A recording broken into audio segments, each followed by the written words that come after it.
squirrels found a new hideaway.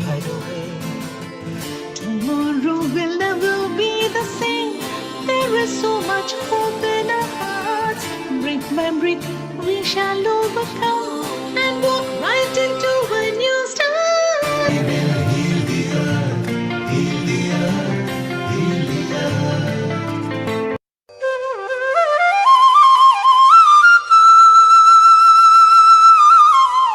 Global Namaste.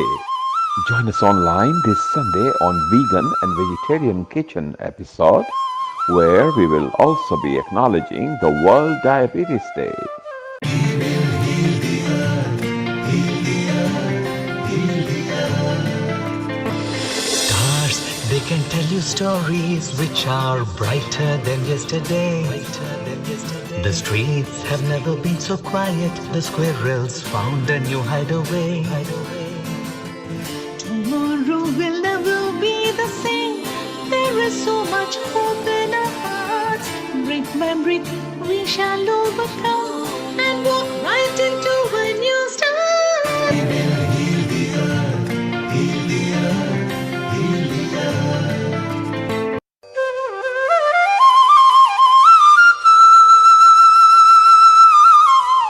Global Namaste. Join us online this Sunday on Vegan and Vegetarian Kitchen episode, where we will also be acknowledging the World Diabetes Day. We will heal the earth, heal the earth, heal the earth. Stars, they can tell you stories which are brighter than yesterday. The streets have never been so quiet. The squirrels found a new hideaway. Tomorrow will never be the same. There is so much hope in our hearts. Brick by brick, we shall overcome and walk right into a new start. We will heal the earth, heal the earth, heal the earth.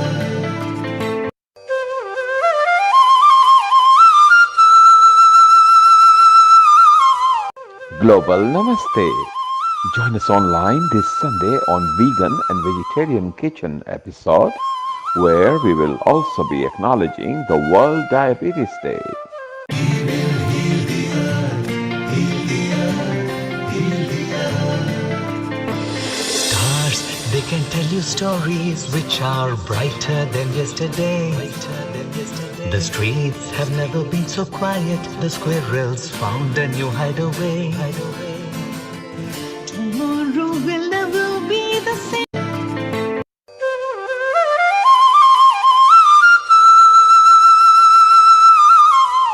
Global Namaste.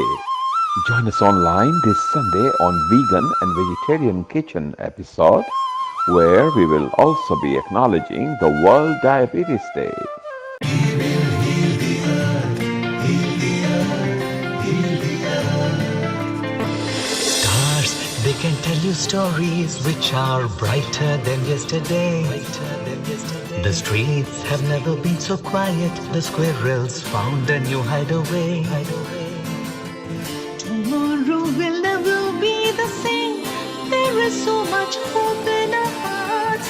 Brick by brick, we shall overcome and walk right into a new start. We will heal the earth, heal the earth, heal the earth.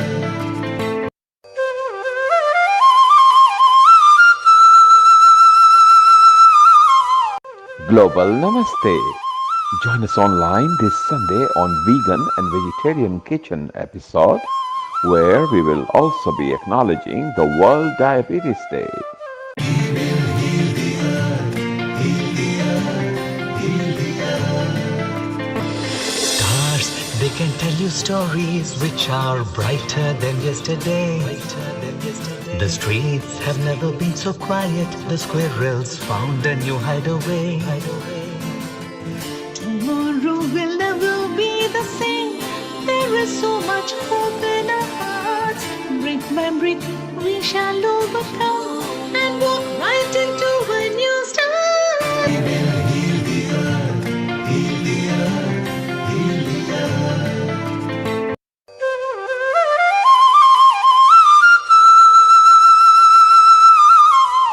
Global Namaste. Join us online this Sunday on Vegan and Vegetarian Kitchen episode, where we will also be acknowledging the World Diabetes Day.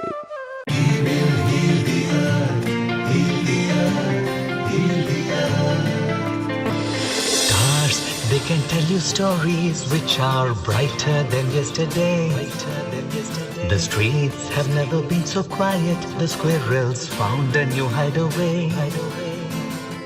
Tomorrow will never be the same.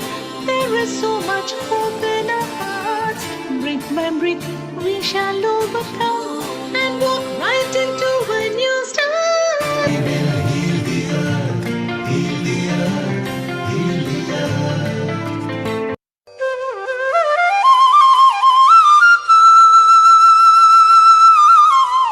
Global Namaste. Join us online this Sunday on Vegan and Vegetarian Kitchen episode, where we will also be acknowledging the World Diabetes Day. We will heal the earth, heal the earth, heal the earth. Stars, they can tell you stories which are brighter than yesterday. The streets have never been so quiet. The squirrels found a new hideaway. Tomorrow will never be the same. There is so much hope in our hearts. Brick by brick, we shall overcome and walk right into a new start. We will heal the earth, heal the earth, heal the earth.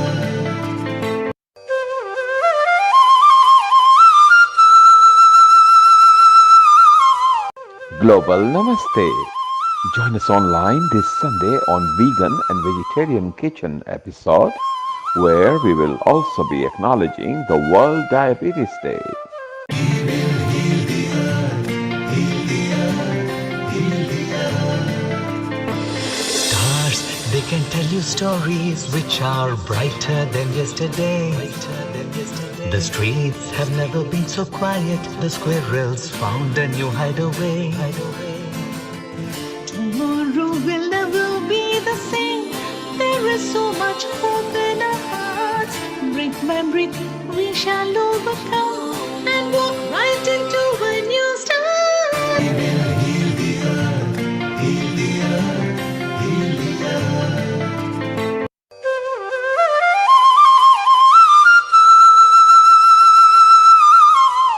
Global Namaste.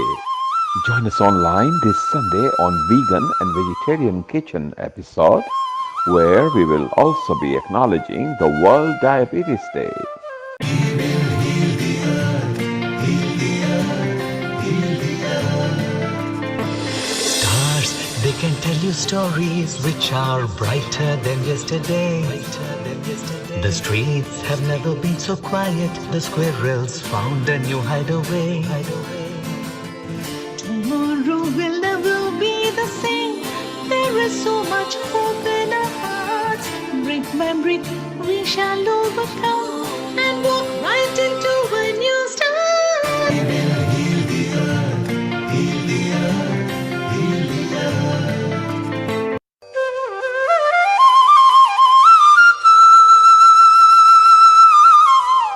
Global Namaste. Join us online this Sunday on Vegan and Vegetarian Kitchen episode, where we will also be acknowledging the World Diabetes Day. We will heal the earth, heal the earth, heal the earth. Stars, they can tell you stories which are brighter than yesterday. The streets have never been so quiet. The squirrels found a new hideaway. Tomorrow will never be the same. There is so much hope in our hearts. Brick by brick, we shall overcome and walk right into a new start. We will heal the earth, heal the earth, heal the earth.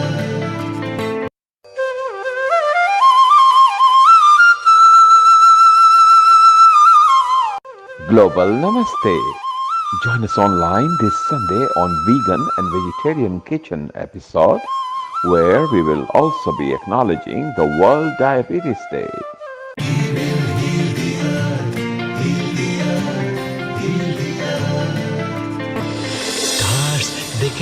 stories which are brighter than yesterday.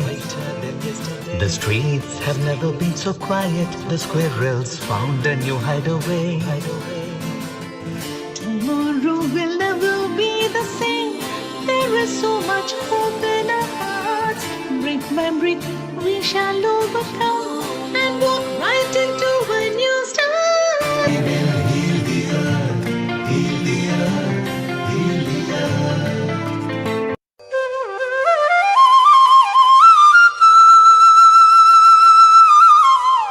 Global Namaste.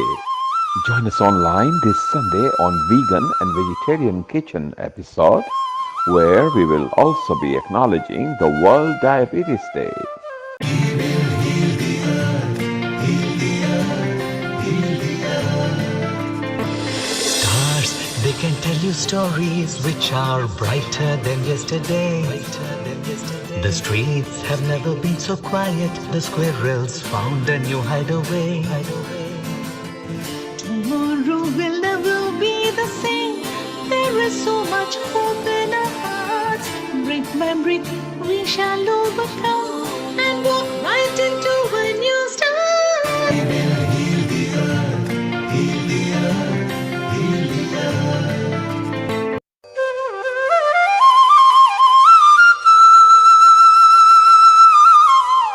Global Namaste. Join us online this Sunday on Vegan and Vegetarian Kitchen episode, where we will also be acknowledging the World Diabetes Day. We will heal the earth, heal the earth, heal the earth. Stars, they can tell you stories which are brighter than yesterday. The streets have never been so quiet. The squirrels found a new hideaway. Tomorrow will never be the same. There is so much hope in our hearts. Brick by brick, we shall overcome and walk right into a new start. We will heal the earth, heal the earth, heal the earth.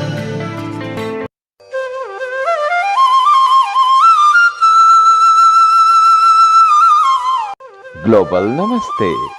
Join us online this Sunday on Vegan and Vegetarian Kitchen episode, where we will also be acknowledging the World Diabetes Day. We will heal the earth, heal the earth, heal the earth. Stars, they can tell you stories which are brighter than yesterday. The streets have never been so quiet. The squirrels found a new hideaway. Tomorrow will never be the same. There is so much hope in our hearts. Brick by brick, we shall overcome and walk right into a new start. We will heal the earth, heal the earth, heal the earth.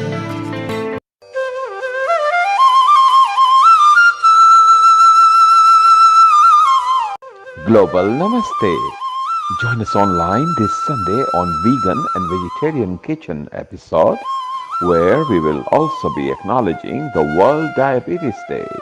We will heal the earth, heal the earth, heal the earth. Stars, they can tell you stories which are brighter than yesterday. The streets have never been so quiet. The squirrels found a new hideaway. Tomorrow will never be the same. There is so much hope in our hearts. Brick by brick, we shall overcome and walk right into a new start. We will heal the earth, heal the earth, heal the earth.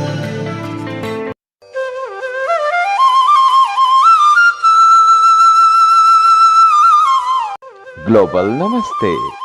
Join us online this Sunday on Vegan and Vegetarian Kitchen episode, where we will also be acknowledging the World Diabetes Day. We will heal the earth, heal the earth, heal the earth. Stars, they can tell you stories which are brighter than yesterday. The streets have never been so quiet. The squirrels found a new hideaway. Tomorrow will never be the same. much hope in our hearts. Brick by brick, we shall overcome and walk right into a new start. We will heal the earth, heal the earth, heal the earth.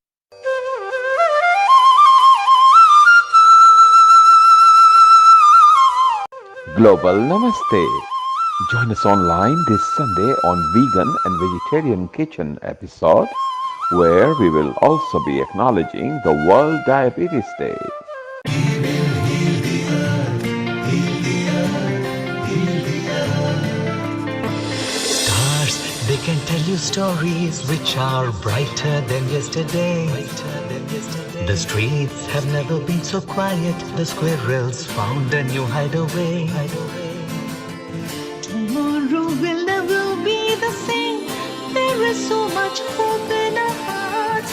Brick by brick, we shall overcome and walk right into a new start. We will heal the earth, heal the earth, heal the earth.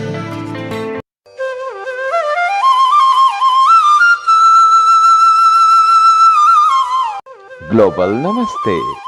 Join us online this Sunday on Vegan and Vegetarian Kitchen episode, where we will also be acknowledging the World Diabetes Day. We will heal the earth, heal the earth, heal the earth. Stars, they can tell you stories which are brighter than yesterday. The streets have never been so quiet. The squirrels found a new hideaway. Tomorrow will never be the same. There is so much hope in our hearts. Brick by brick, we shall overcome and walk right into a new start. We will heal the earth, heal the earth, heal the earth.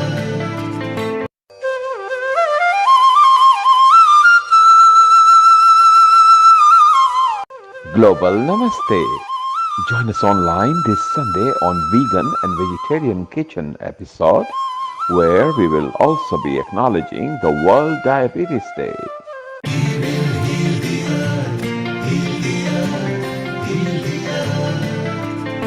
Stars, they can tell you stories which are brighter than yesterday.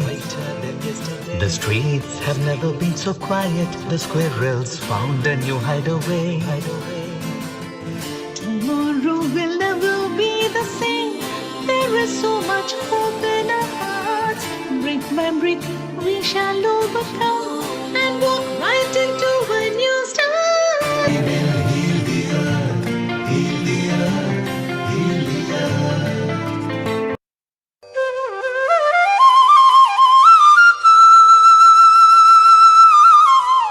Global Namaste. Join us online this Sunday on Vegan and Vegetarian Kitchen episode, where we will also be acknowledging the World Diabetes Day. We will heal the earth, heal the earth, heal the earth. Stars, they can tell you stories which are brighter than yesterday. The streets have never been so quiet. The squirrels found a new hideaway. Tomorrow will never be the same. There is so much hope in our hearts. Brick by brick, we shall overcome and walk right into a new start. We will heal the earth, heal the earth, heal the earth.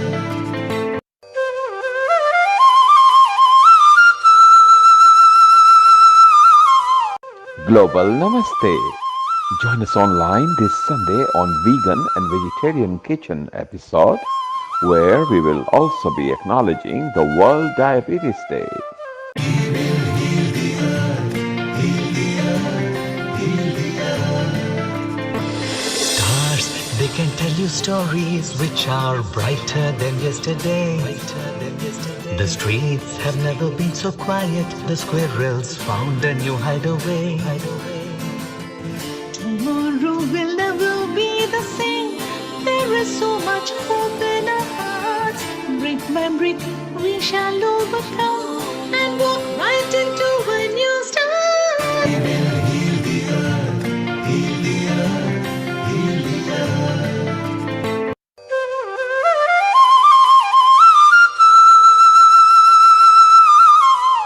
Global Namaste. Join us online this Sunday on Vegan and Vegetarian Kitchen episode, where we will also be acknowledging the World Diabetes Day.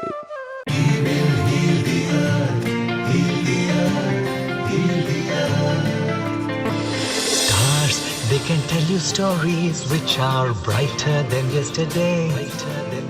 The streets have never been so quiet. The squirrels found a new hideaway. Tomorrow will never be the same.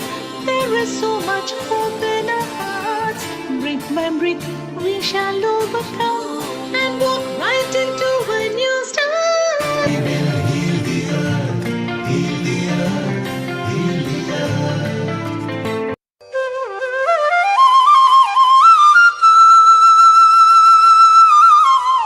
Global Namaste. Join us online this Sunday on Vegan and Vegetarian Kitchen episode, where we will also be acknowledging the World Diabetes Day. We will heal the earth, heal the earth, heal the earth. Stars, they can tell you stories which are brighter than yesterday. The streets have never been so quiet. The squirrels found a new hideaway. Tomorrow will never be the same. There is so much hope in our hearts. Brick by brick, we shall overcome and walk right into a new start. We will heal the earth, heal the earth, heal the earth.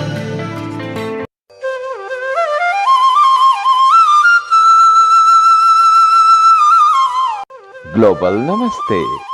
Join us online this Sunday on Vegan and Vegetarian Kitchen episode, where we will also be acknowledging the World Diabetes Day. We will heal the earth, heal the earth, heal the earth. Stars, they can tell you stories which are brighter than yesterday. The streets have never been so quiet. The squirrels found a new hideaway. Tomorrow will never be the same. There is so much hope in our hearts. Brick by brick, we shall overcome and walk right into a new start. We will heal the earth, heal the earth, heal the earth.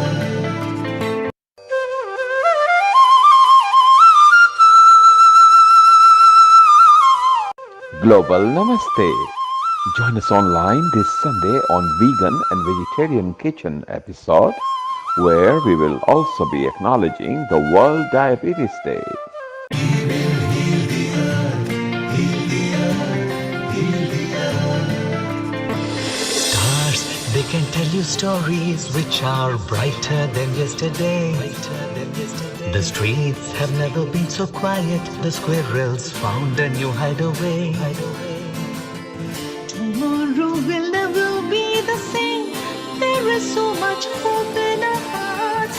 Brick by brick, we shall overcome and walk right into a new start. We will heal the earth, heal the earth, heal the earth.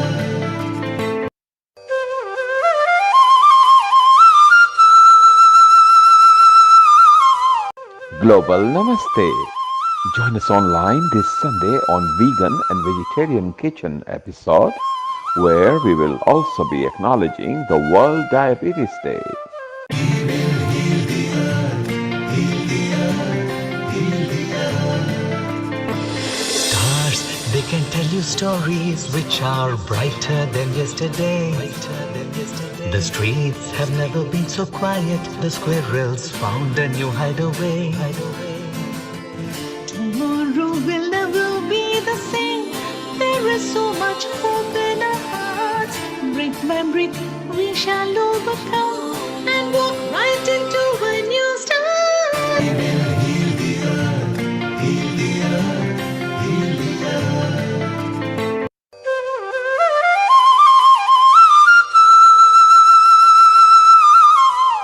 Global Namaste.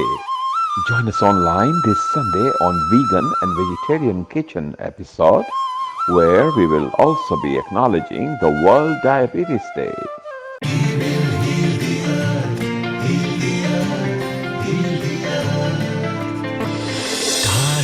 can tell you stories which are brighter than yesterday. The streets have never been so quiet. The squirrels found a new hideaway. Tomorrow will never be the same. There is so much hope in our hearts. Brick by brick, we shall overcome and walk right into a new start. We will heal the earth, heal the earth, heal the earth.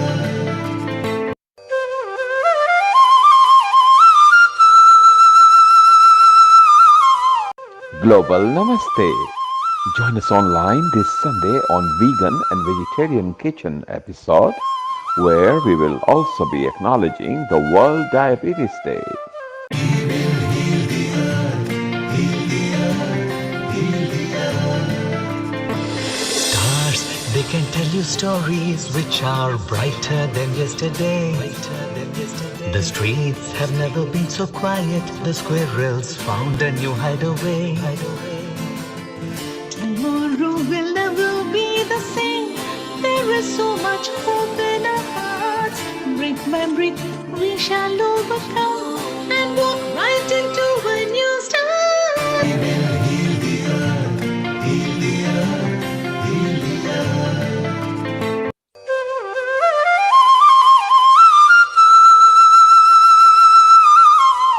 Global Namaste.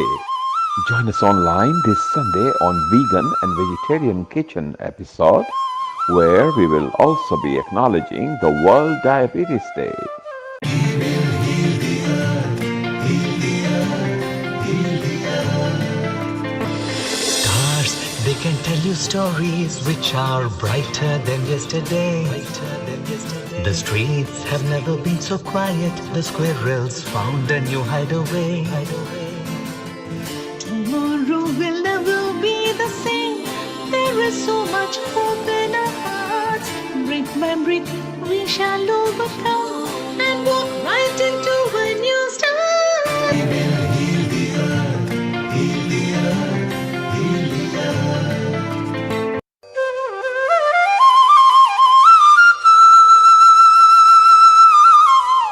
Global Namaste. Join us online this Sunday on Vegan and Vegetarian Kitchen episode, where we will also be acknowledging the World Diabetes Day. We will heal the earth, heal the earth, heal the earth. Stars, they can tell you stories which are brighter than yesterday. 10, 9, 8, 7, 6, 5, 4, 3, 2, 1.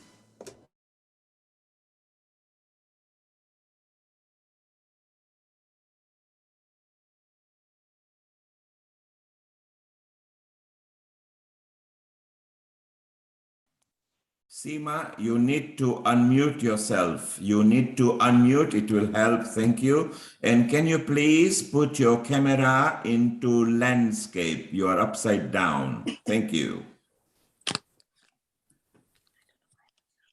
That is perfect now. Go ahead and good luck and let's commence the show.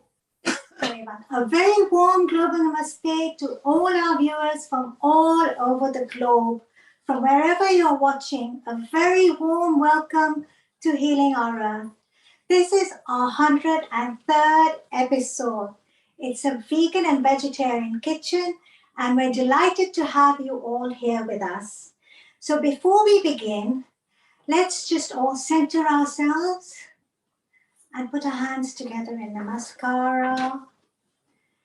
And let us send out all this positive energy towards our planet, which is suffering from this coronavirus pandemic. Let's really set the intention for our planet to heal and bounce back so we can have a bigger world, better, brighter, full of light, healing, happiness, health, wellness, and joy. I will be saying the Gayatri mantra 3 times, followed by a small little Sanskrit shloka, which is Loka Samasta, which actually translates to may everyone in this world be happy and healthy. You may hold whichever affirmation you wish to hold in your heart. That's fine. So let's begin. Let's all take a long, deep breath in and slowly breathe out.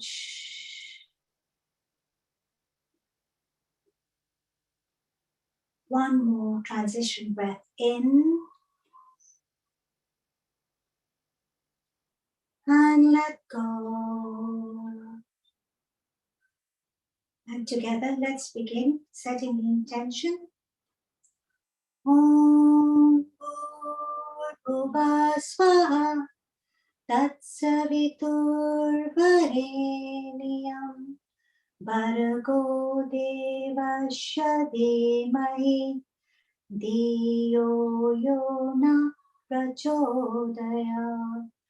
Om Bhurbhuvah Swaha Tatsaviturvarenyam Bhargo Devasya Dhimahi Dhiyo Yo Na Prachodayat.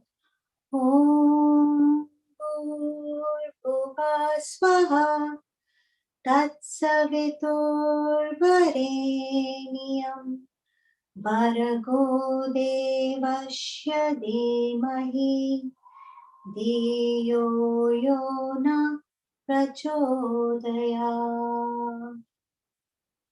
Loka Samasta Sukhino Bhavantu. Om Shanti Shanti Shanti. Very slowly, take a deep long breath in and breathe out. Once you feel centered, whole, and complete, you may very slowly and very gently open your eyes. Wonderful. Now that we've set that wonderful intention for our planet to heal, I'd like to welcome you all once again to the 103rd episode of Healing our Earth. From wherever in the globe you're connecting to, a very warm global namaste from all of us over here. And thank you so much for joining us. This is our 103rd episode. And do make sure you follow us on our Facebook handle at Healing Our Earth, YouTube and Twitter handles. And thank you all very much for being with us today for our vegan and vegetarian kitchen. One more thing, don't forget, on the 28th of November, we have our well-being and wellness event. So don't forget to log in then. We look forward to seeing you again then. And now we will begin our vegan and vegetarian kitchen. So what do we have in store for you today? We have two wonderful dynamic women who are going to be expressing their love for cuisine and sharing all their love for wellness and vegan vegetarian food. I'll start by introducing Alicia Jain. She was born and brought up in New Delhi, India, and she moved into London at the age of 16 years old and has been passionate, as we all know, about creating recipes and cooking since she was a little girl. At 22 years old, she is now a psychology master's graduate and is passionate about well-being, both mentally and physically. How lovely is that? And is therefore using her vegan social media page to promote healthy living, mostly through her recipes. And I can tell you one thing, her recipes are fantastic. Alicia has been vegan for just over a year and has dived into her Indian roots and started learning the health benefits of using nature and plants as her source of medicine. She uses naturopathic and Ayurvedic teachings, just like me. She also started learning about Dr. Sebi's nutritional guide to alkaline eating and has a lot of his teachings to correlate with the ancient Ayurvedic teachings. We'd like to welcome Alicia Jain, and she will be demonstrating a wonderful spiced chia pudding that's filled with health benefits, which are high in omega-3 fatty acids, but I'll leave her to tell us more about her dish. And you can find her on Instagram at Plant Bite. Now we have the wonderful Hasmita Solanki, who is here in my kitchen with me this afternoon. This dynamic lady is a banker and is someone who loves good food with healthy choices and adventurous new recipes. She captures the fusion of flavors from across the globe. Hasmita is a mom of two like me, and both children have different palates and acquire different tastes and different desires, and one with allergies and is sensitive to spices. So she is continuously, we can see, reinventing herself for her children and chilies. Well, one of them doesn't like chilies, and the other is an absolute foodie, always embracing a challenge with flavors, happens to enjoy baking cakes and desserts for all occasions. Professionally, as I said earlier, this very dynamic mummy is a risk management specialist with experience in the corporate and private banking hub sector in London. Getting together with friends and family, with long evenings and weekends filled with fun, food, and laughter. What more does one need? She prepares a variety of cuisines, and I tell you, she has something really special in store for us today. Trying and sharing good recipes is at the forefront of Hasmita's lifestyle. Healing Our Earth, she says, is a great platform of opportunity for sharing food, health, and well-being ideas and information. So without further ado, I would like to invite Hasmita Solanki to come up forward. And Hasmita, a very warm global namaste to you. How are you today? Fantastic. How are you? I'm very well. Really excited about this afternoon. We are extremely Super excited excited. to have you here today. So tell us what you have in store for us today. So today the autumn inspiration is the squash family, spaghetti squash. Now I came across squash a few years ago. I was experimenting, looking for spaghetti recipes, and I came across spaghetti squash. And I've not actually experienced this before, not tasted it. So I thought, let me try. So this afternoon, we'll start with an inspiration of how spaghetti squash can come into your cuisine. And I'm going to give you an insight of a couple of recipes from savory to sweet. So. And you know, Hasmita, it's such a wonderful recipe that you're sharing with us today. We had a small discussion earlier on, and you asked me, Seema, have you ever made spaghetti squash? And I said, funnily enough, I haven't. No, and Seema is a foodie, and absolutely. I love to eat, yes, and I love to cook as well. So we're really looking forward to this recipe. So I'm just going to make a little space over here for you. And we're going to get rocking and rolling with this wonderful recipe now. We have the spaghetti squash somewhere seated over here. And I'm going to gently move out of the way. And Hasmita's got a lot in store. It's a very detailed recipe. So please stay on board with us. And it's very, very delicious, extremely healthy. And if you've got fussy children, she's got all the variants ready here for all of us out there. So let's get going, Hasmita. Thank you, Seema. You're welcome. Thank you. Global namaste to everybody. So my autumn inspiration is going to start by the preparation of a spaghetti squash. Spaghetti squash is a bit like butternut squash. We all have just experienced Halloween, so it's the squash family. What's different about spaghetti squash is that it's stringy in its texture. So I'm going to demonstrate how you first cut and then bake the spaghetti squash, which is slightly different from other squashes. So before we begin, we're just going to wipe our hands around a little bit. Thank you, Seema. Just bunk it in here and a little rubbish. Thank you. You're welcome. So we start by, you will need a fairly sturdy knife. That's my Chinese finger. And you can take the end off, but what you must do is, it's quite hard to cut. It is a tough one. I should have practiced this really, but no. Okay. Can I help? Have you got a sharp knife? The other knife? There. Sharp. Yeah, this one's a hard one today. This is okay, but it's not the way. I'll go the Chinese way, okay? I There you go. That's the Thank way you. we do That's it. the way you do it. So that's fantastic. Thank you. And then with my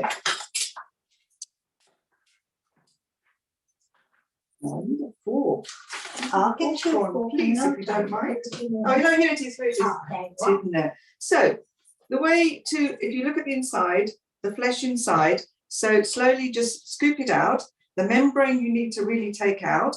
And what you can do is with the seeds, you can dry them and then roast them and actually use them as part of your main dish.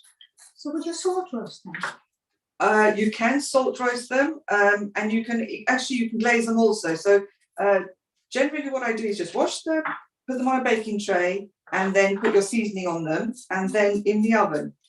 You can see from the flesh that it's quite stringy, and that's what spaghetti squash is like. So now I've already prepared, because we are short of time, the best thing to do with spaghetti squash is to glaze it with, I use avocado oil. So glaze it with avocado oil. You can season it with, I've got ginger, garlic, and some lemon. So you season the squash, and then you bake it in the oven face down for 40 minutes. What temperature? Temperature 400 or 180 to 200. And that will bring you a nice roasted outside, because you put it face down. The herbs and the spices will infuse into the vegetable itself. So it soaks up the flavours. So you could do anything. You could do garlic, you could do ginger, you Yes. could do paprika, you could do lemon, you could do thyme, mint, oregano, anything you like. Yes, and things like thyme, or even you can actually just put it inside, so that what I've done is actually so what I would do is I normally brush it with the garlic. So it's just a hint. It's just a hint, not too much, because the squash itself won't absorb all the seasoning. But what it does, by infusing it, the flavours actually soak up into it when it bakes. And it caramelizes and gets Yes, that it really does. lovely feel Yes, about it. wow, Right? yes, absolutely. So the flavours are soaked up, and it gives a lovely taste, and also the smell and infused in it is absolutely fantastic. And you can actually eat the squash itself once it's baked, so you can eat it like a jacket potato. Oh, yeah. So you can just have it. So whatever you put on it, even by seasoning it, you're putting the flavours, and you can eat the squash as it is. So it's a bit like a jacket potato, really. Getting my hands all cleaned up since we're going to be cooking together. Absolutely. Oh, wonderful. So that's how you do it. You bake it up at about 180, 200, season it as per your liking, and boom. And they're ready. They're ready. Absolutely. So now we're going to move And on to actually, You said 40 minutes, right? yes, 40 minutes. 40 minutes. If you've got an Instant Pot, then Instant Pot you can actually within 10, 15 minutes actually. If you've got an Instant Pot, or you've got the air fryer, you can put face down again with some oil, but also in an Instant Pot, put a 1/4 cup of water at the bottom. That will help with the steaming. So because moist. Because sometimes what happens with the air fryer, it dries up because the moisture is taken away. So by putting a 1/4 cup of water at the bottom, what it helps is actually with the baking, and it's not so dry then. So for those of you who have an Instant Pot, you have it there, 1/4 cup water, bake it with the water in the Instant Yes. Pot. So it's not dry, it stays moist. So let's get this board out of the way. I'll just get that out of the way as we get our cooker on board over here. And we're going to start now this cooker of mine. We're just going to get it going over here. Could you just pull that board over for me? Yes, I can. Lovely job, please. Let's just move that out of the way. That's out of the way. Let's Perfect. just switch that on. Yes. Excellent. Okay, so I know this is something that happened here. Okay. So I'm going to work on a low flame just to be safe, and then you can go up as you want, you know. So would you like low temperature? Low temperature, thank you.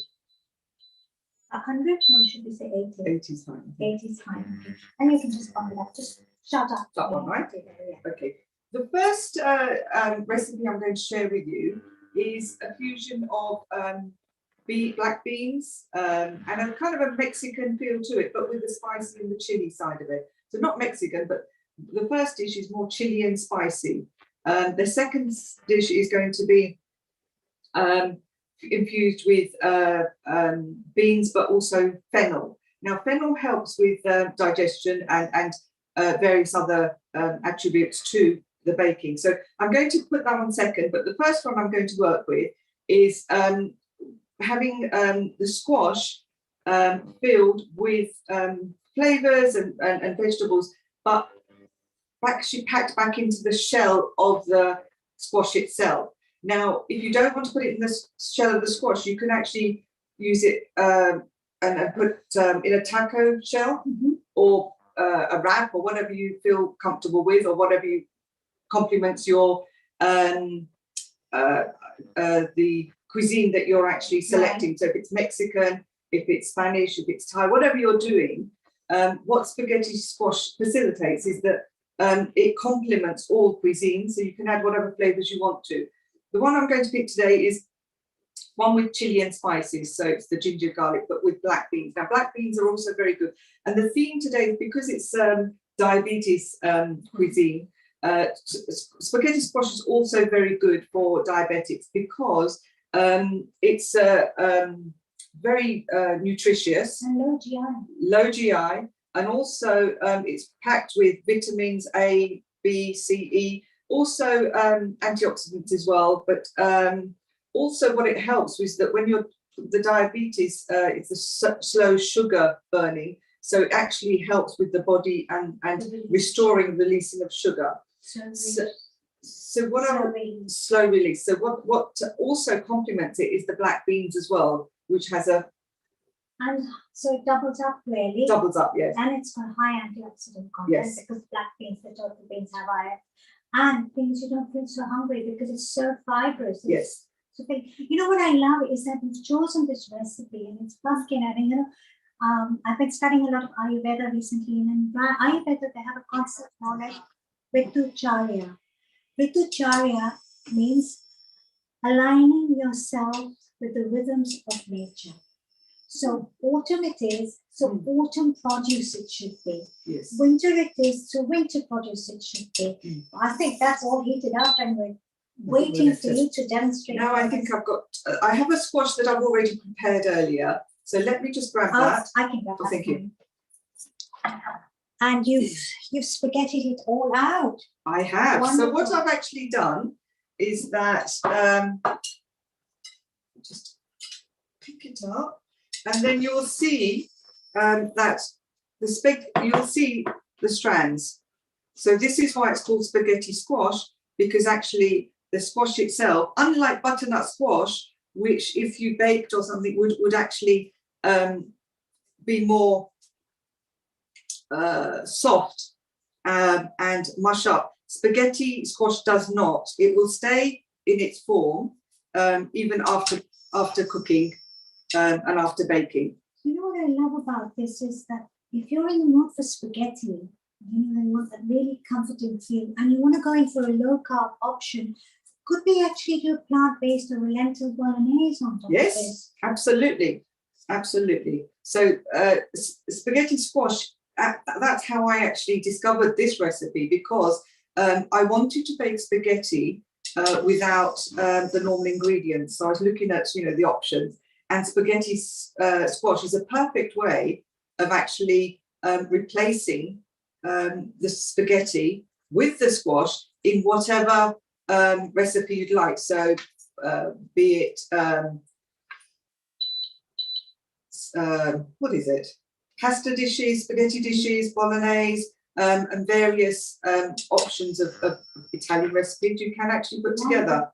But also you can also make noodle soup out of this. So it's noodle soup because the texture is such that you can make soups out of it. You can mix it with lentils, and so there are lots of things. It's very versatile as a dish. So I lived in Hong Kong for 20 years, right? Wow, yes, so absolutely. So we do a lot of the Sichuan noodle soups with peppercorns and the chilies and everything. Especially if you go to Chengdu, they'll give you hot pots and they'll give you these big bowls of noodle soups that are a death by chilies.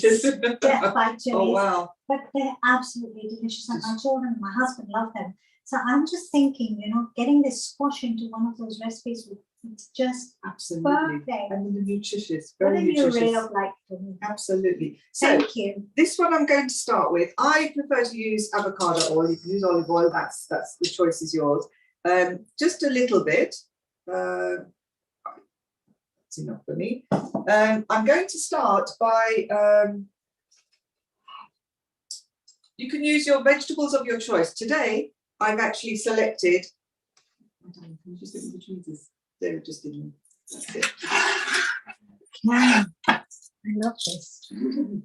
So I'm going to start with red onions. So just sauce them slightly. And I've got some broccoli. I'm not going to turn the temperature just a bit, please. Okay, thank you. And then we've got some corn. And I think you can put whatever you want and your choice. And some peppers. Lovely. Very colourful. They say eat your rainbow. Yes. So you're actually eating a rainbow. It is You've an got absolute purple rainbow. from the onion, you've got green from broccoli, but the zucchini zoodle. So the zoodle raised up this morning. They look lovely. Peppers. And you can actually put other peppers, yellow, red, whatever your choice is. Today we've just selected the red peppers because I think they've got a little sweeter taste to them, which I really love. And to this, we're going to add ginger, garlic, and chilies. Ginger, garlic, and chilies. Do you want to add all that in about a teaspoon? Yeah. So about a teaspoon of ginger, garlic has gone in. And I just go. We have.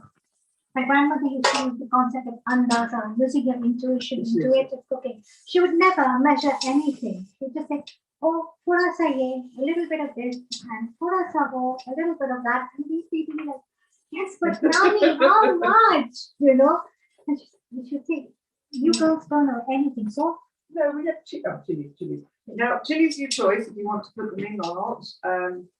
matter of choice. Matter of choice. And I think when you want to infuse it in a Mexican style, then you can add the Mexican spices. Habanero, you can use the habanero. Yes, you can use whatever. Now, you mentioned salt. The reason I haven't put salt in is because when you season the spaghetti squash, you put salt in the baking and also the pepper. Right. And also you can add lemon to it also. In this particular one, I've not put lemon in because when you're actually doing the spicing and the different dish, you may not want the lemon as part of your dish. I was just thinking something wonderful on this would be za'atar. Yes. The Arabic spice. Yes. Or absolutely. Maybe some oregano. Oregano, yes, actually it would. That right? would be fantastic. That's a good idea. You just get those Mexican flavors with a bit of paprika and cumin and garlic. Yes. Wonderful. And it's colourful. It's very colourful. So today I've just kept it simple with the opportunities. So then what you would do is this spaghetti. Oh, so you toss it up. You toss it in the mix itself. This is a beautiful recipe. You will love it. It just will Well, be awesome. I'm going to be the lucky one who gets to try it. Absolutely. So, and because we've gone for a simple in this one also, you can mix the cheese inside. So I've selected Parmesan to go on top, Right. but you can actually put it inside. We did have it somewhere, that's right, yes. So for you, Okay. Parmesan. Mm. Parmesan. I love Parmesan. I love it. It's one of my favourites. So just a little bit. You don't need to put just a couple of spoons. It Is just fine. coats everything and brings it together, Yes, right? absolutely. Oh, It's just a really light it coating. smells delicious, doesn't it? It smells divine. No. Divine fragrance. It's just lovely. Right now. And then what I've done is I've already prepared black beans. And is this about half a cup? This is about half a cup. And if you're making black beans from the actual grains, then soak them for at least 24 hours beforehand. The more you soak them, the better they cook. And it increases the nutritional value. Yes, And absolutely. of course they have ACE inhibitors, right? Like the Fatty acids. Yes. So when we soak them, we actually increase the nutritional and digestion, the digestion properties, because Wow. ACE inhibitors actually don't allow our bodies to absorb the nutrients so effectively. But by soaking our nuts and beans, what happens is that you're bringing them back to life, and you're increasing the nutritional value so that your body can actually absorb. Oh, see, I've learned something. That's fantastic. This is something. So there you go. Look how it looks colourful, and you can see the strands are now. And it's really Show a bit eating more. your rainbow. Yes, and it's very healthy. So no, there is nothing in this dish that is not natural. And also, I'll just point out something about this. I've not used any ingredients that are not fresh. I've not used any or organic, because I know you're big on organic. I am, yes. Yes. And then the beauty of this is we just actually now Look at that. fill the whole pot up. That's really amazing. And it's so simple and it's so quick as well. You can actually have this ready in no time. Now, I'm just thinking in my head now, when my creative juices get going. I don't know if you know about a dish called dandan mian. I don't actually know. It's actually a Sichuan dish, and it's a noodle dish, and you can have it as a dandan mian soup, or you can have it as a dandan mian noodles. They have two variations. Oh, wow. It's full of Sichuan peppercorns, and it's got peanuts. It's peanut butter Oh, based. wow. I'm just thinking, if we just took these samples in that peanutty flavor with all the chilies, and then just added some choy salmon, fat choy, all the Chinese vegetables, That would be it amazing. would be amazing. wouldn't Wow, that's such an inspirational dish. it? And my home has to have its Chinese food. I know. Chinese food fix at least Chinese twice and a Thai. week. Chinese Yes, and Thai. fantastic. They're big on Chinese and Thai. Yes. And I think that's just a start to say that there's so much you can do with this. And yet I didn't know about this dish until, as I said, a couple of years ago. I'm going to put this on the side, so just a couple of minutes, because then I want to show you the next dish. Sure. Thank you. You can just switch What that. do I do with this? Switch it off. Switch it off. Okay. There we are. So that's Our spaghetti. Yeah. Let's just show that to everyone right now, so So they can just, see it over here. I just need to, on top of it, I just need to dress some. Oh, I forgot my seeds, my parmesan and my seeds. Oh yes. Oh, the So, pumpkin I seeds forgot that to you actually- spoke of. So so this will show you the actual seeds of the spaghetti squash. So what I've done is I've washed them, dried them, and Something's happened here. Is that okay? Is our camera alive? Baby factor. Yep. It's fine. So these are the seeds. So again, these you can I'm catching some fingers. You can dress the seeds over the pumpkin, and they're absolutely delicious. And these are some shavings of cheese. And we have A spaghetti squash over there on your slate board, which I nearly just broke. there you And there go. you go. Look at that. I love Hasmita, I just love your presentation skills. You've got the rosemary for the herbs, put in the flowers, you've got the texture of the parmesan, the nuttiness of the seeds, which you've taken the time out to roast, you know. I was just wondering, I do have one question here. Is the seeds, when you roast them, you know, we make something called swadana, the digestive. Yes. Swadana is Yes, an Indian digestive filled with some coriander and some fennel and sesame seeds. And my mom would toss it up in lemon and salt and slow bake it in the oven. Could you like lemon and salt up your Yes, nuts? yes, absolutely. That's a fantastic idea. Isn't it? That's a really good idea. Yes, tang into it. That would be amazing. So yes, that's a good idea. Look That's something at that. Just look at that dish. It looks amazing, doesn't it? Okay, I'm getting to eat this There later you on, go, so I'm that's it. super excited. I'm going to get this out of our way without. Seema and Hasmita, if you can hear me, can we look at the close-up of the dish, please? It looks so delicious. If you could bring It it is closer up to the delicious, camera. Mr. Kumar. I'm telling you. Look at that. Yeah, bring Look it up to at the that. camera without the vase falling off. Oh, If you without bring the camera closer. We want to see it very close, please. It's so picture perfect. It's out, like it's come out of a book. It's beautiful. And Seema and Hasmita, since this is the World Day for the Diabetics, can you see can you explain what are the benefits of this kind of diet? Because I think diabetes is very prevalent amongst the South Asian community too, and now to any community. Absolutely. This is a low glycemic index dish, number one.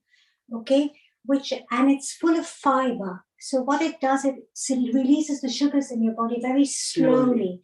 So it keeps you full for a very long time. You've got the fiber from the pumpkin, you've got the fiber from the turtle beans and the antioxidants. So it's slowly released. So very often what happens when we have refined carbs is we say we've eaten a full meal with white rice. bloated. I'm bloated and I'm hungry again. Absolutely. Because the sugar levels are so high. But with this, because the sugar is being released into your system slowly, it's filling you up and you're not going to have those cravings for other kinds of foods, you know. And of course, it's antioxidant rich, it's fresh, it's fast, it's simple, it's different, and it's especially delicious for me. And most of all, interesting, the other thing is, with diabetes, if you catch it early, if you eat food like this, there is an opportunity. I'm not saying it's a medical acceptance to say that, you know, there is a reversal, but you can help diabetes with eating the right food. And this particular dish is an example of how you can actually reverse diabetes. and most of all, you've used natural ingredients. So it's so beautiful. Can we ask you to pull up the dish right next to the camera, please, so that we can see? No, it won't show. If you either take the camera off and bring it closer to the dish so we can all see the wonderful dish. I can do that. Yes, it will be beautiful. I think people will want to see that. Yes, Can you if see you that? go closer. Just 1 second. Let me see if I can bring that camera on. Bear with me one moment. And we have now. I love that. Yes, if you could just shift it slightly differently if you look at the screen so we can see the main. Go the other way around, please. The other way around, other way around, other way. Yes, yes. There we are. If you make it on top of the dish so we can see it properly. Yes, and if you bring it back center in the middle, it will be beautiful. Okay, no worry, we go back to the main speaking camera. Over to you. Thank you. Thank you so much for that. And Smita, you have another pumpkin dish coming for us, but let me just get this camera back onto the tripod so we can have it on. Oopsie daisy. Let's just get that going. Just bear with us. Sorry about that. And there we are. It's all clasped in. It's secure. So Seema, I think your colleague Alicia is there as well. Shall we ask her opinion for that as well? Yes, please. She's our little young budding expert who really celebrates food as medicine. So please let us have Alicia on board. That would be fantastic to have her here. She is very good. Global namaste to both of you and all of you watching. Hello. Hi there, Hi there. Risha. How are you? I'm wonderful. Thank Very you. warm global namaste to you. Global namaste to everyone watching and you both. What a wonderful dish. Yeah, it looks delicious. I can just see all the colors, popping out from the screen over here. I'm very hungry looking at it, I have to say. Yeah. But this World Diabetes Day, I mean, I think it's a reminder to eat more natural foods, healthy foods, and just it helps us ground ourselves a little bit more, doesn't it? And it allows our body to really use the food that we prepare from scratch, and help us heal our body from within. And like you said, if you start eating foods like this early on, it can help you potentially reverse that onset of diabetes, maybe with if you eat a whole food diet like this. So yeah, absolutely. I'm totally aligned with you. If you're on a borderline sugar levels and you're not being medicated, you can actually reverse diabetes. In Ayurveda, they call diabetes madhumeha, which is sweet urine. It literally translates to sweet urine. And they say most of diabetes is caused by the kapha dosha. So in Ayurveda, Ayurveda believes that each one of us is composed of the 5 elements of earth, air, water, fire, and space, right?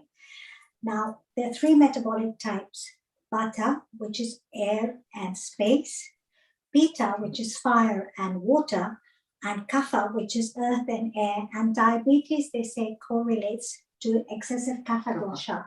So to favor tastes like the turtle beans, which are bitter and astringent in taste, and pungent flavors, bringing in the chilies. So actually having a kapha prescribed diet, as well, you have to do a prakriti analysis first. So your prakriti is your dosha, which is determined at the time of conception. Oh, Yes. okay. And your Vikriti is what happens later, how the balance gets adjusted later through your life. But generally we work with the Prakriti and we prescribe a kapha friendly diet. So lots of fenugreek, lots of karela or bitter melon, Yes, lots Karela's of very good. lots of fenugreek leaves, methi leaves, lots of spinach, a lot of the bitter, astringent and pungent flavors, and of course the spices as well, again fenugreek, cumin, etc., to bring your body back into balance. So the key is all about bringing your body back into balance, and I can't see any better way of doing it than with this fantastic recipe. But see, very interesting you mentioned, is fennel part of it as well? Yes, very much so. Fennel, or saunf as we call it in Hindi, is actually very good for your Agni, your digestive fire. So what we say is that diabetes is, in Ayurveda, they say diabetes is actually caused by the excessive consumption of sugar and a weakened Agni, digestive fire. So if your Agni, they say, Ayurveda says you are as strong as your Agni is. Oh, right. Right. So it's always very important to have a very strong metabolic fire. And the way to do that is to eat in alignment with the rhythms of nature, Ritacharya. Be it in alignment with your dosha. Follow the rhythms of nature through Dinacharya. Dinacharya prescriptions are so interesting. You wake up in the morning before sunrise, you oil pull, you tongue scrape, you breathe, you reflect, you meditate, you dry brush your body, or you do an abhyanga massage with sesame oil. It's a very, very lengthy prescription, and for today's modern living, of course, all of us cannot do that. But having said that, even if you bring in just 1 or 2, just simple things like oil pulling, especially in the morning when you rise, it's kapha time, and you've got all the kapha, the water and earth element accumulated in your body and in your mouth. You want to take those toxins out of your mouth. You want to reduce your kapha dosha. You're diabetic. What you do is you take a swig of sesame oil and you do gandusha. So what you do is you swirl it. swirl it around in your mouth, and you build it up from 1 minute. And by the way, it has fantastic anti-aging properties because it works on your inner muscles as well. Oh, stop. And you swirl it around in your mouth and you build it up from 1 to 5 minutes, and then you spit it out, and you'll notice that the oil has become cloudy. The oil has actually become cloudy because it's pulled a lot of the toxins out of your body. But what you do is after that, you have to rinse your mouth, or you brush it after that. So you do it before that, because you don't want to keep those toxins. You don't want to swallow them. Take them out. And Seema, do you add anything to that oil, or it's just natural? Actually, if you have excessive pitta, you can use coconut oil because it's cooling. But by and large, the Ayurvedic prescription would be sesame oil. Even for Abhyanga, sesame oil. They say it works for all 3 doshas. It's Tridoshik. And any particular sesame oil or whatever? Go for raw cold pressed. Oh, okay. Always raw cold pressed, organic. Organic. You know, if you can, and in Pune, I want to share a story because I love healing our earth, because we talk about health and wellness, and we can bring these little anecdotes in and experiences. In Pune, I shared this once earlier on. In the camp area, we have an ancient Ayurvedic doctor, a Hakim he's known, and he actually makes tablets out of pearl powder and gold and silver. And from him, you can actually find a place. He will tell you where to go, where you can take your sesame seeds, or your peanut, or your sarso, and you can have your oil cold pressed the ancient way, going back to basics, how our grandmothers did. Yeah.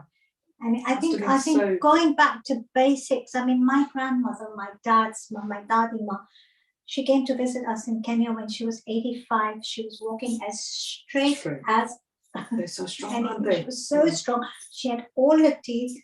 Everybody was really scared of her.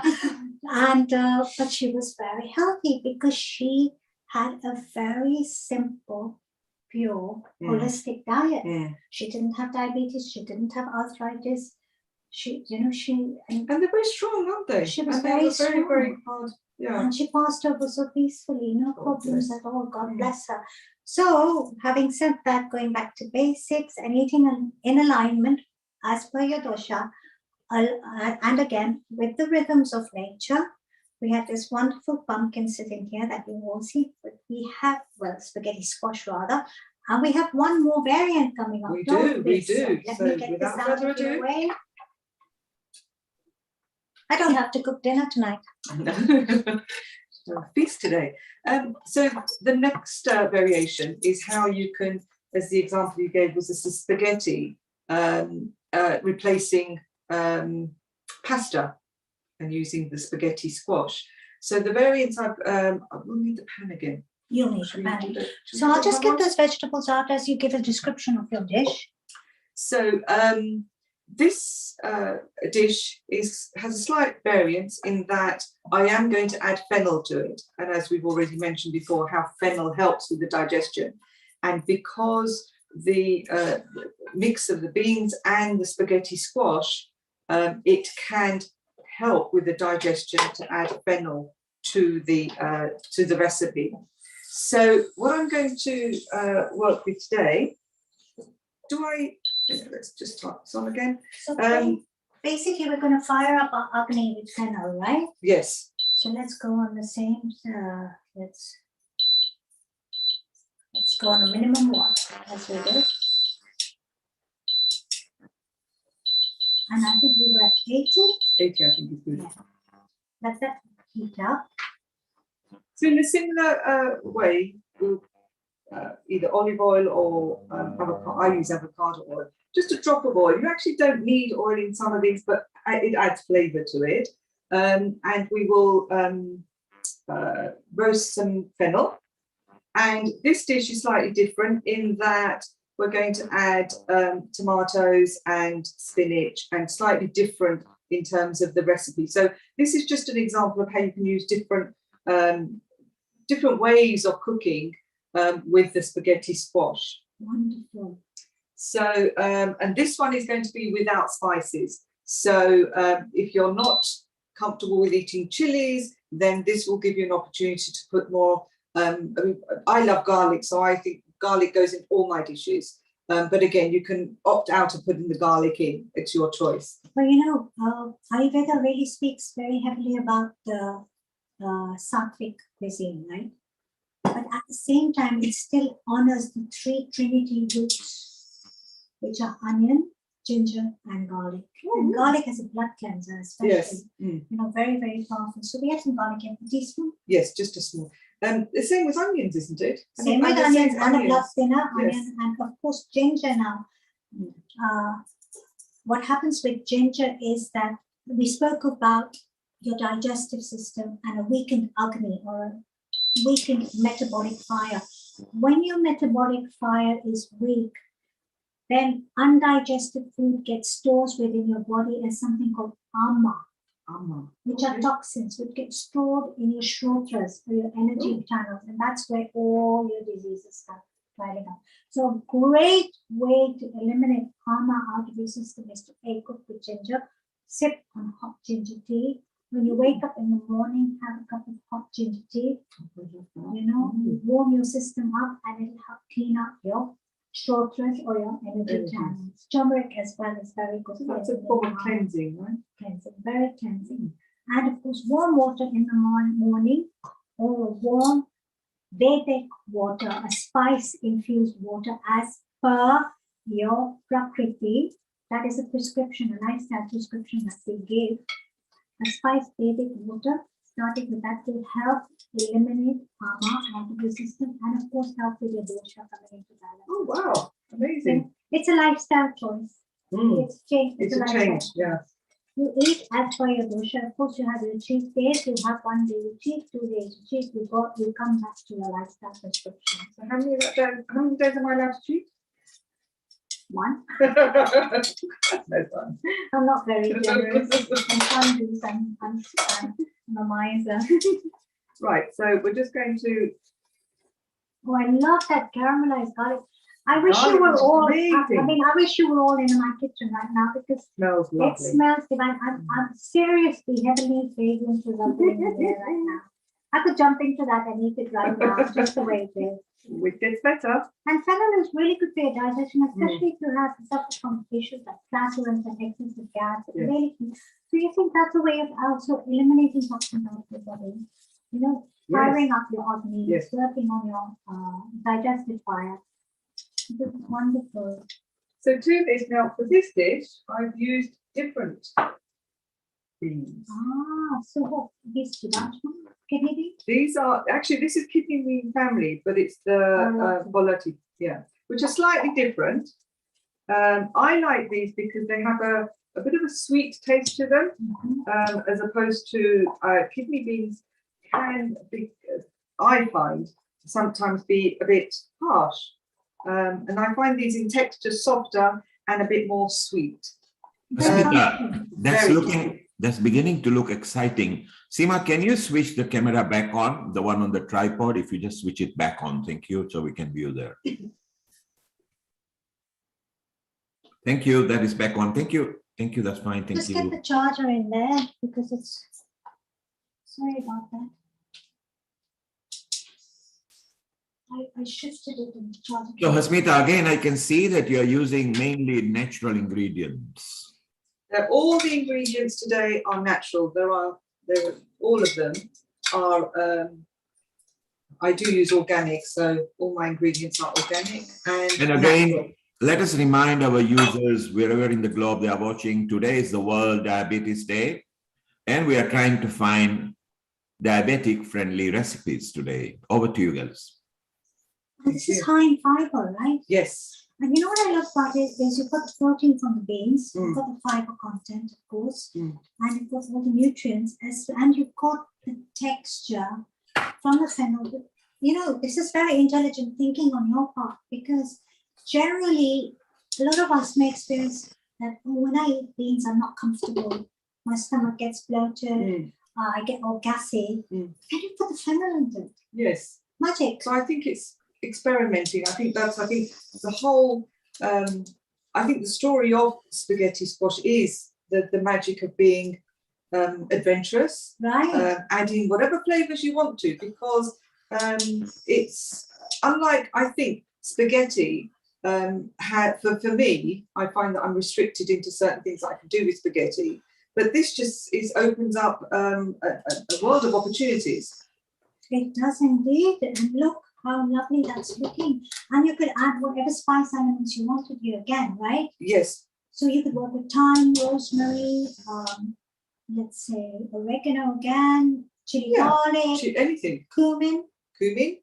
If you have an Indian palate like I do, great. And a Kenyan Indian palate more. So I love my pili, which is chilies. I love my cumin. Cumin. And we could add a lot of fresh green coriander to it. Yes. So I was going to put cumin in, but I think today what I thought would, for me, I was going to leave any seeds out, but cumin is absolutely spot on. It's something that would add flavour to this. And now, less is more, really. Yes. So, and now for this, the dish is going to be slightly different. I'll just turn that up a notch, just in case. Now, what I've, because today I'm going to share with you pesto. You can either make lemon pesto, or what I've started with is broccoli pesto. Maybe I'll get that for you. So, Hasnika, would you just walk them through what you've prepared here? So what I've done is I've made some pesto, which has got lemon, pine nuts, basil, what else have I put in there? Olive oil, Parmesan cheese, and seasoned with salt and pepper. I don't put salt in my food because I find that there is enough salt in here. Today, what I'm going to do is I'm going to add broccoli. What I've done is I've what is it? Just one more, just one more. That's fine. So what I've done with the broccoli is I've blanched it. I've prepared it. It's the tops of the broccoli. Blanched it in hot water for 30 seconds. Then take it out and then rinse it, and then in cold water. That gives you the lovely colour that you get in the broccoli, and it's cooked partially, which helps put a crunch into the pesto, so it'll be a crunchy pesto. So it's got a lot of texture. Can I run that for you? Yes, please. Add some olive oil into this. Yes, I was just about to say. When I use olive oil, I that's fine. Right? No, olive oil is absolutely fine. I'm going to bring this over here so everyone can see. Is that done? This is done. So now I think I need to turn this off.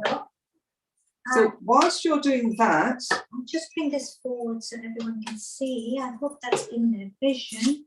And broccoli. So they're going to just change this jar and just guide me intuitively how much I should put in. Just a tiny bit more. That's fine. That's fine. Thank you. No salt, nothing, right? Yeah. Okay, brace your ears. Scrape it down. A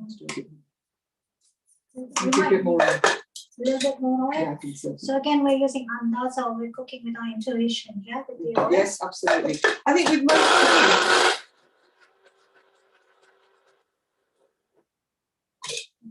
Oh. it's lovely, isn't it? That's amazing. Just a little bit more.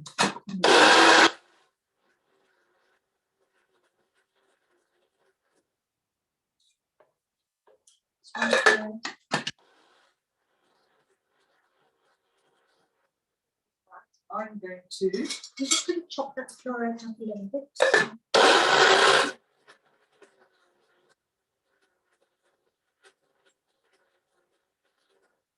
I'm cooking together, isn't it? Brilliant. I'm just going to chop that flour a little bit up.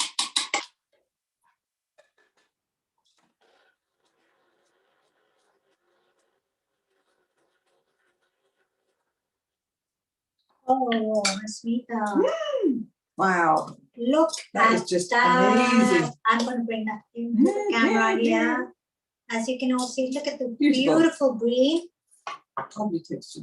You've got the earthy, you get that earthy fragrance of the broccoli. Broccoli is lovely. And I can see that it's got that very rustic texture. Texture. This would be beautiful on wraps. Yes, actually, that's a good idea. So not just spread over wraps or stir into your spaghetti squash. Squash in a wrap.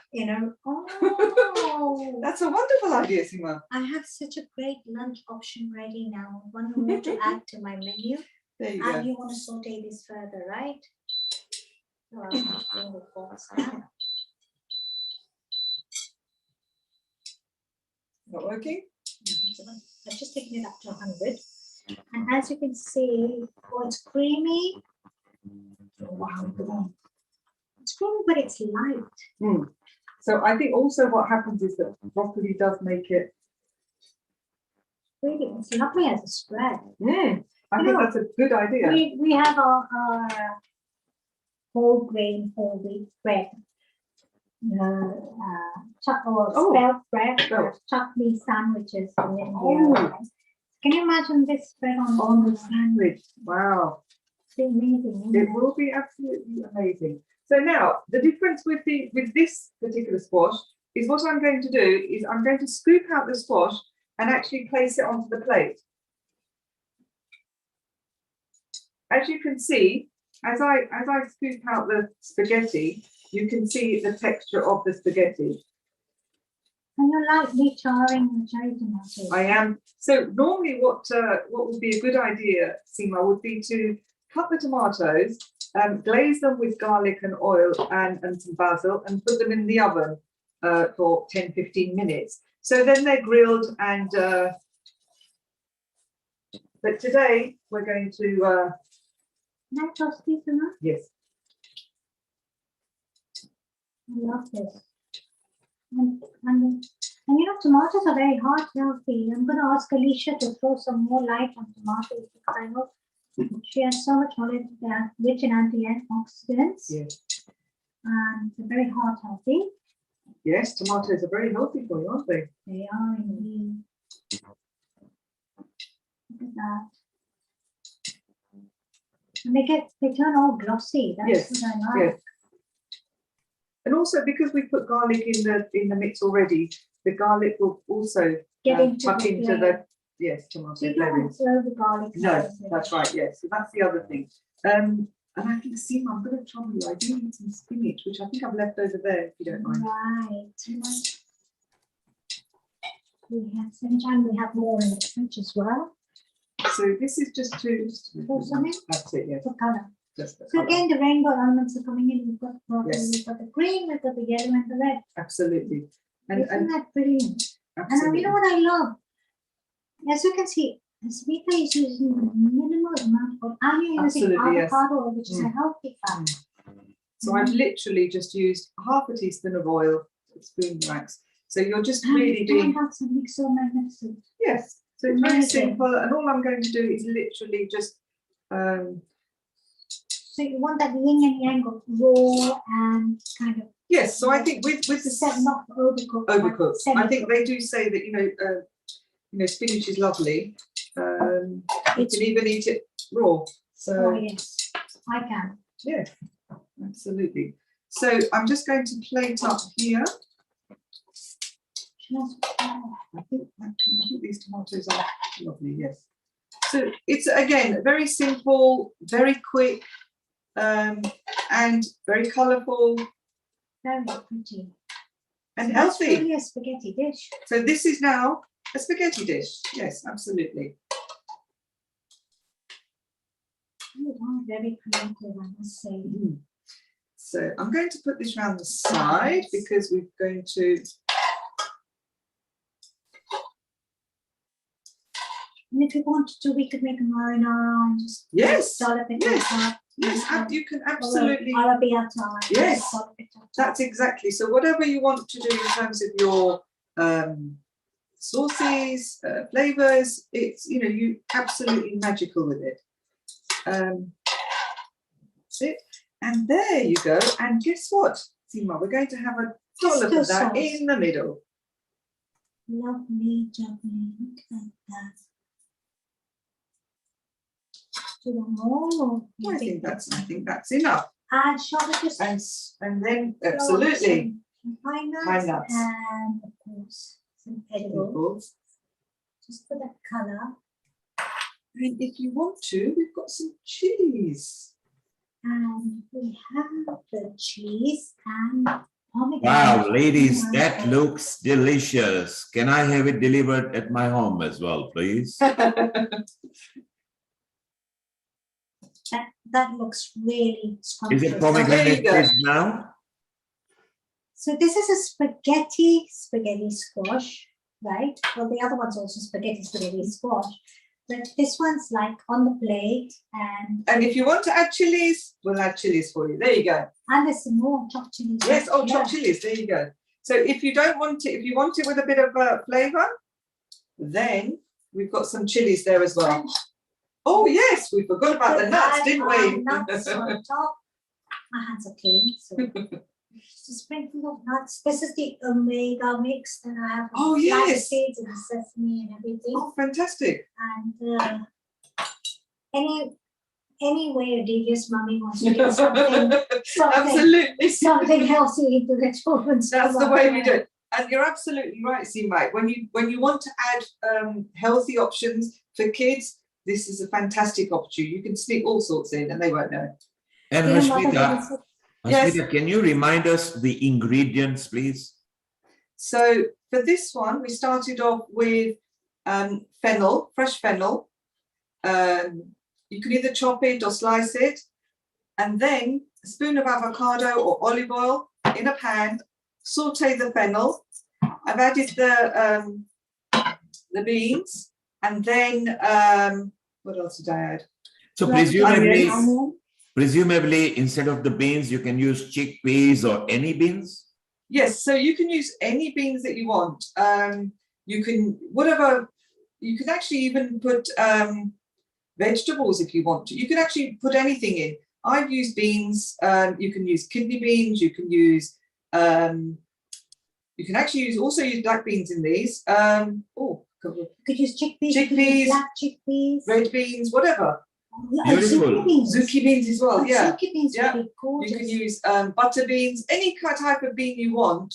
It's it's your choice. You can actually mix and match whatever you want. I'm actually, my Indian palate is taking over here. So I'm thinking of the coriander pesto, Yes. coriander and green chili garlic pesto. Yes. And you know, we have the green chickpeas with the green chana. Oh yes. We call them choli. Choli. Choli in Punjabi. They're little green and usually I see them raw.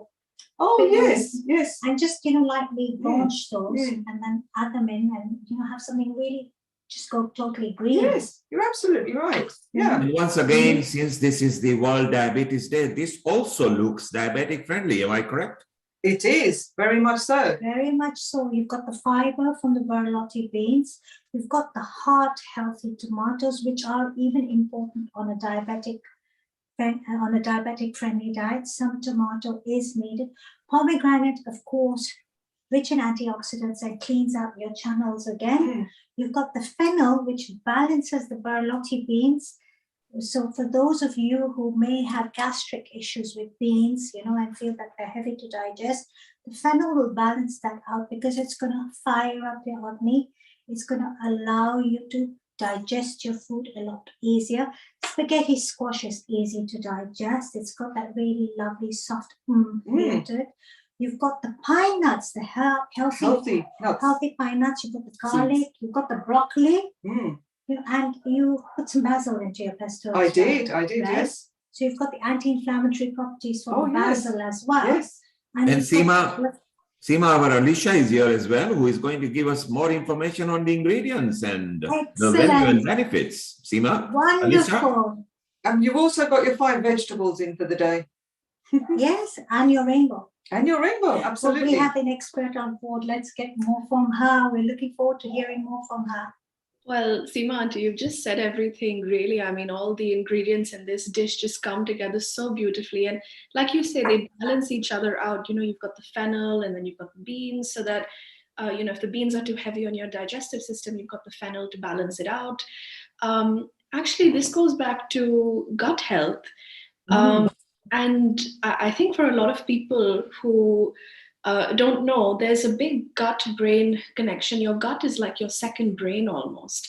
So it's responsible for like 90% of your bodily functions almost. So if you eat gut-friendly foods, it will help process those foods better and your body will make the most out of those nutrients. And when it comes to diabetes, you want to, the main thing is you don't want to spike your blood sugar levels too high. So squash is a great alternative to those carby, pastas and spaghettis, and like you said, they keep you full for longer because it releases sugar slowly. So it's very diabetic friendly. And again, you just created a beautiful dish with so many colors.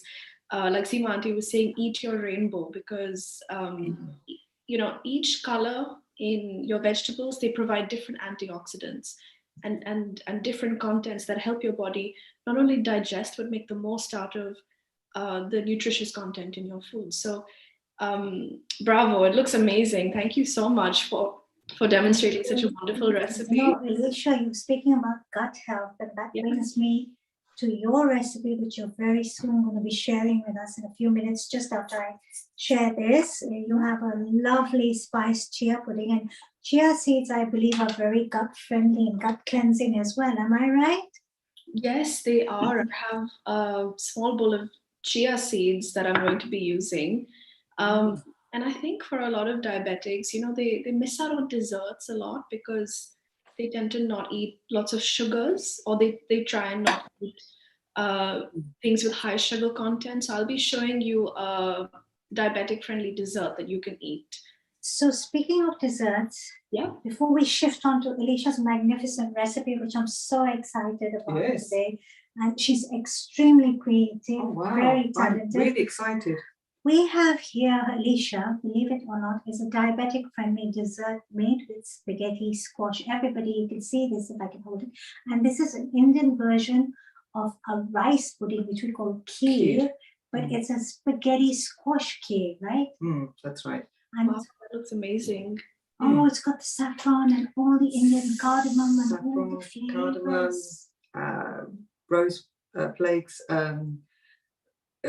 almonds, pistachio. You can put all the nuts in. So again, it's experimenting, but also being versatile with the spaghetti squash, because some people can't have rice, some people have allergies, some people are worried about again the diabetic side of it, weight. So this is another opportunity where you can actually eat healthy eating. And you could sweeten it with stevia. Yes.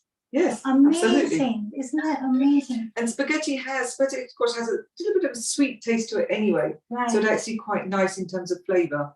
Very comforting. Yeah. It looks extremely delicious. There you are.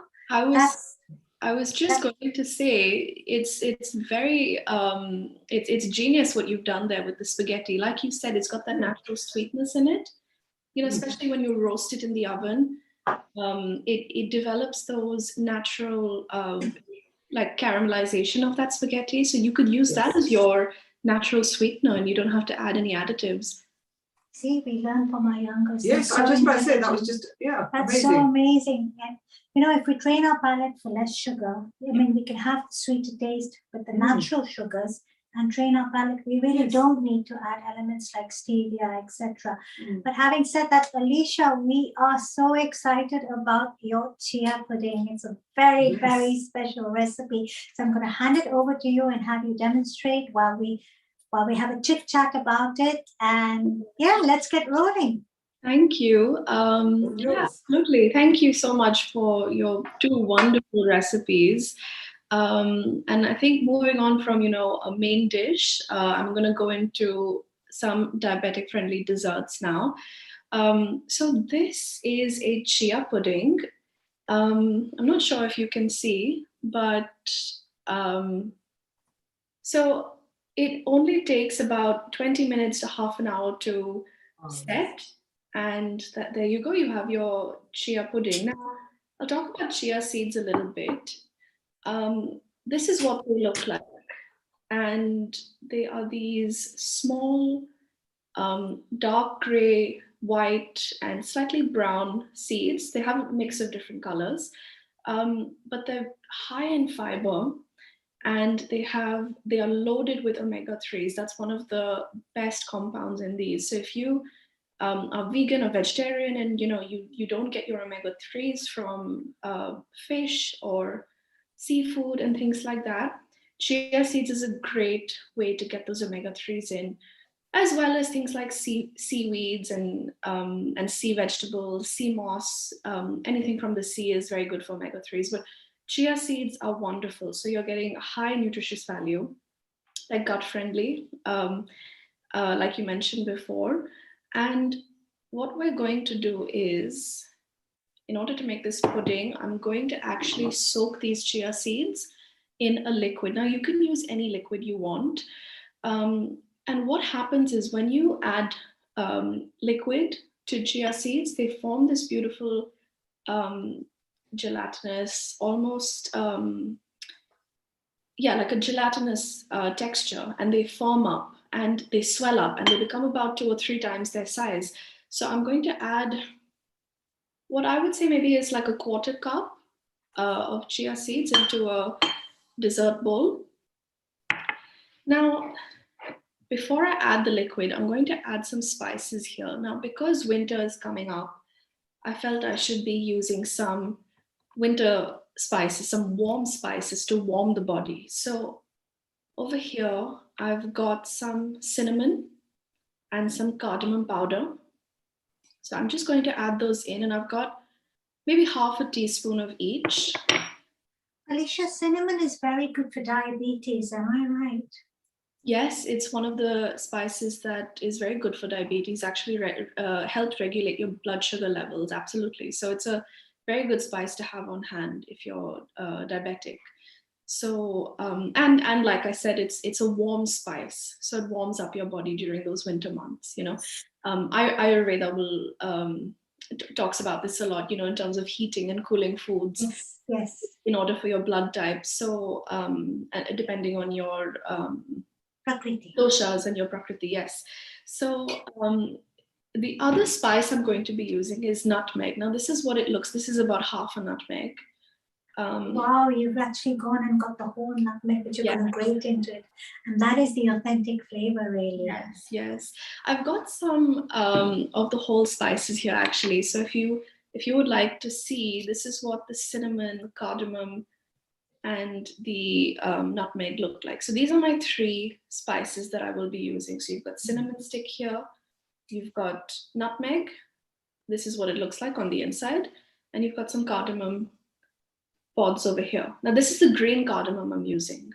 So you've got green and black cardamom, but I feel the green cardamom, I much prefer it for desserts, especially. Again, very warming, am I right, cardamom? Yes, yes, absolutely. Warming spice, just like the nutmeg and the cinnamon. So very good for those winter months again. So I'm just going to, the next thing I'm going to do is grate a little bit of nutmeg in. I've just got my grater here. I'm using the small side of the grater. Okay. So I'm just going to grate, not too much. You know, when I was growing up in Kenya, my mom would give us a cup of milk every night, and she would add turmeric into it and cardamom, and to induce better sleep she would just grate a little bit of nutmeg into it. Yes, because they say nutmeg, is it serotonin? I'm not sure, that nutmeg can induce, calms your nerves and it calms your system. Okay, that's serotonin, that's the happy neurotransmitter. So melatonin. Or melatonin, yes, yes. The one that helps you sleep, helps you regulate your sleep cycle, your circadian rhythm. Yes. Oh, wow. Yeah. So speaking of the circadian rhythms, Ayurveda is very big on observing the circadian rhythms of nature. Sleeping by 10:30, waking up half an hour to 45 minutes before sunrise, observing your dinacharya, which is the prescriptions of, spoke about oil pudding, etc. But I want to move on to that chia pudding because it's too exciting. I can go and speaking till eternity. So the next thing I'm going to do is I'm actually going to use oat milk as my choice of liquid. Now, oats are another very good source of dietary fiber, and it's very good for diabetics especially. Now you can choose any milk here, really. I'm keeping this vegan and plant-based, as I always do, but you can use almond milk, you can use cashew milk if you want it a little fatty and creamy. If you want that rich flavor, cashew milk is very good. But I went for oat milk today because it's got a beautiful nutty taste to It it, does. which I just I love. agree. I'm an oat milk baby as well.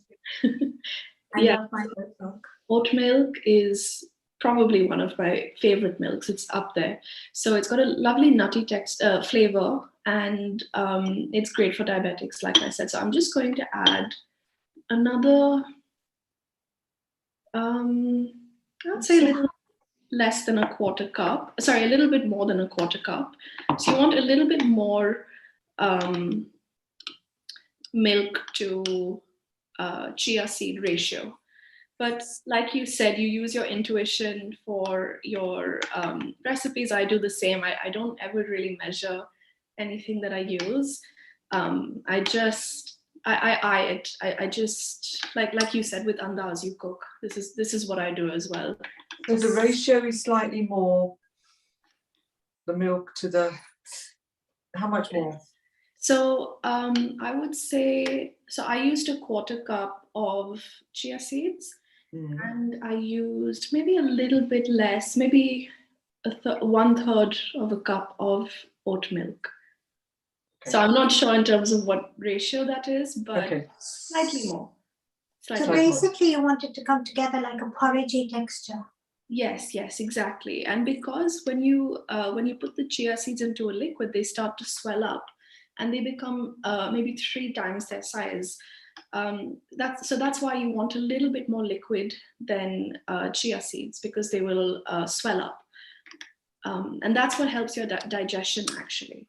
So the next ingredient I'm actually going to add is stevia. Now I've done some research on stevia for diabetics, and I found it's one of those natural sweeteners that does not spike blood sugar levels. Now, it's a leaf. It's a leaf, I believe, right? Yes, it's a leaf. It is a leaf, and it's a very sweet leaf. You can actually eat it just as it is. You can eat the leaf. But you find it in this powdered form, and you can see it's green in color. So you can use this if you like.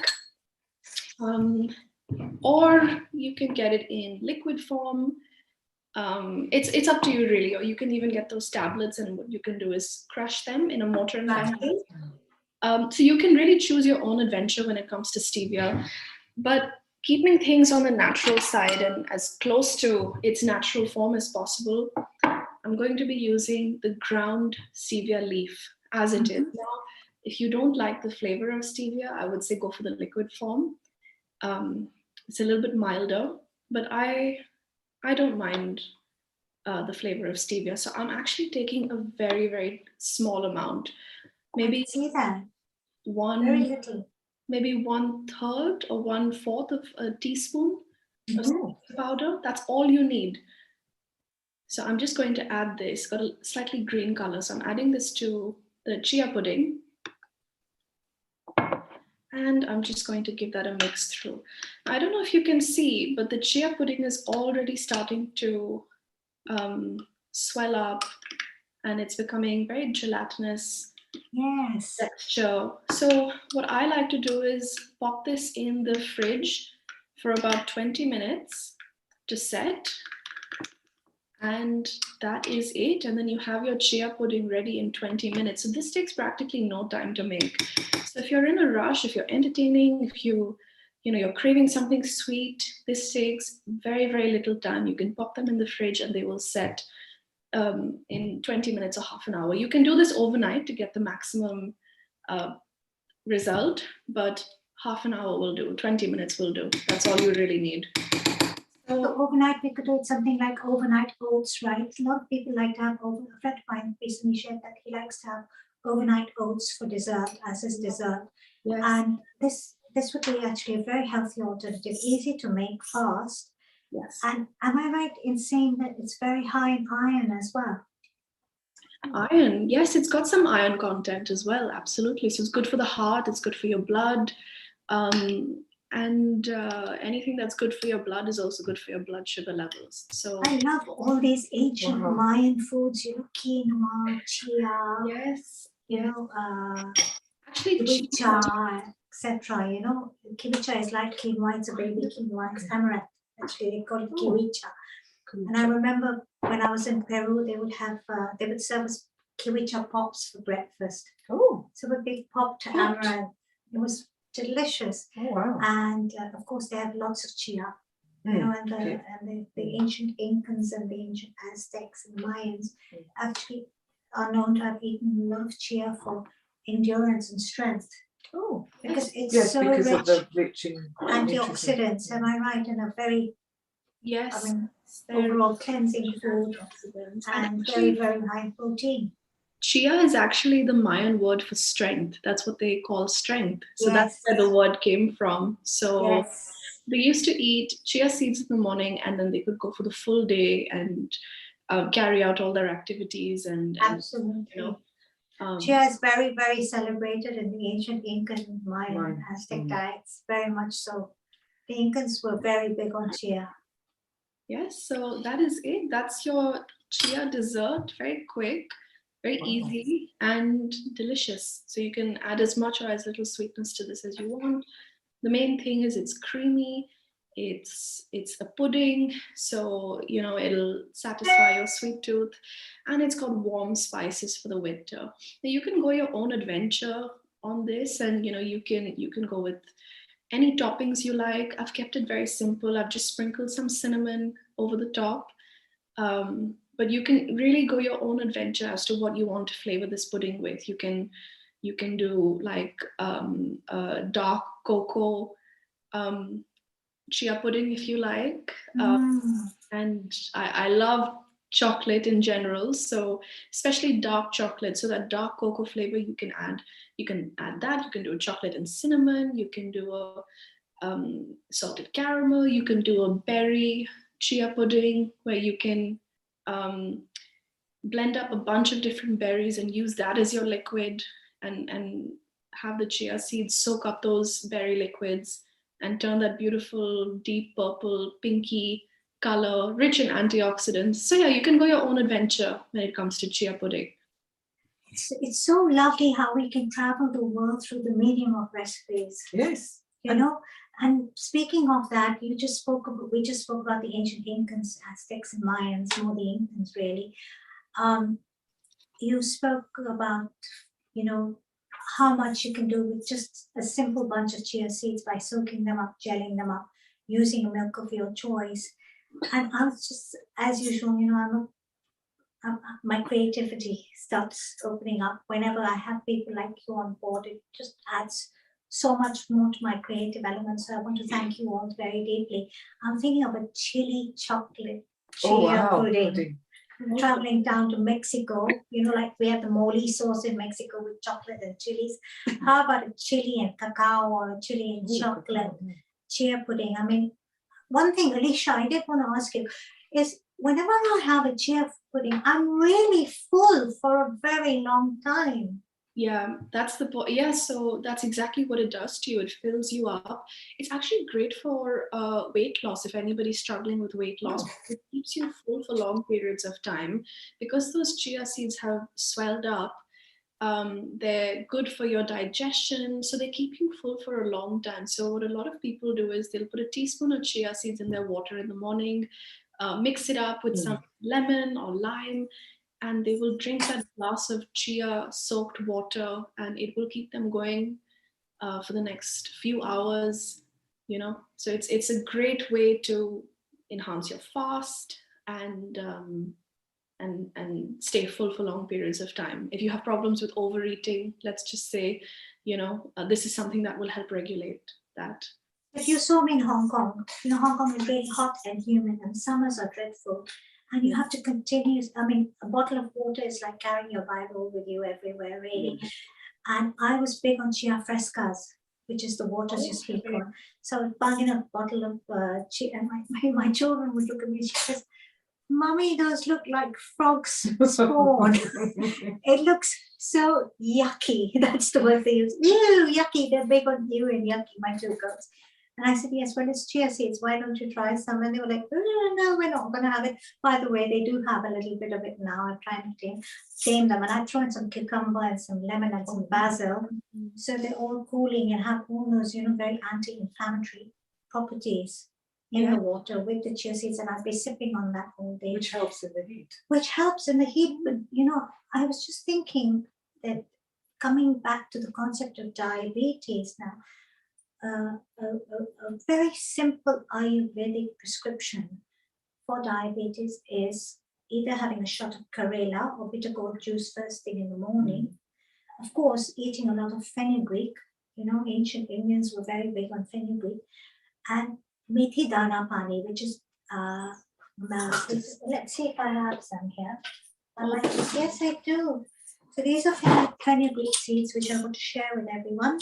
You can get them in any Indian provision store here in Hong Kong, in the UK. And what you do is you take a teaspoon of this methi dana and you infuse it into hot water and you let it sit overnight. Right? Okay. And then you strain the water and you drink it in the morning. Now, methi seeds by and large are said to be quite warming. So if you're in a summer country like Hong Kong, what I would do actually intuitively is I would strain it and I would allow a few chia seeds to gel up in it. Get your frog spawn going in the water and just sip on it first thing in the morning. So, there's so much that you can do with chia. Oh, by the way, I want to share something. Now, Alicia, this is something you do because you're very creative and I know you're a very, very, very good cook. Do you, and you're vegan, do you substitute your eggs in a normal recipe that would require eggs with chia eggs? Yes. Yes, I do actually. Either chia seeds or flax seeds because they form like this gel, almost that same runny jelly texture that, an egg would have when you're baking. So I would either grind up some flax seeds or some chia seeds and I would soak them in some water like for about 20 minutes or half an hour and I would use that as my egg replacement if I was baking and it just fluffs up your baking. Because it expands, that will fluff the whole baking process up as well, right? So it would be softer. Your cakes would be softer. Yes, they would be softer and they don't actually have much of a flavor. So it doesn't actually temper with the flavorings of your cake or your desserts or any baked goods. So I quite like that about them. And you've added that extra healthy element into your cake. So, you're eating your cake and you're feeling a little bit guilty. I know it's not diabetic friendly, so it's not allowed. We shouldn't be discussing this on this session. But let's say we made a cake with Splenda or stevia instead and with an unrefined flour. You're big on spelt. I know that you are. Yes, I love it. A lot of people do ragi baking in India for diabetes and for extra health benefits. And, I'm just thinking of, we got to get together in the kitchen together, girls, and do this together and try a ragi cake with chia eggs and artificial sweetener, some raw honey, maybe, or something, and come up with something of our own. Can you show us your lovely pudding that I want to jump out of the screen and eat right now? You know what's amazing? That in 15 minutes, you've just produced this wonderful dish. It's just amazing. Thank you. It's looks delicious. Yeah. And it's something that we would have in the house, right? There's always something that, you can, and putting that together in 15 minutes is just wonderful. Yeah, it's amazing. So healthy. Look at that, Alicia. That gorgeous. Looks amazing, delicious. And we could, if we wanted to add a few healthy fats to it, we could add up almond or pistachio, just a wee little bit, because having said that, again, I did speak of the kapha dosha in Ayurveda, and with kapha dosha, you allow a few nuts, but not too many because they're very high in fat. Right. Right. So you could add a little bit of heart health, fats onto that. That is an amazing recipe. Texture. I know. So comforting and soft, and it's got that texture. I don't know if you can tell. I mean, you shouldn't be allowed to eat without us. I know. We want some. I'll send some of the Oxford to you. You shouldn't be allowed to eat that without us, but we forgive you this time. We forgive you this time. So tell us a little bit more, Alicia, about cinnamon. I've been reading a lot about cinnamon. They say if you've got diabetes and you have, by chance, if you go out and you have a fruit that's very high in sugar, you need to sprinkle. This is what someone recently shared with me. She said you need to sprinkle some sugar on top of the fruit. What would the cinnamon, not sugar, sorry, Cinnamon. sprinkle some cinnamon on top of the sugary fruit. What would the cinnamon do to neutralize or help with the diabetes in that context? So that's a good question. I mean, I think cinnamon is one of those spices that, like I said, warms the body. So it also warms the blood. So it just helps regulate blood sugar levels. Now, medically, I can't say that it will help reverse your diabetes or anything like that, because I'm not sure about that. But cinnamon definitely helps stabilize your body, stabilize your sugars a little bit. So it's great to sprinkle that over anything sweet that you've eaten, or just incorporate into your diet a few times a week, just to help your body get rid of those high sugars.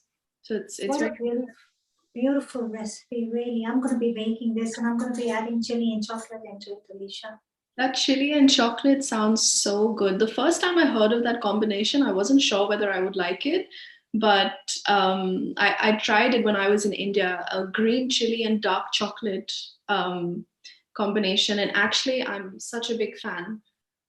It's an amazing combination, and I actually used to do dark chocolate dipped strawberries. Yes. And I would fleck them up with chili flakes and just serve them on a platter when I was running my private kitchen in Hong Kong, and it looks so pretty, with the little flecks of chili around it. You can add a few gold flakes here and there. But Alicia, this recipe is amazing. I want to thank you so much, and please stay on with us and give us more of your insight into the next recipe, which I'm going to be sharing. I will ask Hasmita to bring my tray over, and I'll walk away. So this recipe is done in 3 stages, and don't let that intimidate you, please. Okay, because it is a diabetic friendly recipe, and we're going to be working with an ancient grain, barley. Okay, so the ancient Egyptians are known to have grown barley and used barley extensively in their diets. Also, the British Empire, I think in the late 1400s or 1700s, extended its cultivation to its colonies, which were the United States and Canada now. Christopher Columbus was big on barley when he was trying to discover the new world, as we say, So what I've done here, what I want to tell you is I have taken about a 3/4 cup of barley. Now this is pearl barley. So it is slightly refined, but it's still diabetic friendly because it will release your sugars slowly. It's a slow release. Please, Hasmita, do come here. Throw some more insight with me as well. So what I've done is you can bring some stock, some low sodium stock, or some homemade vegetable stock, which is very easy to make with all your care. Make a meatball with your celery or carrot and your onion, and just saute it down and just plug in some water and slow simmer it and then sieve it. You get a nice homemade stock. So what I've done is I've boiled this barley for about 20 minutes in a rolling boil, just like we do pasta, and strained it. Barley can take anything between 20 to 25 minutes to cook. I like to keep it a little firm and nutty so it's got texture. Okay. I'm working with a nice generous cup of pureed tomatoes because I'm from Kenya and I love fresh tomatoes. Kenyans are huge on fresh tomatoes. Do you grill the tomatoes, or you just? I don't blanch them. I don't grill them. I just blitz them. But really, traditionally, if you really wanted to, you get your Roma tomatoes. You do the cross on top. You throw it into hot water. and you peel it and then you blitz it. Yes. But since I'm cooking this down Mm. and I'm going the Kenyan way, and I just kept it the way it is. Mm-hmm. I am using a teaspoon of stevia in this recipe because tomatoes tend to be a little sour. Mm. So to balance out, get that yin and yang, that balance of flavor, and because it is World Diabetes Day and we want to work with a diabetic friendly mushroom recipe, we're going to use stevia.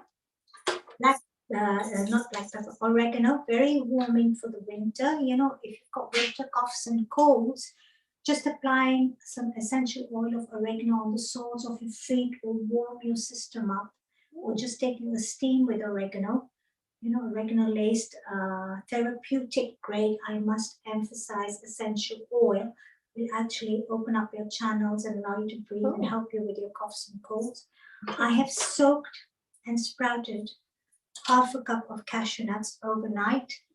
Why do we soak our nuts? Because when our nuts are growing, they have something called phytic acids which prevent our nuts from sprouting during the growth process. Oh, really? So their phytic acids are ACE inhibitors.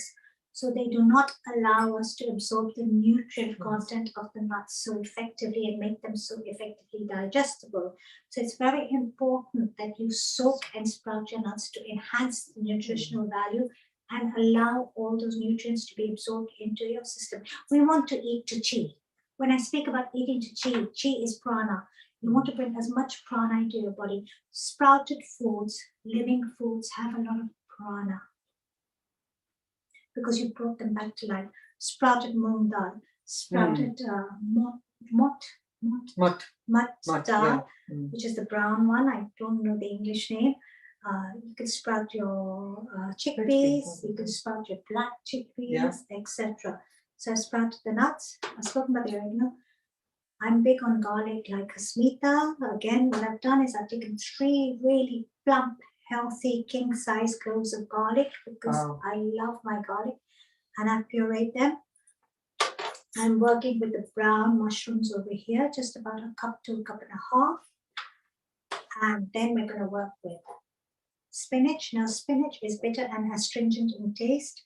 It works very well with the kapha dosha. It has low sugars and it's diabetic friendly. And we're going to build this up in 3 stages, this recipe. So these are all the ingredients. I'm just going to bring that up to the side over here. And we will start with the next one. Okay. I like to work on a medium-low flame always. So I'm going to bring the watts down here.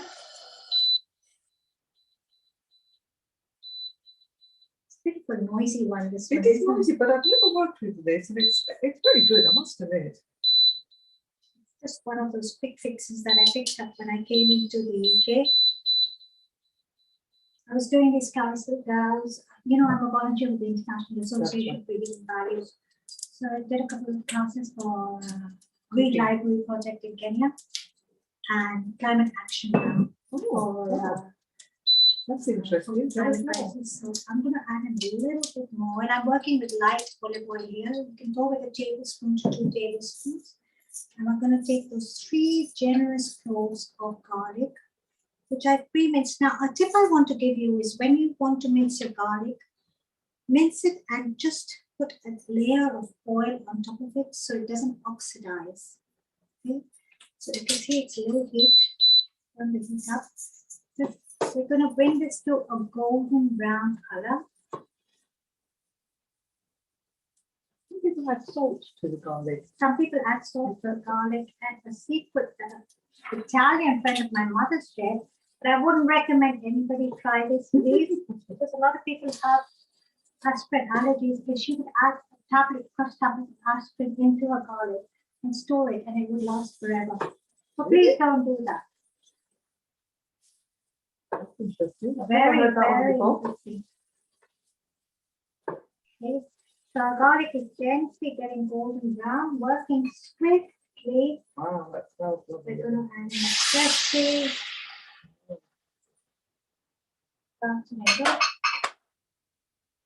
Just going to turn the heat up a little bit and just fill this down a little bit. Just bring the simmer it down a little bit. I'm not going to salt and pepper it yet, and I'm not going to add the oregano into it yet, or the stevia. So we're just going to let this come down a little bit. Now, some people may like to add a tablespoon of tomato puree into this, Okay. just to get the deeper, redder color. But I think I mean, that looks wonderful. less is more. It's got a beautiful color. We're going to simmer this down. The kitchen's smelling actually very Italian right now. Amazing.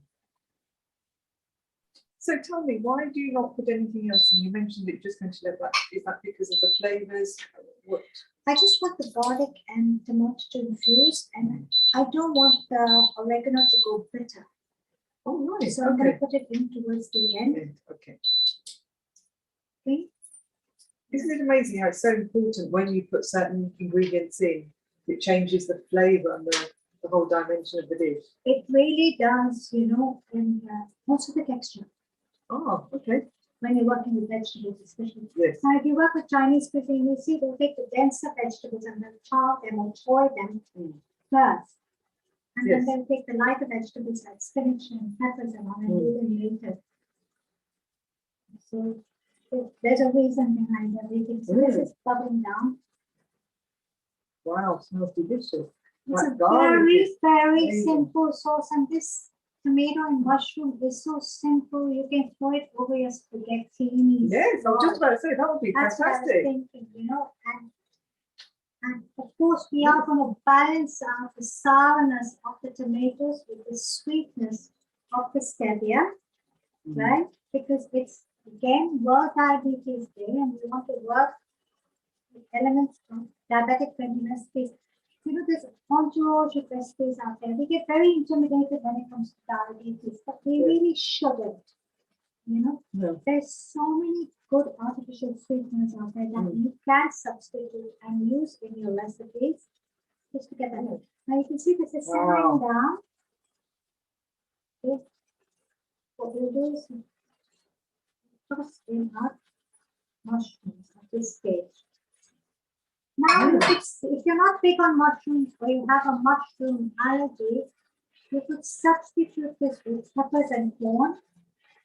Zucchini, peppers, and corn is brilliant in this recipe. And I am not very big on cooking my mushrooms too much.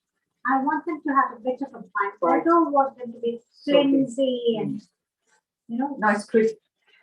well, firm. Firm, sorry, yeah. Firm. I mean, I am Wow, one look at who that. gets the Mushrooms big are- button mushrooms. And mushrooms are very healthy. Raw. Just clean them up really well. They don't mud out. You really give them a good wash. Stick some pesto on them. Just put them on their own. You know, or zucchini sticks with pesto. So you can see this is all coming together. Wow. And the mushrooms are releasing their flavor into the sauce. So you are going to get that meatiness, that meaty flavor from the mushroom. And of course, the texture of the mushrooms themselves is Lovely. meaty. And is there a reason, you know, the choice of mushrooms that you've used, particularly for this dish, or you can I use go any with mushrooms? anything. I go with anything. I go with the Chinese. I go with shiitake. I go with portobello. I go with the white cotton. Or the I don't know the name. The ones that look like ears. Alicia, you would know the name. She's big on that. Yeah, I love mushrooms. Mushrooms are very healthy. They're high in vitamin D as well. I love mushrooms. It's the best source of like plant-based vitamin D. I feel. I think my favorite are oyster mushrooms. I love them. And they have a. So this is simmering now. Now, traditionally, you could slow simmer this recipe like a way Italian mama would, you know. She would sit there and she would slow simmer the recipe. I'll say it in I don't know how to say it in Italian, so I'll say it in Espanol. Lentamente. Oh, Slowly. O pole in Swahili. O ahista in Hindi. Just slowly.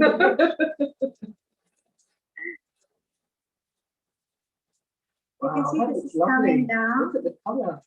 The color is nice. Amazing. Okay. And the sauce is, I've used the tomato seeds and all because I Did just, you use a particular type of tomato? you can go with walnut tomatoes or cherry tomatoes because they have a deeper red color. Very good question. Beef tomatoes will not give Not you the good, color. Okay. So this is coming down at this stage. So at this stage, I'm going to balance this out with the stevia. Oh, Give it a swirl. wow. You could add parsley into this recipe if you wanted to. Lots of green parsley, at the end. That would be beautiful. If you want to work with fusion flavors, then add in a bit of za'atar. My family is quite big on za'atar. Okay, this is getting done. I'm going to add in oregano. I'm just going to eyeball in some pink salt to taste. I'll just have my hand off here.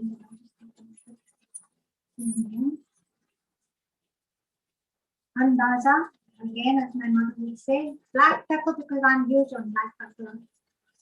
And I like lots of black pepper and fresh crap, my The sauces all come together. We're going to switch that off. We're going to allow the flavors to infuse while you assemble this dish. But before that, this is what's going to go in there. It's just amazing. Okay. So we're going to allow all these flavors to sit and infuse really well.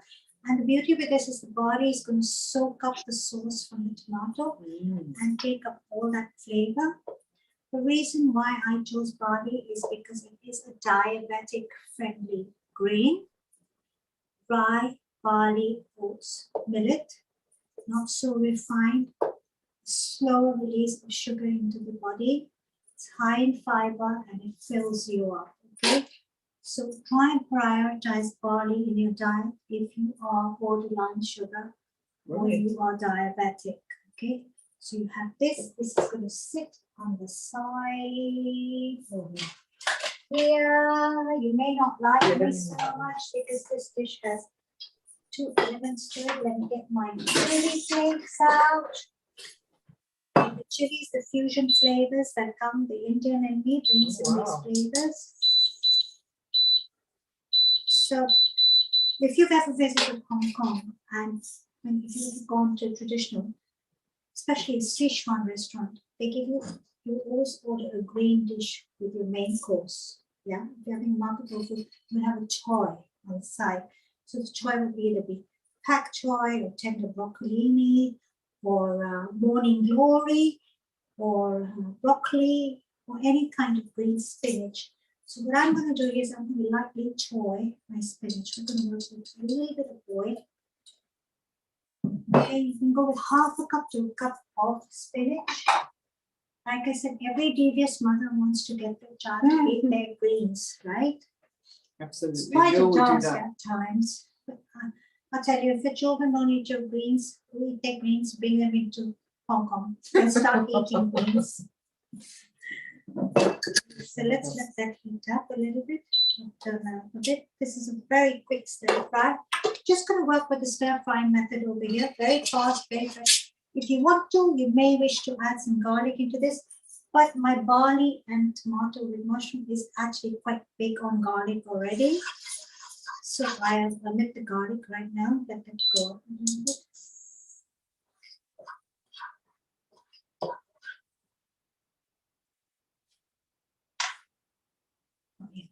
Yep.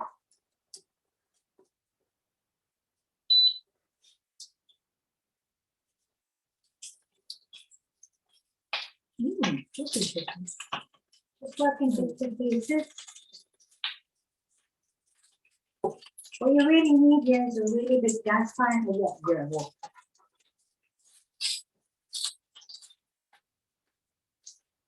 Really fast. Slightly bring this up, just to toss it up really fast. Get it well coated.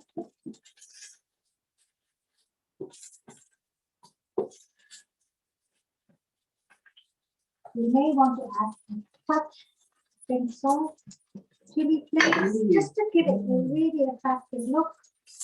And of course, Wow. have that really typical feel. You know, it's just allow your spinach to start to wilt down. Okay, the pan is still hot. I'm going to switch this off because this is still going to wilt down as I do the last stage of this recipe. My motto is fast, fresh, simple. If you run a kitchen as busy as I do, then you know what I'm talking about. Put that on the side. And now we have our garlic with tomato. We have our sauteed chili spinach. But we want to decorate it. We want to give it a little bit of richness, right? And nutrient denseness. Now, I did speak of the Cappadocia and not having too many nuts in the Cappadocia. And that holds true, okay? Please do not have an excessive amount of nuts, but a little bit of healthy fat is allowed, okay? I've soaked these cashew nuts overnight, they've sprouted. What we're going to do is very, very simply, we're going to build this into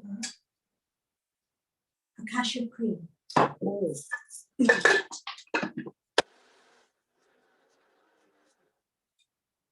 And you can see that bring it here. That's what it is.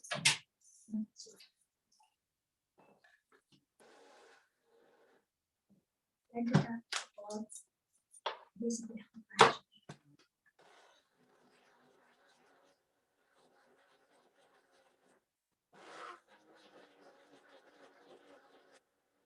I'm not going to salt up this cashew cream because I feel we already have enough salt in with the spinach and the mushroom. Oh, wow. Wonderful. Look at that. Yeah, this So rich. thick, Mm. luscious, creamy. You know, you've softened up your cashew nuts, you sprouted them, you know, nutrient-dense cashew cream. Now, this is one version. Oh. But I love my basil. Look at that. Seema, I wanted to ask that in case if spinach is not available, how Yes. about cabbage leaves? Because that's readily available in many countries. You can use cabbage. Cabbage is diabetic friendly. You just need to cook it with a little bit more skill because cabbage has a lot of earthy flavor. So what I would do with the cabbage is I would actually cook them in the with the mushrooms. with the What is it? mushrooms. Uh-huh. So it would, you know, it would get well coated and it would take on the flavor of the tomato sauce. You can use broccolini if you want. You can use. What's an alternative you can use for? Could you just plug this very gently into that phone because the battery is going low. Yeah. What could you use instead of cabbage? You could use broccolini. You could use kale. Oh, yeah. You know, Wonderful. You could use cavallo nero. I don't know if it's still charging, but I'll just take a minute and I'll adjust that. I am going to plate this dish up. And Seema, can you switch on the camera back on the main? Yes, just a minute. Main instrument, please. Over. Is Thank that you. on? Yes, it's perfect. Okay, we just have a battery issue happening here. So I've just got that plugged in and that should be okay. Now, the people who have just joined in, Seema, from different countries, because they've just woken up, could you remind them what are we preparing at the moment?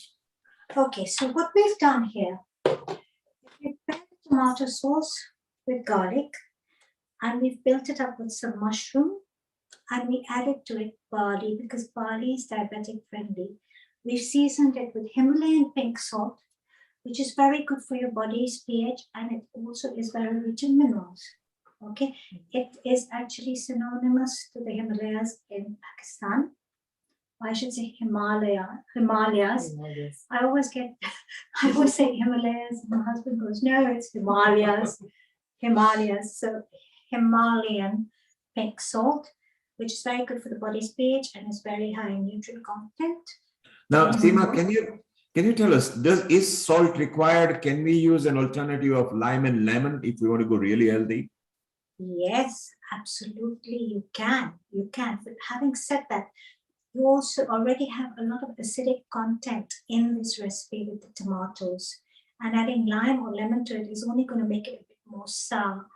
So if that tickles your palate, that's fine. If it doesn't, then I would say don't do it. Or if you add the lime or lemon and you want that balance, that yin and yang of flavor of sweet and sour, now that's the Kenyan in me. You add your stevia, your artificial sweetener. As I said, that we've already sauteed down the tomatoes into a garlic tomato sauce. We've added in the mushrooms. We've tossed in the barley. The barley has to sit in here for about 5 to 8 minutes to really soak in the flavors. The longer, the better. Yeah. We seasoned it with salt and pepper. So this is the sauce that we have. This is one element we're working with. Are we cooking that at low temperature or is normal temperature? You could work with a medium low temperature, Neilji. That's the best temperature to work with. Thank you. Yeah. Now, having said that, I'll walk everyone through stage 2, bringing in a bit of my Chinese Indian heritage. I've just very lightly choyed or sauteed down some chili spinach in this frying pan. Just lightly sauteed spinach in a little bit of light olive oil, bit of pink Himalayan salt and chili flakes to taste. That brings my Indian, African heritage and Chinese into this dish. Then what we did, we used some half a cup of sprouted cashew nuts. Now this is where we were. And we blitzed them with some water. We soaked our cashew nuts overnight to increase their nutrient density. We blitzed them down to a cream. Now this is one element of a cashew cream. Now 3 elements you can work with a cashew cream that I love. A, plain. B, caramelize your bulb of garlic in the oven. Oh, you know how we caramelize yes, it? Take out the bulb and blitz it into this wonderful dip. Add in some roasted cumin, add in some chilies. Oh, yes. And you're ready to roll with your crackers. Perfect snack for your hungry children when they come home from school with flaxseed crackers. Oh, wow. Really nice. Pumpkin seed crackers, Mm. pumpkin and flaxseed crackers. Crackers. That's a very, very healthy. Good health. Now we have an Italian recipe here actually because we're using oregano and we've used an Italian sauce with the mushroom and the oregano. I've added, of course, my little Chinese Indian element fusion flavors into it with the chilies and the spinach. Well, the spinach is also very Italian. And a vegan element that's going to bring all that into it.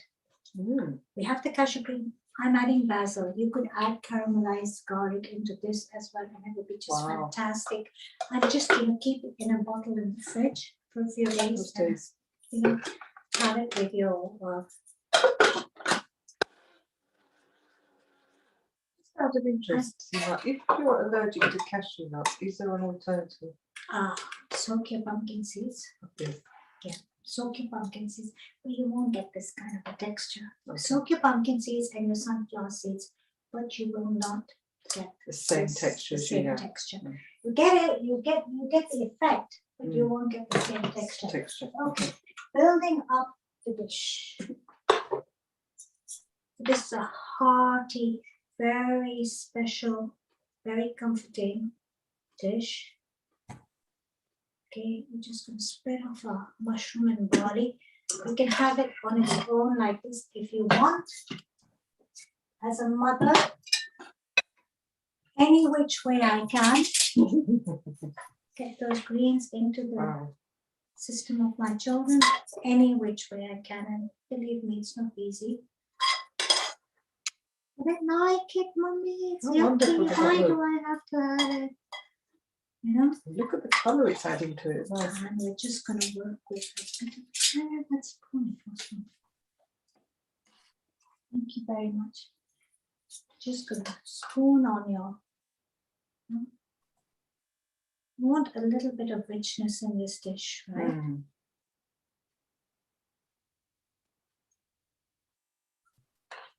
Just a little bit, not too much. Because it's quite rich. It is quite rich. When you stir this all up, it's really beautiful. Kind of feel. Get a bit of your arugula on top. You put some nuts on. You can now. Put your mixed nuts. Sorry. You can go with some pine nuts if you want to. You could, if you want to. Like it up with some Oh wow. chilies. Let's use Hasmita's pumpkin seeds. Yeah, Pomegranate? to produce some pomegranate. Yes, absolutely. So basically, the cashew cream here is substituting your cheese in this recipe. Wow. This was That's my amazing. take on it, okay? And a few edible flowers, those Flowers. ones that are still alive. They are a few colors here and there. It's really nice. You're getting some really lovely edible at that. flowers in the market That looks amazing. these days, and let's see if there's anything else we can add. I don't want to make it too busy. And there we are. We have this wonderful winter warmer. It's That looks diabetic wonderful. friendly. You're not going to feel guilty eating it. The barley is going to fill you up. The fiber is going to fill you up. It's going to have a slow release into your system. And boom, you're done. Only thing is you have to work in 3 stages. Yeah, But it's really, amazing. trust me, it's worth it. It is. It really looks is. delicious. And also the barley is soaked up in the colour. It's just vibrant. It's just The amazing. color is vibrant. Very. I always like to throw in a Lovely. bit of arugula, or Yeah. I'm big on these. So this is something I learned in Hong Kong. Oh, Is when you have spring onions, the lower half, you slice it up really thin, and you soak it in water. And Oh, what happens lovely. is you get these lovely curls, and if you want, you can add a curl or two. See, we eat with our senses. yes. Sima, We eat with And that looks just beautiful. Sima, can this recipe be mixed with quinoa, or can we have a healthy, rich, high fiber brown bread? Neilji, that is such a fantastic point. I think quinoa is an ancient grain, and the ancient Incans were known to honor it have been known to honor quinoa since time immemorial, which reminds me of my time in Peru.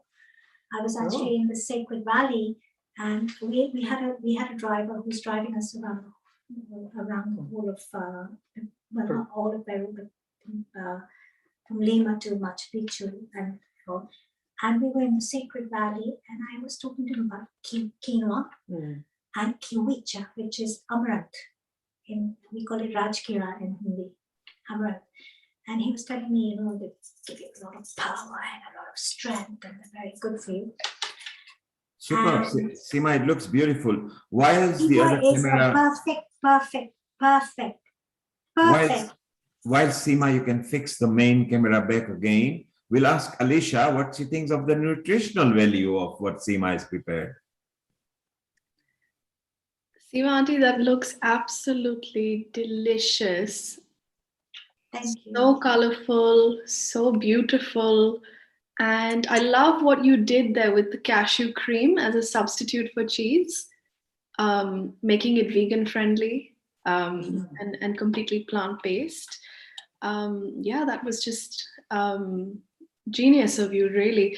I have a question for you, actually. You use mushrooms in this recipe.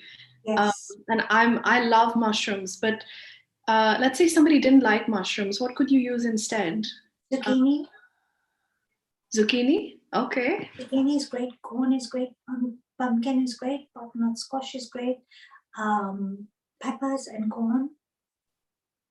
Yeah, any vegetable really. The squash, zucchini, pumpkin, those types of vegetables, the summer vegetables, they're very diabetic friendly, I believe. Go for the diabetic friendly vegetables. Now, if you ask me, can I put fenugreek leaves into this recipe? No. It's not. It's just not going to amalgamate well. It's not going to taste well. Neilji asked me, can you put cabbage into this recipe? What a great thought. Yes, indeed, you can. What you're going to do is you're going to simmer the cabbage along with the mushrooms, so it takes on the flavor of the sauce. Cabbage is a cruciferous vegetable, right? It does need a little bit of cooking with pungent spices, personally, or the aromatics of ginger and garlic, or adding chilies into it. It's very, very important. Don't you agree? Yes, definitely. Bringing the traditional way. What do we do in Kenya? We use asafoetida with our cabbage, which gives on a beautiful flavor with curry leaves, and then we add salt, and we add. I shouldn't be saying this because it's World Diabetes Day. We add jaggery to it, but we can add stevia to the recipe. So there's so much that can be done with this recipe. It's so versatile. Neoji said, can we use quinoa? Yes, you can. Can you use a whole grain bread? There's a fine line there, because a lot of the store-bought breads we have, Alicia, have hidden sugars. Yes, absolutely. Yes. We do. And a lot of the brown breads we have are brown with molasses. Yes, and unless you're making your bread at home, or you're buying, fresh bakery bread that uses wholesome ingredients, I think supermarket bread, even the brown breads, unfortunately, they have added preservatives and sugars, and that might spike your sugar levels if you are diabetic. So, maybe a sourdough rye. Sourdough rye would be great. Yes, rye bread is very good. Just rye grain in general is another ancient grain, isn't it? So it's one of those grains that keeps you full for long. It's got a low glycemic index, so not a lot of sugars are being released into your body, or your body is, I should say, not producing as much sugar or insulin.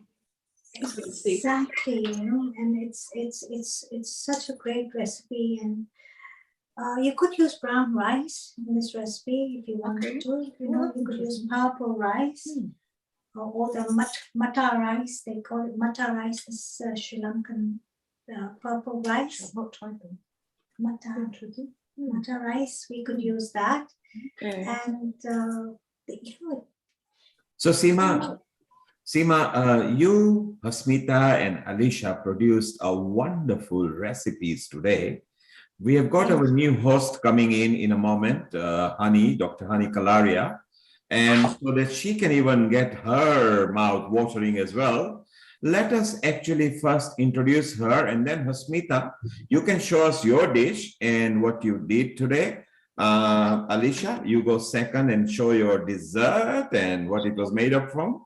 And then Seema will rerun what she did, and so Honey can even participate because she loves cooking too. So Seema, please go ahead and introduce our next host, Dr. Honey Kalaria. I will, and I think Honey needs no introduction at all, because she's been on Healing Our Earth for such a long period of time, and she's been our host since, I think, since you began. Am I right, Mr. Kumar?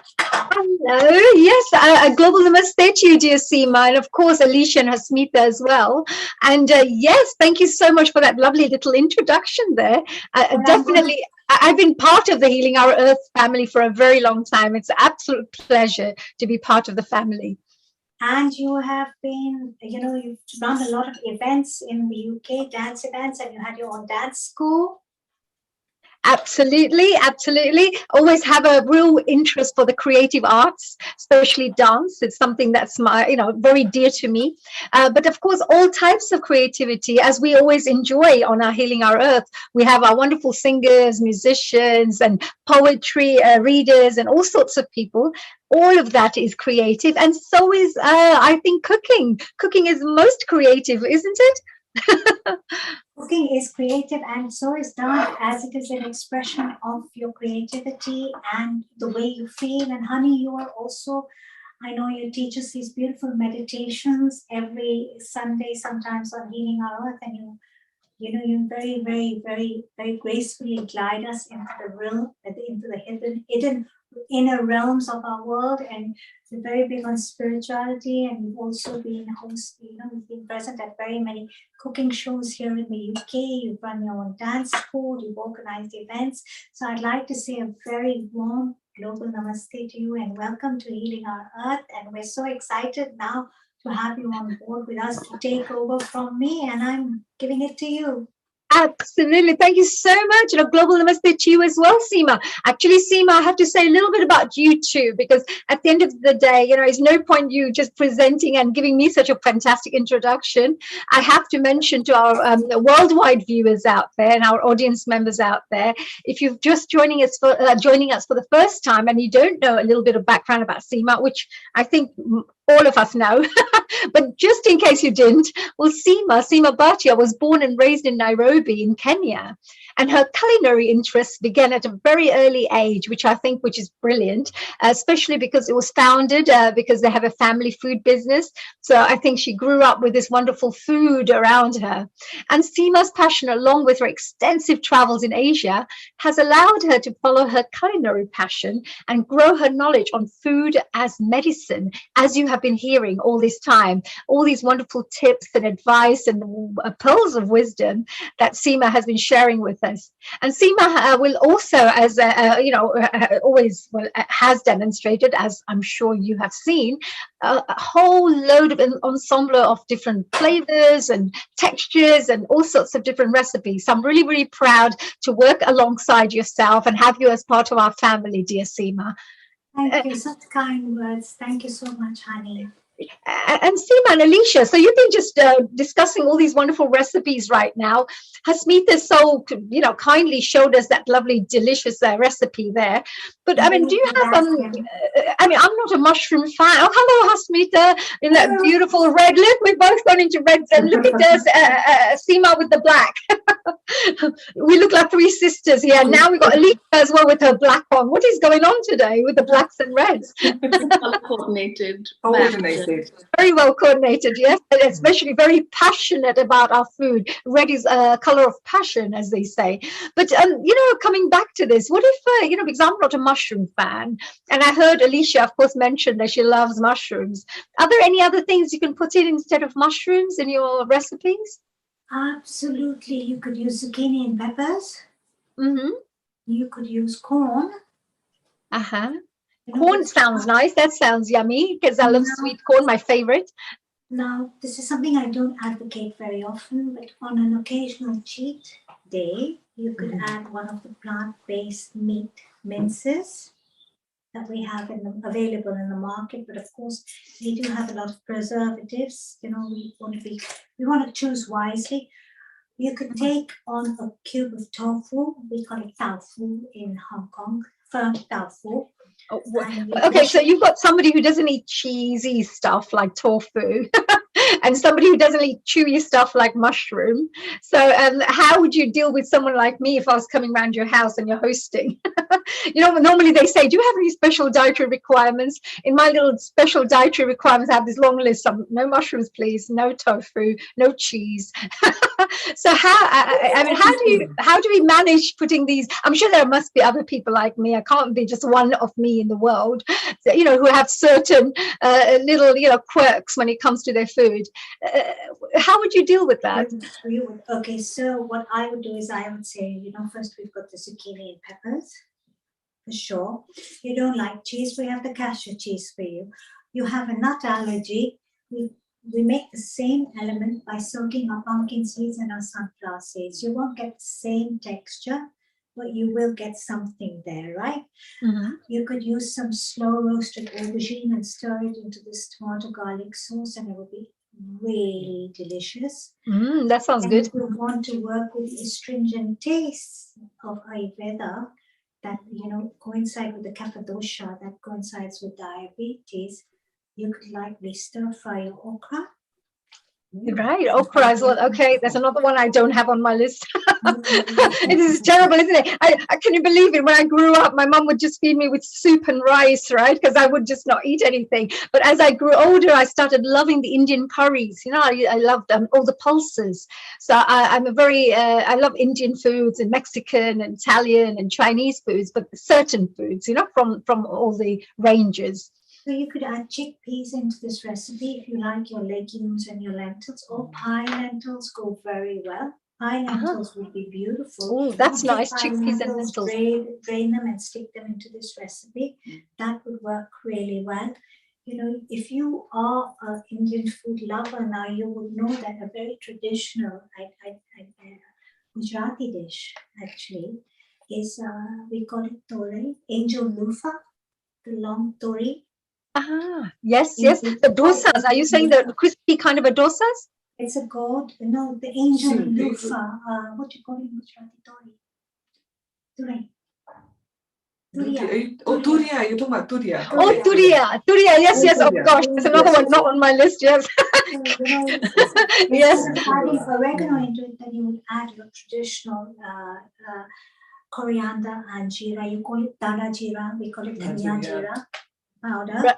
To Yes. the mix, you could add garam masala. You could add cinnamon to it because That sounds nice.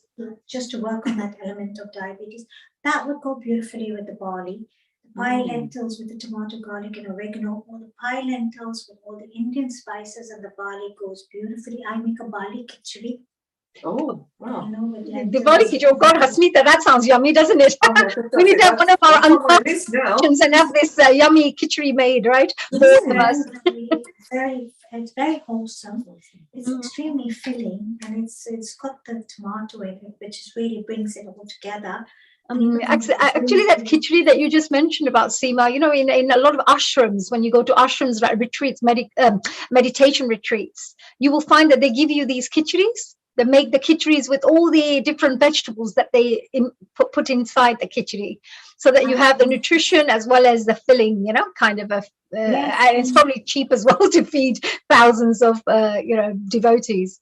Well, actually, you know, when you're observing an Ayurvedic diet, they advocate a 3-day khichdi cleanse, which is a gentle way of eliminating all the toxins and clearing up your shrotras or your channels that are blocked. So they work with a lot of yellow and green mung bean, mostly green mung bean, because green mung bean is very high in chi, it's very high in prana, you know. So they have a lot of green mung bean dal khichdis, you know, and I think in South India they call it pongal. You know, it's similar to khichdi, and they add lots of vegetables, and they add all these lovely South Indian temperings with curry leaves and dry chili leaves and asafoetida. And you know, so there's a whole range of things you can add to this, isn't it? I was just thinking, Alicia was sitting there very, listening very carefully with and very intently and observing us discussing that. But Alicia, you know, you do all these wonderful recipes yourself as well, and a real amazing cook.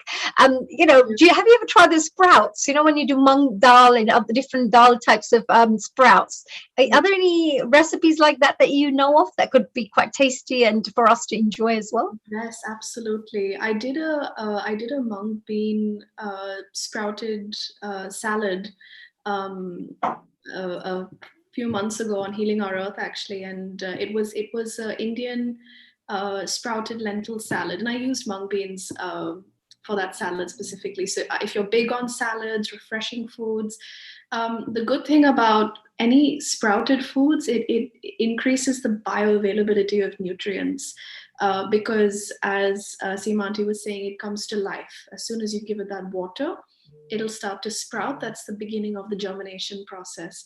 So not only is it delicious, it's incredibly nutritious. You can add it to salads, you can steam it, blanch it, temper it with spices. You can make a dal out of sprouted mung beans. You can really go your own adventure. There's so much variety when it comes to lentils in general. It's called a live food, isn't it? Because when you sprout the lentils and the mung beans, mung dal as well, you kind of know that you are putting life force in it, because as you sprout it into the water and it comes out like the root has all the nutrition, right? Yes. That's where all the nutrition is. So if you have that, it's kind of filled with all the nutrition. And at the same time, you mentioned it's true, you can put a bit of spice on it. I actually put some lemon juice and, so some dhania powder, some chili powder, and like I put some coriander, cut some coriander, mix it, and sometimes I even just make salad and then put that within it, mix it so that you can enjoy the nutritious value of it, but at the same time feel that you're having some taste around it as well. Yeah, absolutely. It's delicious. I try and add sprouts to most salads of mine. It's just a little hint of nutrition and lots of antioxidants and things like that. So I always try and add sprouts, nuts, seeds to anything that I eat. I just sprinkle them over the top. That's nice.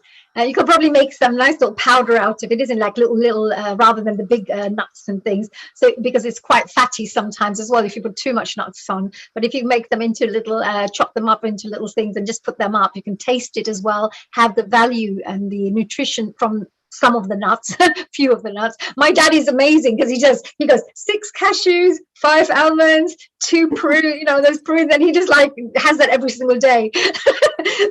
It's his little, that he feels that's his dietary requirement. He doesn't need more than that, but that's enough for the value of the nutrition value for him to have. Yeah, great way to start your day off with nuts, seeds, and sprouts, because it gives you that life force energy as soon as you wake up in the morning. And in a spiritual sense, I guess you could say, when you consume foods that have that high vibrational energy, those negative ions, you have more life in you, more grounding in you as you go about your day. Absolutely. Food makes you, isn't it? Like every single cell of your body is made out of your food anyway. And of course the air and all the rest of it, but food is a very big part of it. I mean, coming back to Seema and Hasmitha, because we talk about all these fantastic things that Alicia also mentioned about the nutritious value of this. We were speaking about diabetes just a little, because it is Diabetes Day today and Awareness Day. But Seema, from your side, or Hasmitha from your side, is there anything that you say that we could have that could get rid of diabetes? Because some people talk about Karela juice. You have the bitter gourd juice, etc., and that should really get rid of your diabetes. Is that true? Does that work? See, honey, there's no magic formula. There's no magic wand. Yeah. The first thing you need to do is implement discipline in your eating habits and eat with awareness. Yeah. You have to have awareness about the do's and don'ts of diabetes. No refined carbs, right? Carbs are allowed. A lot of diets will tell you to eliminate carbs completely on a diabetic diet. But Ayurveda will say, yes, you do need a certain amount of carbs. There's a certain plate that we have in Ayurveda where we have a macros and a micros and everything in our carbs. Okay. Diabetes generally is madhumeha, sweet urine in Ayurveda, and you generally prescribe a kapha-friendly diet, which means bitter, astringent, pungent foods to bring that dosha into diet balance. So yes, you will actually implement more fresh fenugreek leaves, more fenugreek seeds, as I spoke about them, soaking them in water and drinking the water first thing in the morning, straining it and drinking it. Karela juice. Yes. Yes. Bitter gourd juice. And of course, eliminate sugar to a certain extent, and it depends on the severity of the diabetes. Now, my father was diabetic. He had old age diabetes, and his sugars would drop during the night. He was on medication, not on insulin. His sugars would drop in the night. So the doctor advocated that we give him a piece of dark chocolate every night before he sleeps, so he could carry his sugars through the night. And he was like a little baby. Okay, he was 91. He would ask us, when can I have my chocolate? He loved the sweets. When can I have my midterm? And we'd say, Papa, wait, before you sleep. No, I want it now. And I'd say, no, I'm not going to get it right now. Got to wait. So they have a craving, don't they? The people who have diabetes, of course, because they're not allowed. When you're not allowed to have certain things, do you not feel that from what you're mentioning, it becomes a little bit, when you're too strict, people will get really tempted to have the food. Like if you keep saying, don't eat this, don't eat that. I find that a lot of our elderly family members, we are trying our best to, because some of them, of course, have medical conditions and we have to look after them as well. But, the more you say, no, don't have ghee, don't have that, don't have sweet, actually, you're really The more they depriving want them. it. They're like 75, 80 years old, and you're just depriving them from their life of joy. And, I know there is a health side as well that we have to think about, but it's like, no, don't have this, no, don't have that, no, don't have this. And our ancestors in the past, they never had any issues. They never had diabetes. They never had anything like this before. And they would just eat rotlo and, they in rotlo, let's say, as we say. So there wasn't even that much food, and you have to have this vitamins, and you have to have this mineral, and you have to have this. None of that. But what we found was, they would always be working in the farmland. They would be always happy. They'll always be talking to other community members. There'll be a close-knit community out there. So mentally, they are quite happy and, what would you say, peaceful, So I believe, from my side that, I know we talk about lots of good recipes and food and being quite disciplined, but I really do feel that, we need to do it as a mind, body, soul thing, where people have that emotional connection to the food as well. So it's not even just the food, but how you connect with the food.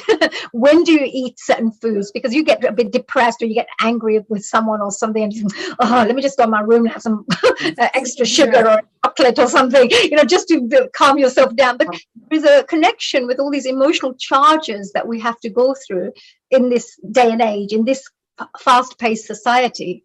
So what do you think about all that side of things? I think the mind, body, spirit connection is very, very important. I always talk about the quadrants, First quadrant is, of course, your thought process. Where you are in your thought process, you really need to sit back and look at that and say, where am I? Am I emotionally eating? Am I eating without discipline? What can I do to change? Then you have the body, and that I always bring in the element of prakriti, get your dosha analysis done, go for Nadi Prediksha, which is your pulse, or either go fill in the questionnaire for your Prakriti, because your Prakriti is determined at conception. This is who you are. And then your Vikriti is how it has changed, where it's shifted out of balance.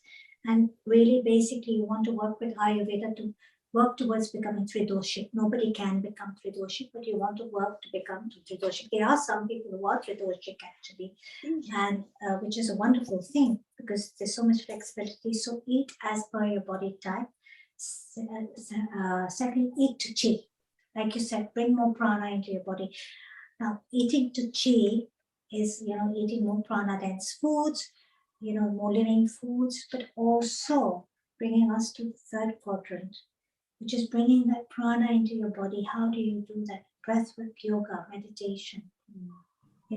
With this, of course, living with the Ayurvedic prescriptions of dinacharya, which are, waking up before sunrise, observing all the dinacharya prescriptions, everything from, brushing your teeth with ancient twigs like neem and kaderi and all these ancient twigs that are bitter, that take the kaf out of your mouth.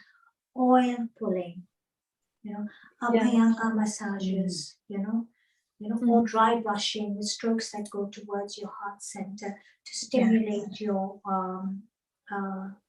lymphatic system. These are all the prescriptions. They are lengthy. Nasya, so important. Nasya is so important. 2 drops of anutelam or nasya telam in your nose.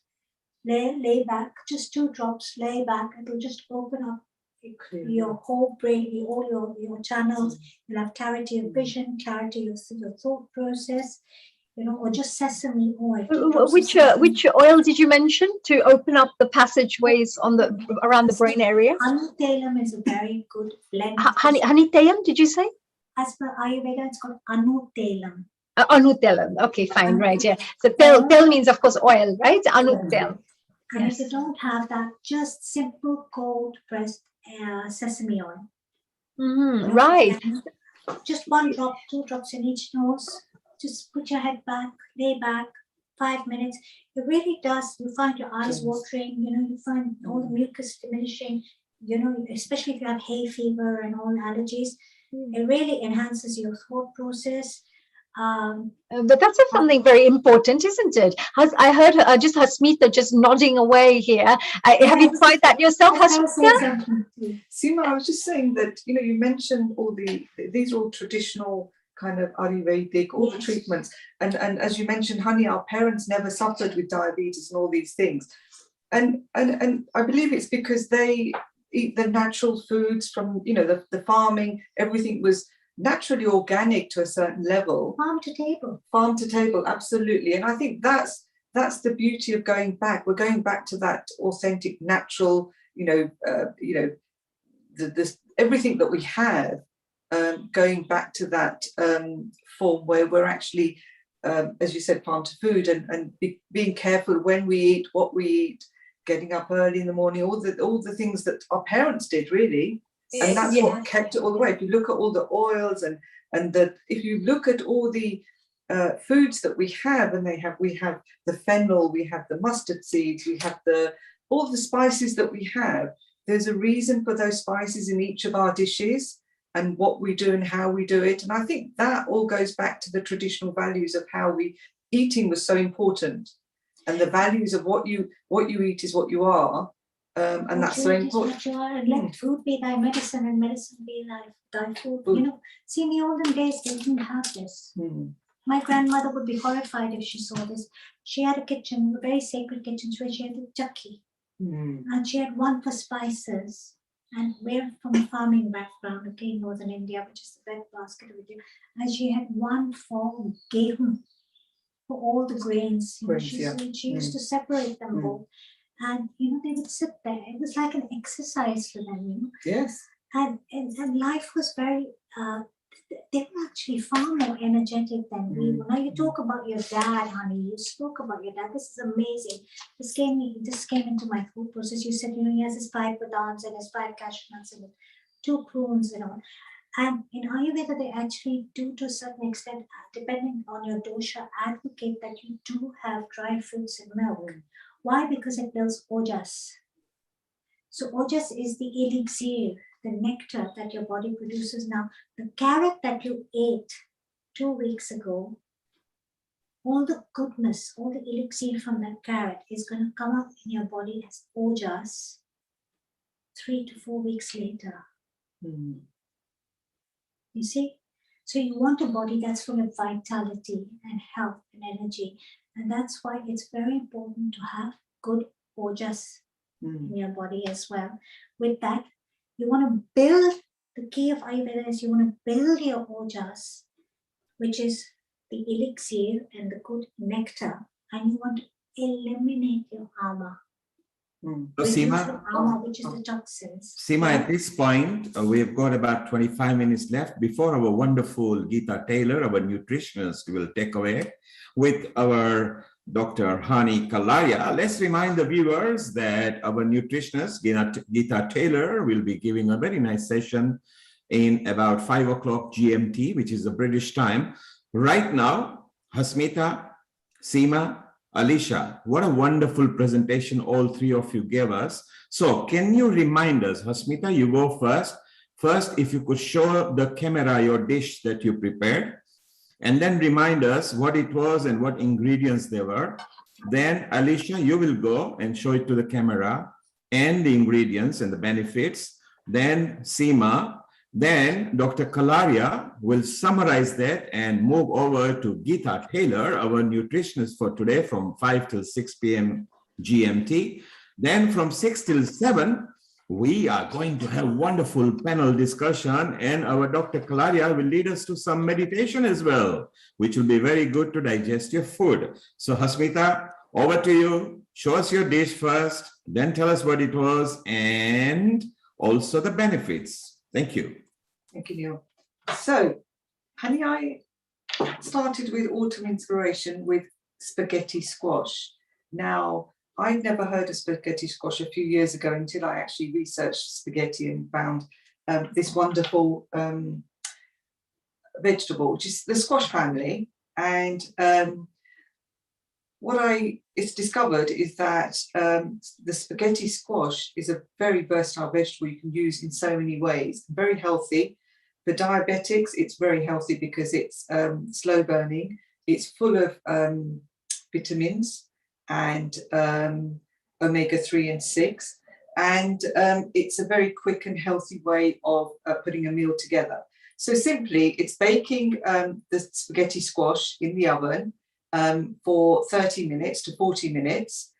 You can season it with your salt, pepper, garlic, ginger, spices, whatever you want, herbs. And then once it's ready, it comes out the oven, and I'm going to show you the after.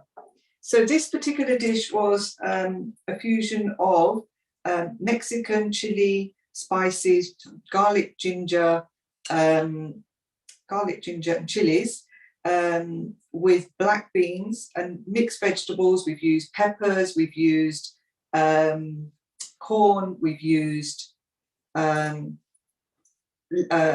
spinach, and you can put as many vegetables as you want. You can either put it in a taco shell, or you can put it back into the shell of the squash itself. The squash itself is very stringy. Here, let me show you. So, because it's stringy, it allows, I'm just going to use a spoon actually, because I think, because it's stringy in texture, you will see that it actually, it's not coming out. It comes out like spaghetti. And so it's very good for using with pasta dishes, or a substitute in a Mexican dish. Fill it with tacos, put your vegetables in, put your favorite vegetables, bed of salad with, you can mix it with pomegranates, we put salad, we put Parmesan cheese, a fusion of whatever you want. And similar to what you said earlier, Honey, if you're not comfortable with certain vegetables or certain ingredients, you can put whatever you want. Similar to any dish that you want to make, spaghetti squash is quite versatile. It's similar to butternut squash, but spaghetti squash is stringy, and the texture is different from butternut squash. The second dish which I pulled together is slightly different. It's actually replacing spaghetti with the spaghetti squash. So if you have an allergy or you can't eat spaghetti, then the spaghetti squash is a lovely dish, where this time we've mixed with, can we see? Tomatoes, we've roasted some tomatoes, roasted fennel with some spinach, and I've made some broccoli pesto with mixed nuts, pine nuts, and spring onions, and again, a wholesome meal.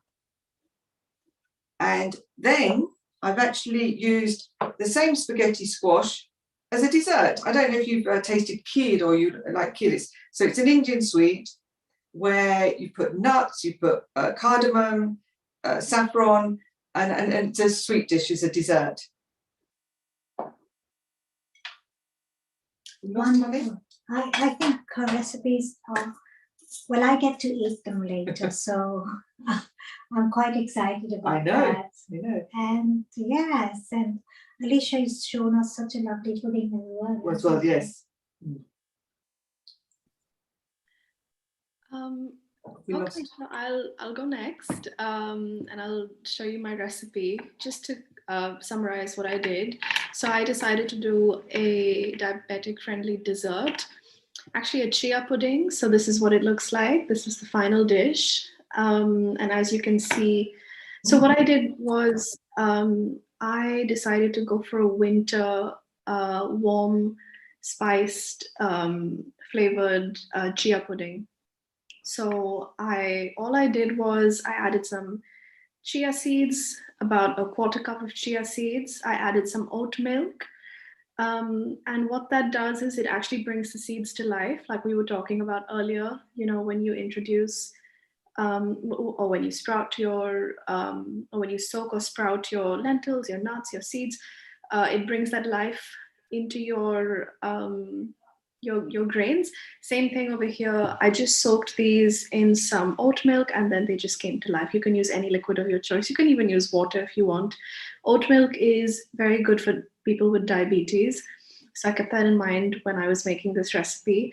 And all I did was I added 3 simple, very warm, wintry spices. I added some cinnamon, I added some cardamom, some green cardamom, and some nutmeg.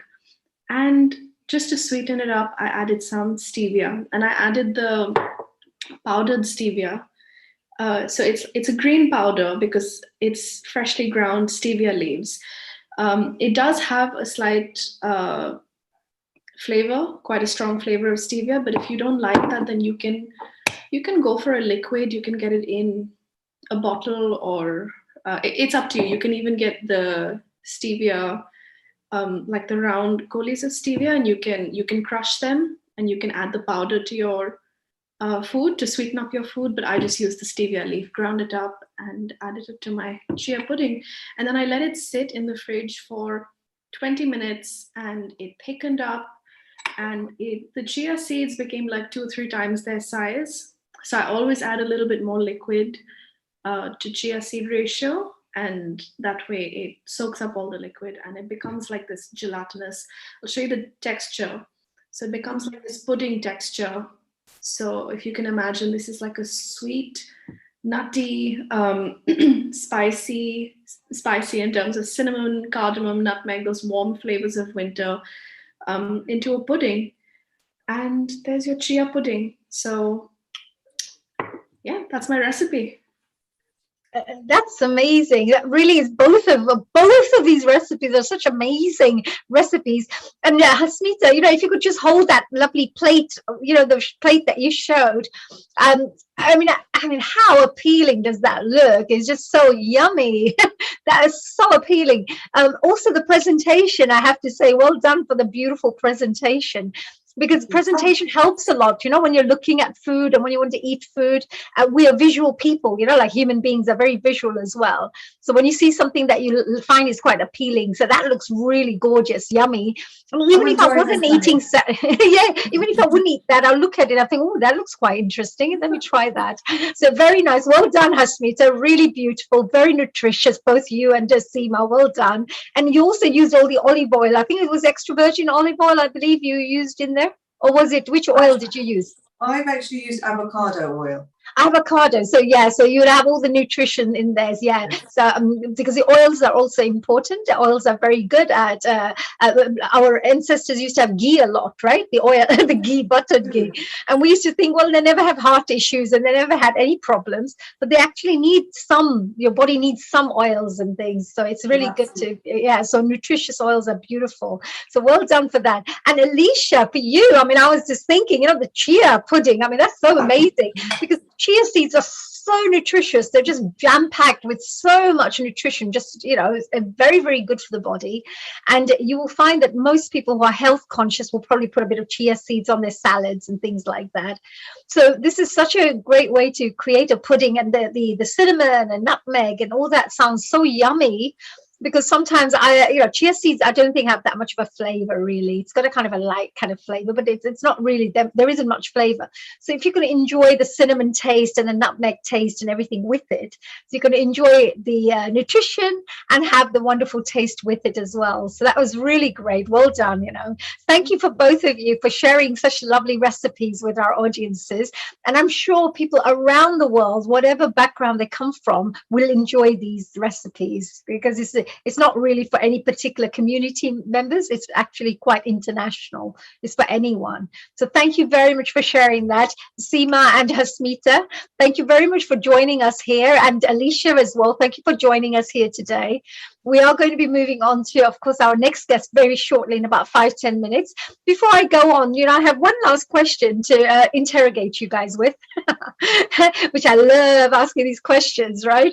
So if I had one question that, we talked about all colors. People should have all the different colors that they should have on their food plate. So they say you have the reds and you have the purples and you have the greens and you have the yellows, etc., etc. What is your take on that? Is that something that you would recommend to people, that go and have all the different colors on your plate, or does it not matter? Eat your rainbow. Absolutely. Eat your rainbow. Totally. Yes. So would you, so in our Indian foods, especially when we're talking about, let's say, Indian foods, we would normally have, let's say, chapati, curry, some kind of sabji, as we would say, like a Bombay potato or whatever it is. And you may have yogurt, lassi, it's things like that. So, but I mean, is that considered as eating your rainbow? I mean, sometimes we find that we have salad with it, kind of spiced salad. So they normally put onions and tomatoes and cut a bit of coriander and put that with it, or pickle. They say sometimes they have pickle as well. Well, is that considered as a rainbow, or is there something else that we should be adding to our everyday diets? I think the Indian diet is very versatile, and it's an ancient diet, and it does draw from the ancient wisdoms of Ayurveda. I say this again and again. Having said that, I feel the Southern Indian diet, especially, if you're looking at the new Southern Indian diet with the new unrefined ragi idlis or the ragi dosas or the bajra dosas with the horse crab in them, and then they have the sambars, and a lot of them put moringa leaf into the sambar, which is also very, very good for you. So you have the green there, and they have a lot of pacharis. They speak of the pacharis in southern Arteries means, what India. does arteries mean? Pacharis is like a salad, okay? So they have a beetroot pachadi or a carrot pachadi, or they have a carrot with yellow mung salad. So you're getting that element of color there, right? So you're getting all the tones. I think you have to be very aware. You can eat your rainbow extensively in the Indian diet, no matter which part of India you're from, or you can eat your rainbow in any diet, really. But you have to know what color. You have to know the colors of the colour matches. rainbow, basically, and bring them into your plate, and eat with awareness, eat as per your dosha, and you should be ready to go. That's what I Yeah. feel. I think Eating, Indian would be very yeah, eating with colourful. awareness sounds good. Eating with awareness, because every bite of food that you put into your mouth, if you're aware that that is actually nutrition for your body, it's not just for taste. It's actually also actually creating you and rebuilding you and rejuvenating you or nourishing you. If you can have that kind of a mindset every time you put something into your mouth, you may find that you will have better choices, of what you are going to have. Because at night, if I'm sitting down and I'm watching a movie, then I'll, of course, instead of eating apples, I'll probably want to go and get the popcorn and eat that. But if you know that, look, if I eat this popcorn, there's 500 calories that just going into my body with not that much of, nutrition value, why not just go and cut 2 apples and you just got 80, 100 calories there, and enjoying all the nutrition with it, and chomping at something while you're watching that scary movie, as you're chomping away. So yeah, so it's absolutely right. And Alicia, whilst we're discussing this, we talked about the rainbow side. Just to finish off with, if we had to do some kind of a smoothie with the rainbow colors or so that every day, doesn't matter what you're eating, but every day, if you just had that one smoothie that should be able to give you most of the nutritions that you need for the day, what kind of things would you put into that smoothie? What would you say would be really great for the different colors?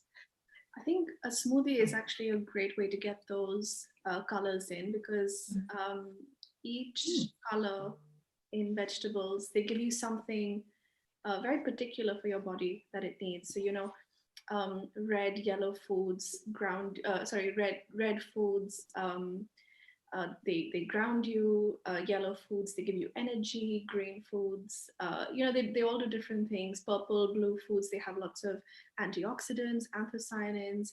Dark leafy greens are good for your heart, your blood. So they all have their own different purposes, which is why we say eat your rainbow, because you have a balanced diet. And the best way to eat those is raw.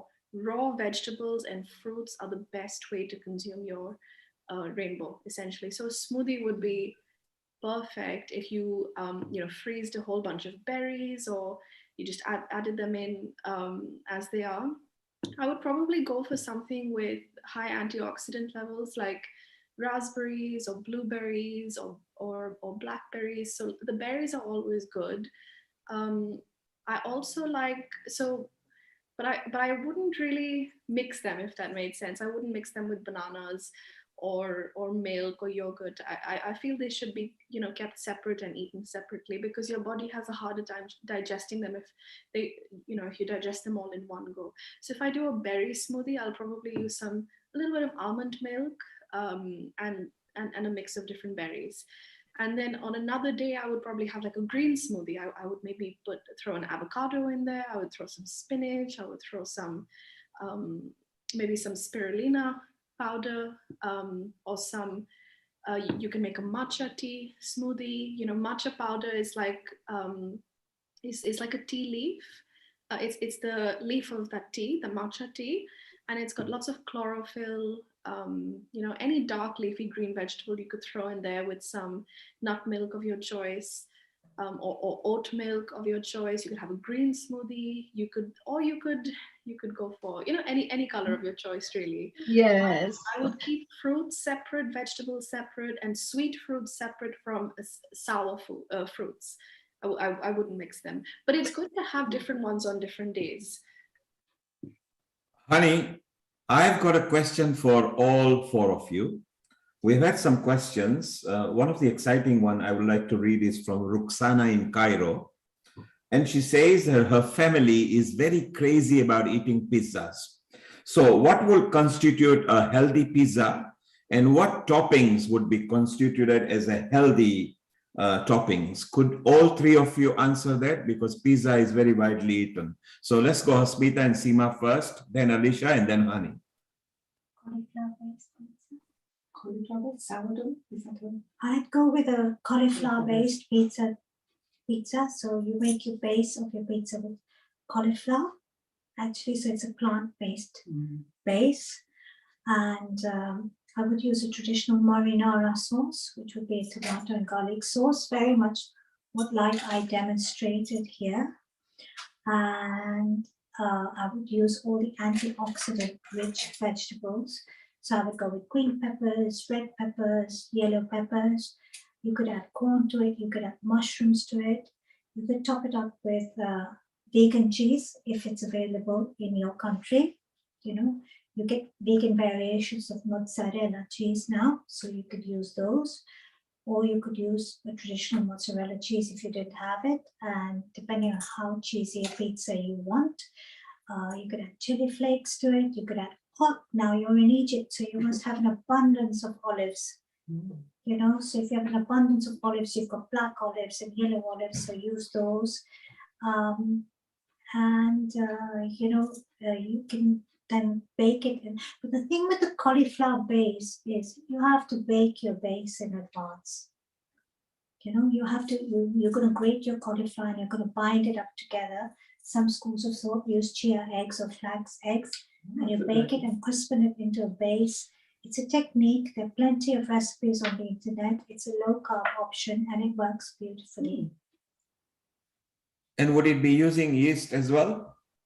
No yeast at all, Mr. Kumar, because you're just grating your cauliflower into a rice, kind of a cauliflower rice. You grate it, and then what you do is you add some flax eggs or some chia eggs, and you bind it all together. It's a technique, and there are many recipes. Some people add garlic salt into it or garlic flakes into it just to flavor it up, and they flatten it out on a what's the greaseproof paper, baking paper, in a round pan, and they slow bake it on a low heat to crisp. Yes, that's right. To crisp, and then they put marinara sauce on top with the peppers, and of course Egypt. My goodness, the best of the best olives. Big plump olives. Slice them up.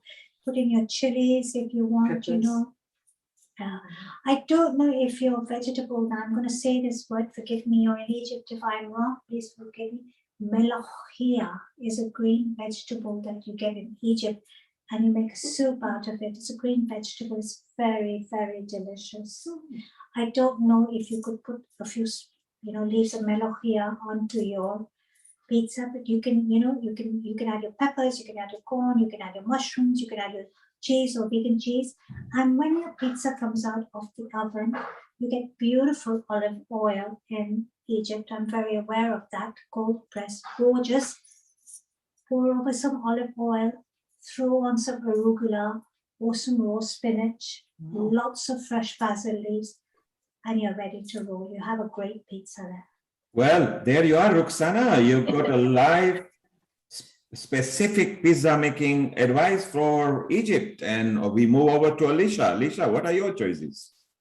I would say so. It depends on if you have time to make your pizza, from scratch. How long you have, but I would say maybe go for if you want to make a really quick pizza and you don't have much time, I would just say grab some gluten-free, like a tortilla wrap or something, something made out of whole grains that you can buy at a supermarket, so that um, you're not taking hours preparing your dough and everything. The cauliflower idea was great. I'm sure that would take a lot less time than kneading your dough, letting it rest, all of that. So I would just buy some whole grain, gluten-free tortilla wraps, to keep that pizza thin. I like thin crust pizza personally.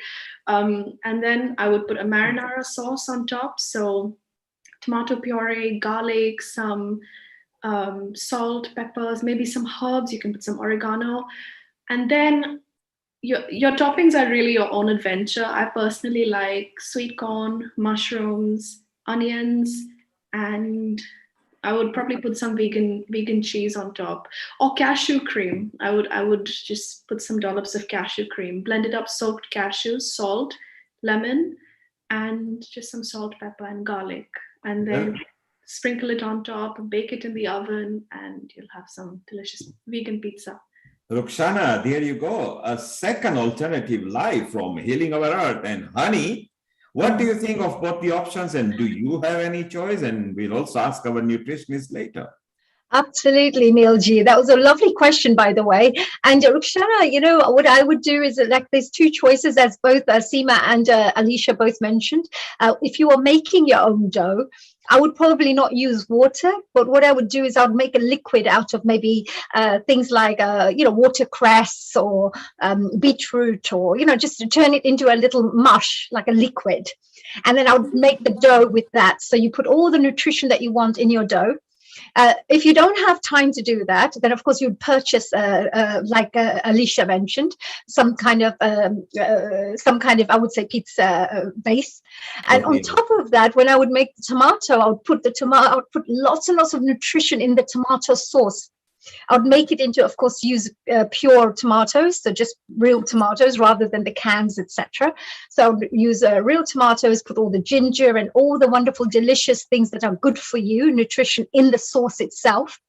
So then when you put that as your base on top of the base, and then of course you could keep it very simple, so you know that you could do it, it's easy, it's not so messy. Some onions, some green on red peppers, maybe sweet corn, if you like some jalapeno peppers, or just some chilies on top, just makes it very delicious. And it's things that you have in your fridge anyway, it's like nothing you have to go extra to go out there to find additional ingredients. Just simple, straightforward, but very, very nutritious, especially if you would turn the dough into, use nutritious liquid to make the dough, because all the wonderful nutrition will be in the dough then, and the nutrition will be in the sauce. Then you can put the cheese on top, or you could put some vegan cheese on top, which I don't eat too much cheese myself. So I would just put very little cheese just to hold the vegetables in place. So, wow. So it's not so it's not so calorie based. So Ruxana, you've got 3 alternatives live from Healing Our Earth. Always tap into Healing Our Earth. We give you live tips. It's wonderful. So all you 3 ladies, Hasmita, Seema, Alicia, thank you for your alternatives. Hasmita, I hope you've copied them for the next barbecue pizza party. Maybe you will try that all out. And I think it's a time now, Dr. Kalaria, if we can give Hasmita, Seema, and Alicia about 1 hour break so they can clear up the kitchen and be back with you for the 6 o'clock to 7 o'clock discussion panel. Let's move over to our nutritionist, Geeta Taylor. Thank you, ladies. Be back soon. Thank you, Neil G. And thank you, Alicia, Smita, and wonderful Alicia. There you go. Wasn't that amazing? What a wonderful discussion we have. And the pearls of wisdom just keep going and on, going on and on and on with these wonderful ladies. It's fantastic. We, of course, now move on to a really amazing lady, Geeta Taylor. A global namaste to you, dear Geeta ji. Namaste. Namaste. Well, let me do a quick introduction about you before we start so that we at least can let our wonderful audience members know who this wonderful Geeta ji is. Well, Geeta Taylor is actually from the UK. And she's going to be talking to us about how to manage your blood sugar levels through nutrition and lifestyle therapy. She is Geeta Taylor is a qualified clinical nutritionist working with people with chronic health problems for over a decade. She's a fully qualified naturopathic and nutritional therapist, live blood analyst, NLP master practitioner, and trainer for the Robbins Research. Wow, I love Anthony Robbins. I'm a great fan of his. Supporting Tony Robbins at its world-class events as a trainer and nutritional therapist. Disease does not happen overnight, she believes. It happens over time. So when working with people, Geeta looks for the root cause of the disease by observing people's diet, mindset, and lifestyle. She then educates and empowers them to make the right changes to reach their health goals, which is fantastic. What a wonderful way to work. And she also talks about that, as we know, insulin resistance, also known as type 2 diabetes or pre-diabetes, is a precursor to many chronic and degenerative diseases. So despite having genetic influences, there is overwhelming evidence that nutrition and physical activity has an overriding influence on the development and progress of the disease. So Geeta will share with us 3 key areas of which you can start using today to help you start to balance your sugar levels. Oh my God, I'm so looking forward to that.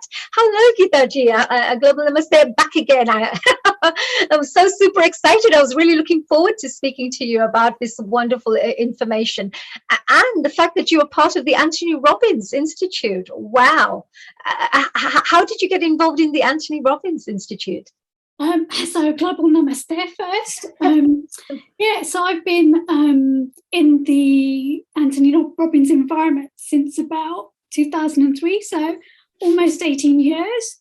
And basically the way I got into it, like many people, is we wanted more out of life. And for those of you who haven't done anything with Anthony Robbins, I urge you, if you get a chance, listen to him online, go and attend one of his events. It completely is a life changer. So I am honoured to be part of that environment and to be supporting that environment as a trainer and as a nutritionist for his Life Mastery event. So absolutely. I mean, he's one of the leading motivational gurus in the world, and he is amazing. I myself have done even his Master of University with Anthony Robbins. I've done most of his Date with Destiny and all the various courses he does. I even did the fire walks many times, 3 or 4 times, so which is great, which shows you, how you can master your mindset, etc. So which is great. And Geeta ji, how did you get into all these nutritional things? And what have you been? You've mentioned you've been doing this for over a decade. So were you a motivational speaker first, or a motivational coach, NLP practitioner first, or did you? So I actually got into nutrition probably over 20 years ago. And part of it was just an interest for myself, just how I could optimize my own health. I used to be a trainer in leadership and development, working in the corporate industry. And needless to say, after a Tony Robbins event, I decided that I really should do something full on about my own interests. So I was an NLP practitioner, NLP coach for several years before I actually went into nutritional therapy. And something Seema Hashmita mentioned earlier is about your mindset and how it influences your well-being and what goes on in your body biochemically. Was a beautiful way where I could introduce nutrition and your mindset and how you can combine the two. Look, if we go back into some of our spiritual scriptures and the Vedic science, it is built on the foundation of your mindset and having, and being in charge of your senses so you do not get your cravings, or your cravings don't start to control you. So, so I work with people combining both. And when we're looking at diabetes, and I'm speaking also about blood sugar imbalance and insulin resistance, because many people have a blood sugar imbalance and insulin resistance way before they are diagnosed with diabetes. And whilst diabetes has its risk factors, being insulin resistant also has its risk factors, and it's really, really important. So what is happening today with Heal the Earth is amazing, because we're teaching people, not just those who are diabetic, but those who want to manage those blood sugar levels to start to lead a healthy life. So that's how I got into nutrition. And every time, nutrition, the world of nutrition isn't, it isn't a point where we know everything, that we're discovering more and more and more and more.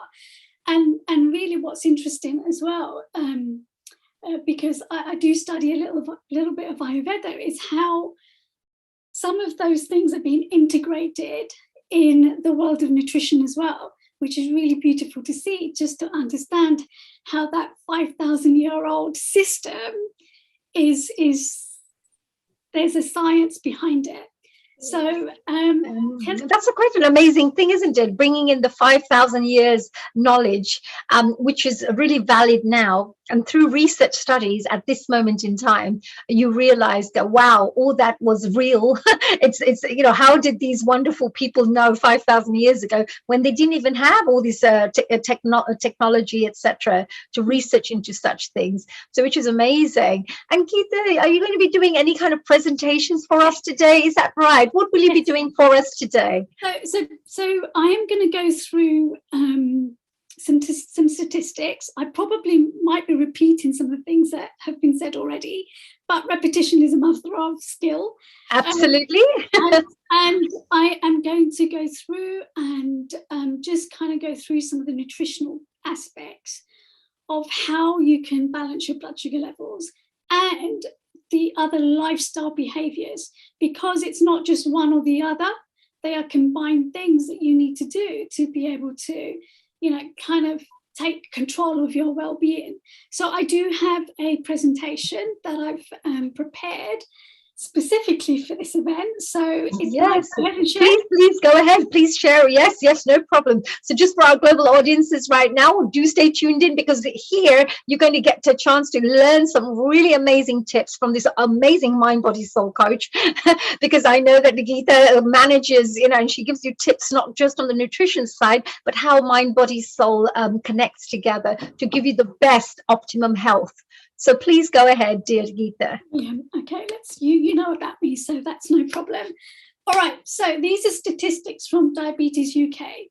So I've got some UK statistics here. In the Western world, I'm talking about USA, I'm talking about Australia, I'm talking about Canada, most of Europe, and unfortunately, my brothers and sisters in Africa and India and the Far East are all following suit, because we have unfortunately adopted a lot of the Western diet and the Western way of living. So in the UK, 13.6 million people are now at increased risk of type 2 diabetes. So when I said to you earlier, we're looking at insulin resistance and we are looking at blood sugar imbalance, that's the risk factor. These are the 13.69 million people. And if you think about our population, I think it's about 62, 63 million. We're over 20%. And our children are now a growing number that fit into that statistic. So you're more at risk of type 2 diabetes if you have a close family member that has diabetes. So that is your genetic predisposition. And I'm going to talk about that a little bit later on. 850,000 people in the UK currently are living with type 2 diabetes, but are not yet diagnosed.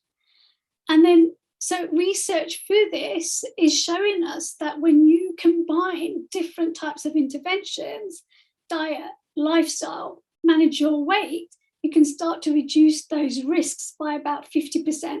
Personally, I think it's more.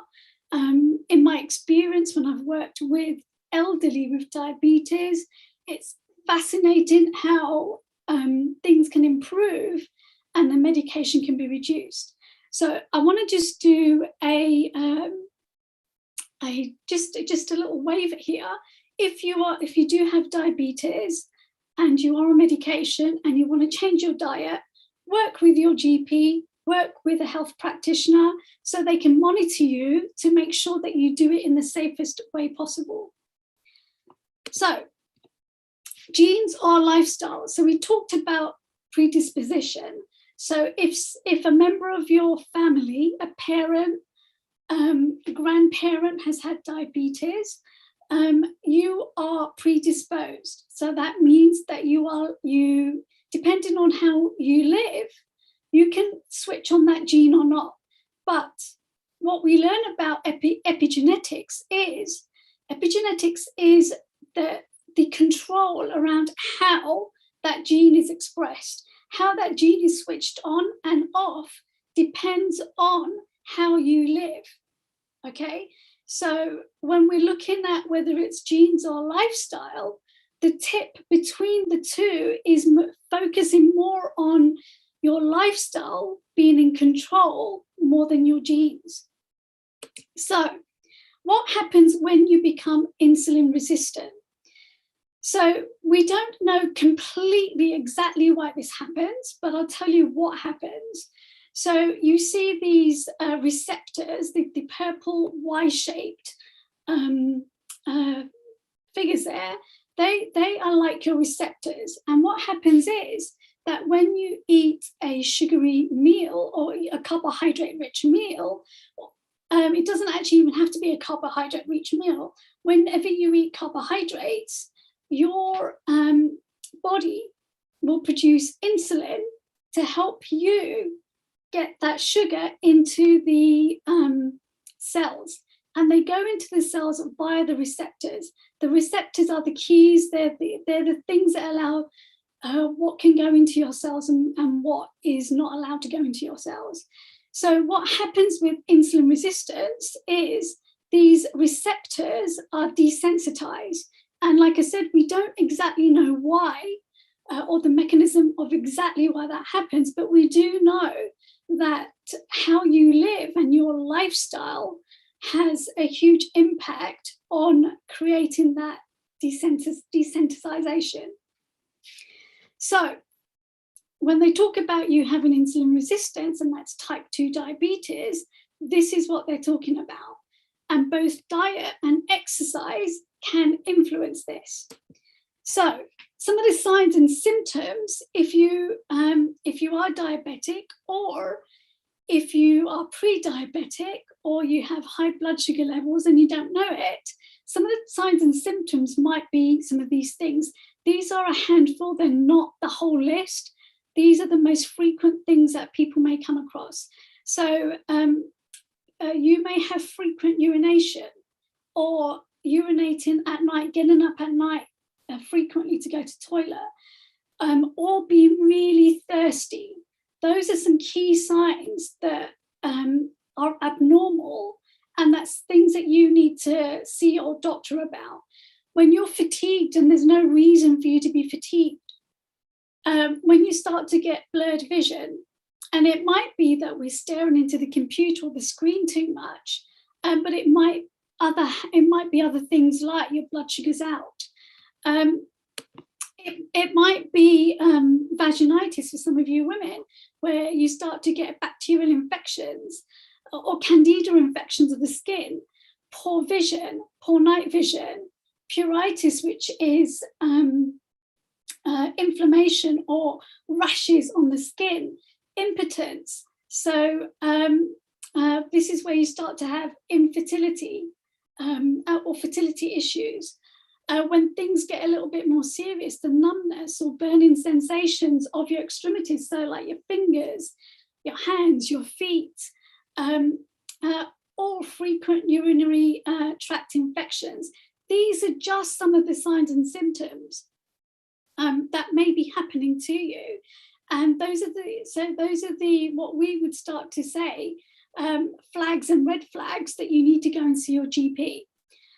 It's always brilliant to go and see your GP to find out exactly what's wrong, because once you do that, either through medication and nutrition, or if you're not exactly at the stage where it's really important that you take medication, your doctor might just say, let's do diet and lifestyle.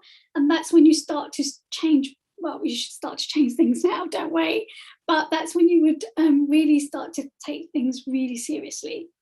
So why it happens, we talked about family history, okay? So your genes. And from the genetic perspective, those of you who wish to be parents, what they are saying from a genetic perspective is it's 2 generations down. That's what you are doing to 2 generations down when you don't start to take this in control. We don't want to do that to our 2 generations down, right? So think about your children and your grandchildren and how you can kind of break that chain. So other things like obesity and especially when they say truncal obesity, the weight that's carried around your belly. Looking at your waist to hip ratio. So, when your belly's coming out, your waist to hip ratio is going to go more towards your waist being bigger than your hips. And that is a huge sign, not just of blood sugar imbalance, insulin resistance, diabetes, but a risk factor for cardiovascular disease. So age, the increased risk as soon as you turn 45, well, actually not as soon as you turn 45, they say the average age of 45 plus is when your metabolism starts to deplete. Basically, that could be because of the way you're eating and living and your lifestyle. So then the less you burn, the more you hold on to. Our race and ethnicity puts us at risk. Gestational diabetes, hypertension, so your blood pressure's high. So again, there's that link with cardiovascular disease. If you're looking at your bloods, and whenever you do your blood tests, I always say to my clients, get a copy and you need to understand exactly what's going on. Don't always listen to you should always listen to your GP, but when they say everything's fine, seek to understand what's going on. So when your triglycerides are high, that is a risk factor for diabetes. Elevated fasting insulin. So remember, insulin resistance isn't that you're not secreting insulin. It means that your body's not utilizing insulin to take the bloods to the cells. So it could mean that your pancreas continues pushing out more insulin. That alone has its own risk factors, especially when we're talking about chronic health. And especially research is showing the link between that and cancer, because insulin is like a growth factor. When insulin goes up, our body will keep or will start to store fat, okay? So we don't want the insulin to keep spiking and going up. And then PCOS, polycystic ovary syndrome, those women who have an imbalance in their reproductive cycle due to PCOS, it is a sign of insulin resistance. So some of these things are why you may be having this situation. So remember, so what can you do? So this is the really important part. What can you do? And I want you to remember epigenetics, okay? That you have control on how some of these genes are expressed. So the 3 areas that you can start to change, and today is a great time to start.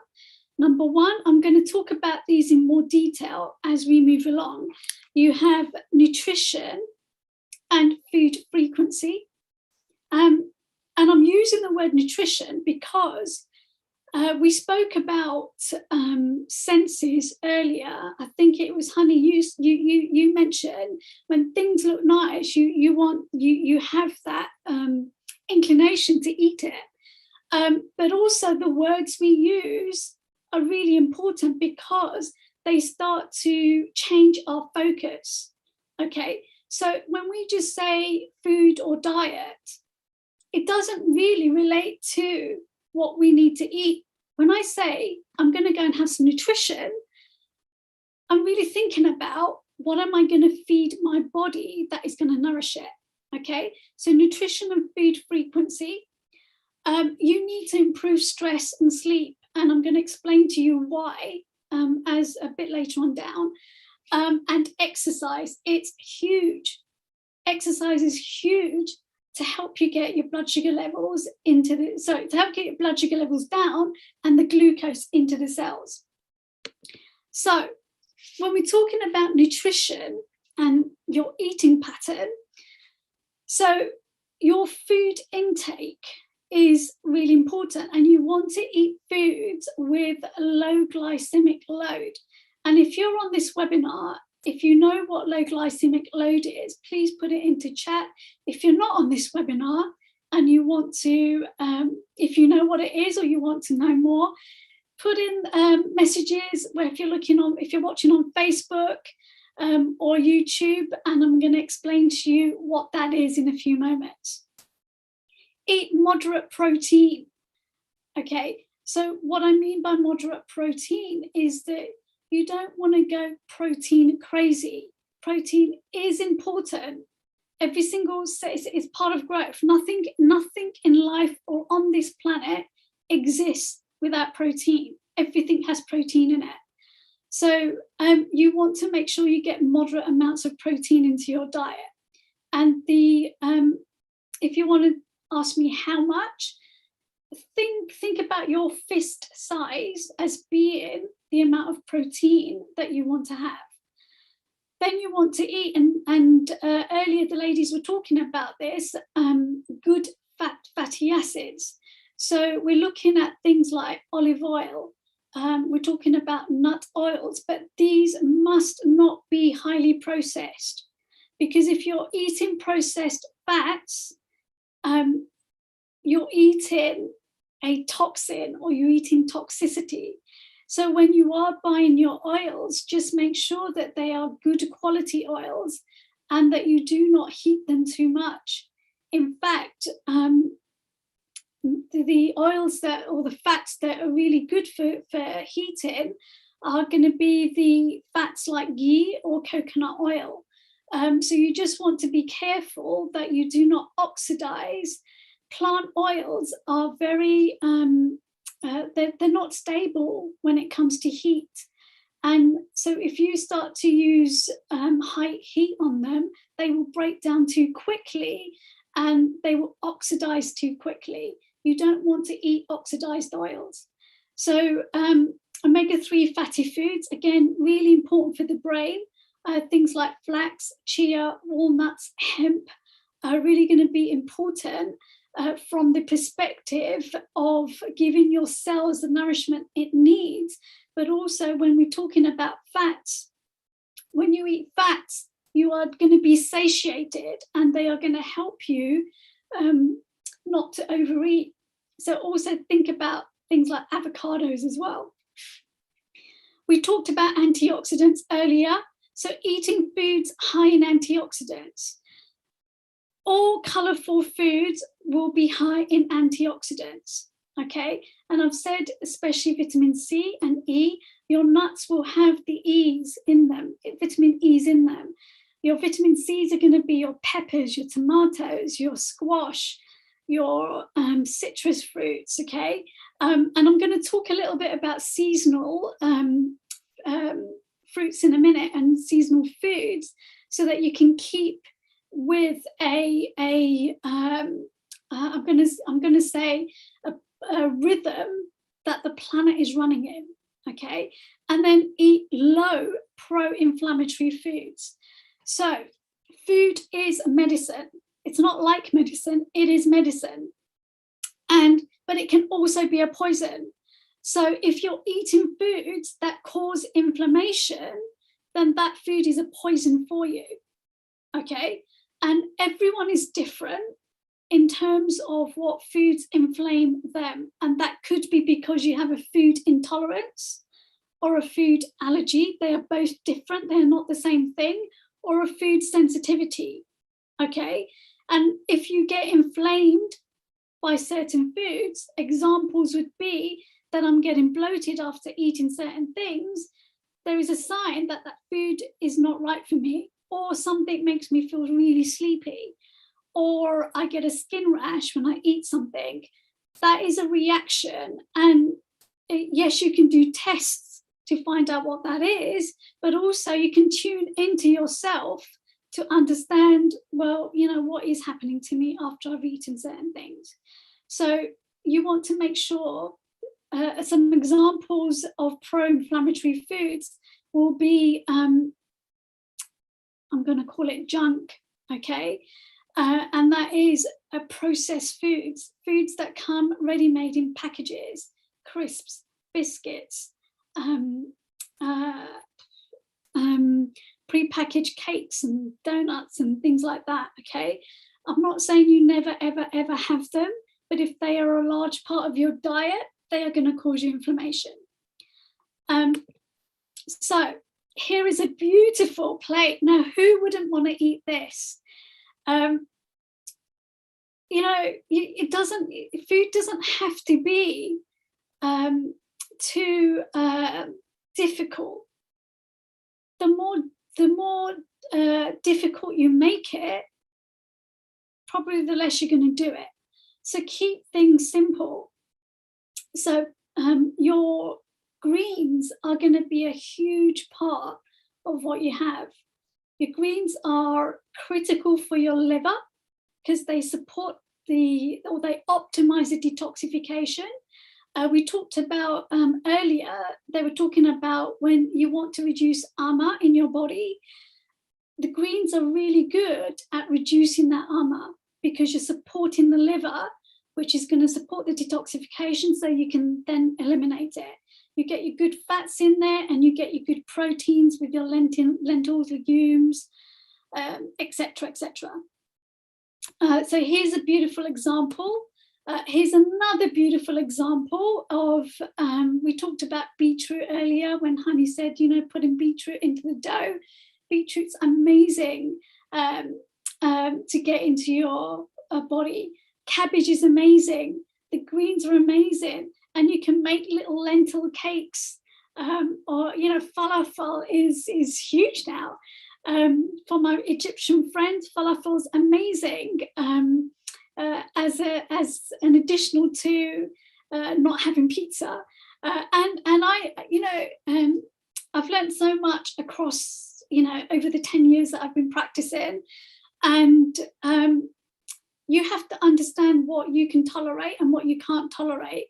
So if you can't tolerate bread, don't eat it. If you can tolerate it, have it in small amounts. But you don't, again, want it to be a big part of your diet.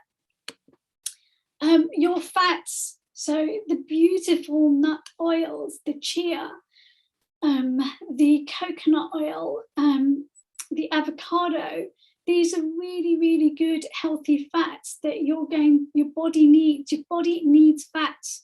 It needs fats not just for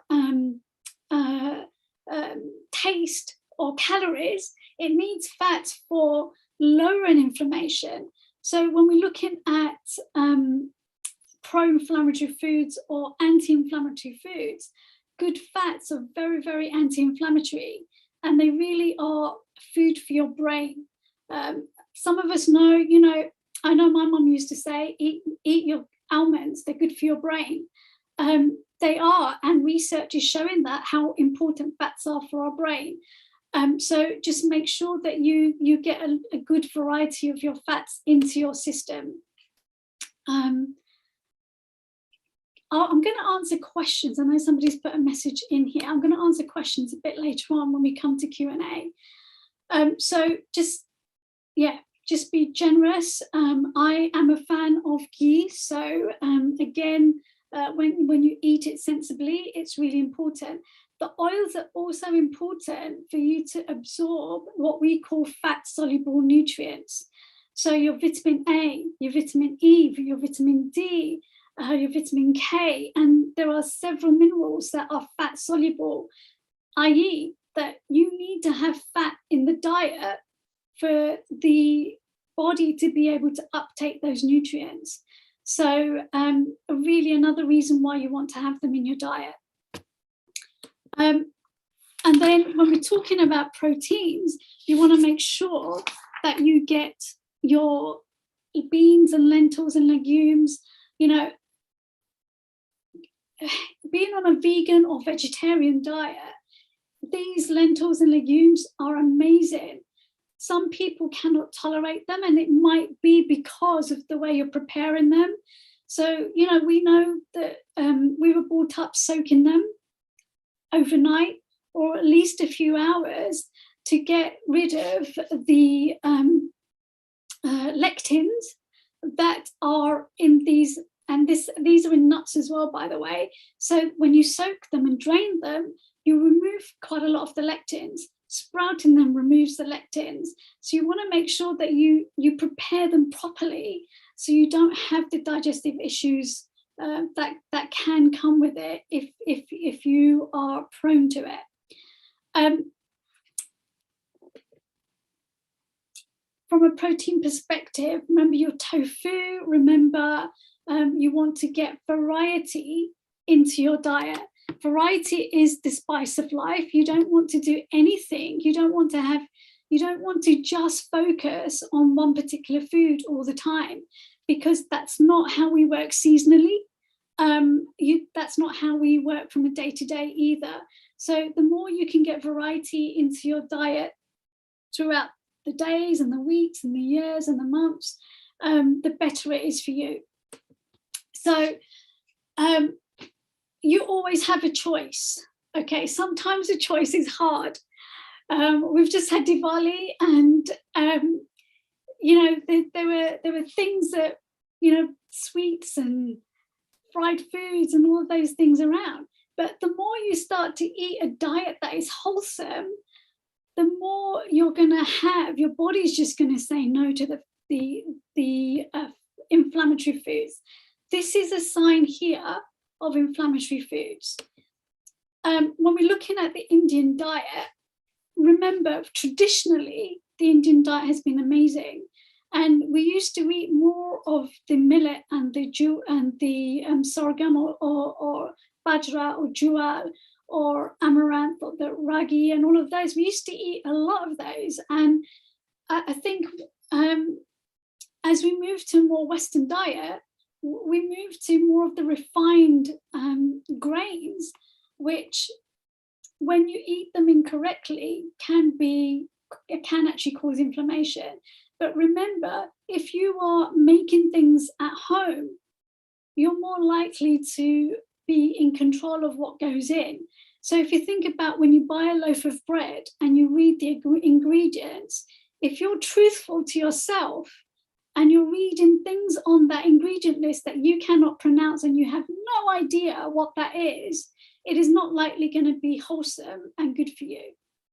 But whereas if you make things at home, you don't have to put those items into your food, and it becomes more wholesome because of the things that you can put in. Like Honey was saying earlier, is, you know, when you're making your dough, you're putting your beetroot in there, but you can put, you know, greens in there. You can put so many good things in there to make it wholesome. The more wholesome you make it, the slower the digestion. Okay, so when we're talking about blood sugars, we're really talking about not eating foods that quickly transfer into sugar. All right, and those are going to be the refined foods. When we're talking about fruits, fruit does change to does digest quite quickly, but it is really high in fiber and it is really high in nutrients. And if you want to eat fruits, the best way to eat fruits is on an empty stomach. If you're eating fruits after your meal, you are probably not helping yourself, because what you are doing is fruits typically take a couple of hours to go through your system. Okay, other foods can take between 5 hours plus to go through your system. If you're eating fruits on a meal, what you're doing is you're allowing them to ferment. Because they're sugary, they're going to ferment on top of the food that you've already eaten. And this is where you can start to get a change in the microbiome, which a lot of people, there's a lot of research going on about that, where you start to get the change in that bacteria, and you're starting to get change in how the gut wall, the intestine functions. So, you know, if you are eating fruit completely, and this is, you know, one of the things I say to my client, on its own, okay, on its own, and it will do wonders for you. So moving on, how can you take back that control? And you can take back that control is anything that doesn't look like nature has produced it, you reduce how much you eat of that, okay?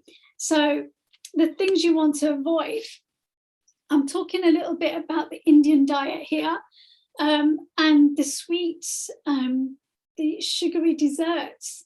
They're really, really high in sugar, and they will quickly turn into blood glucose and give you that spike. You don't want spikes, you want a gentle line of blood sugar balancing all through the day, okay?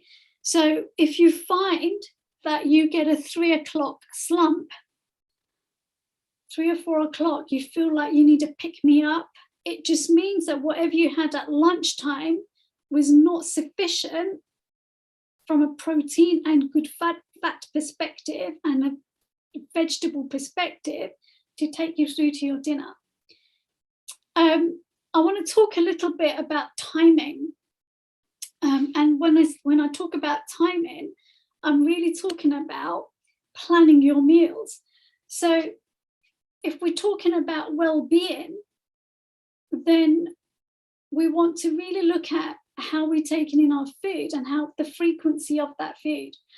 So research has shown, and this has gone through Ayurveda, this has gone through Chinese medicine, that 2 to 3 meals a day is really a maximum for most people.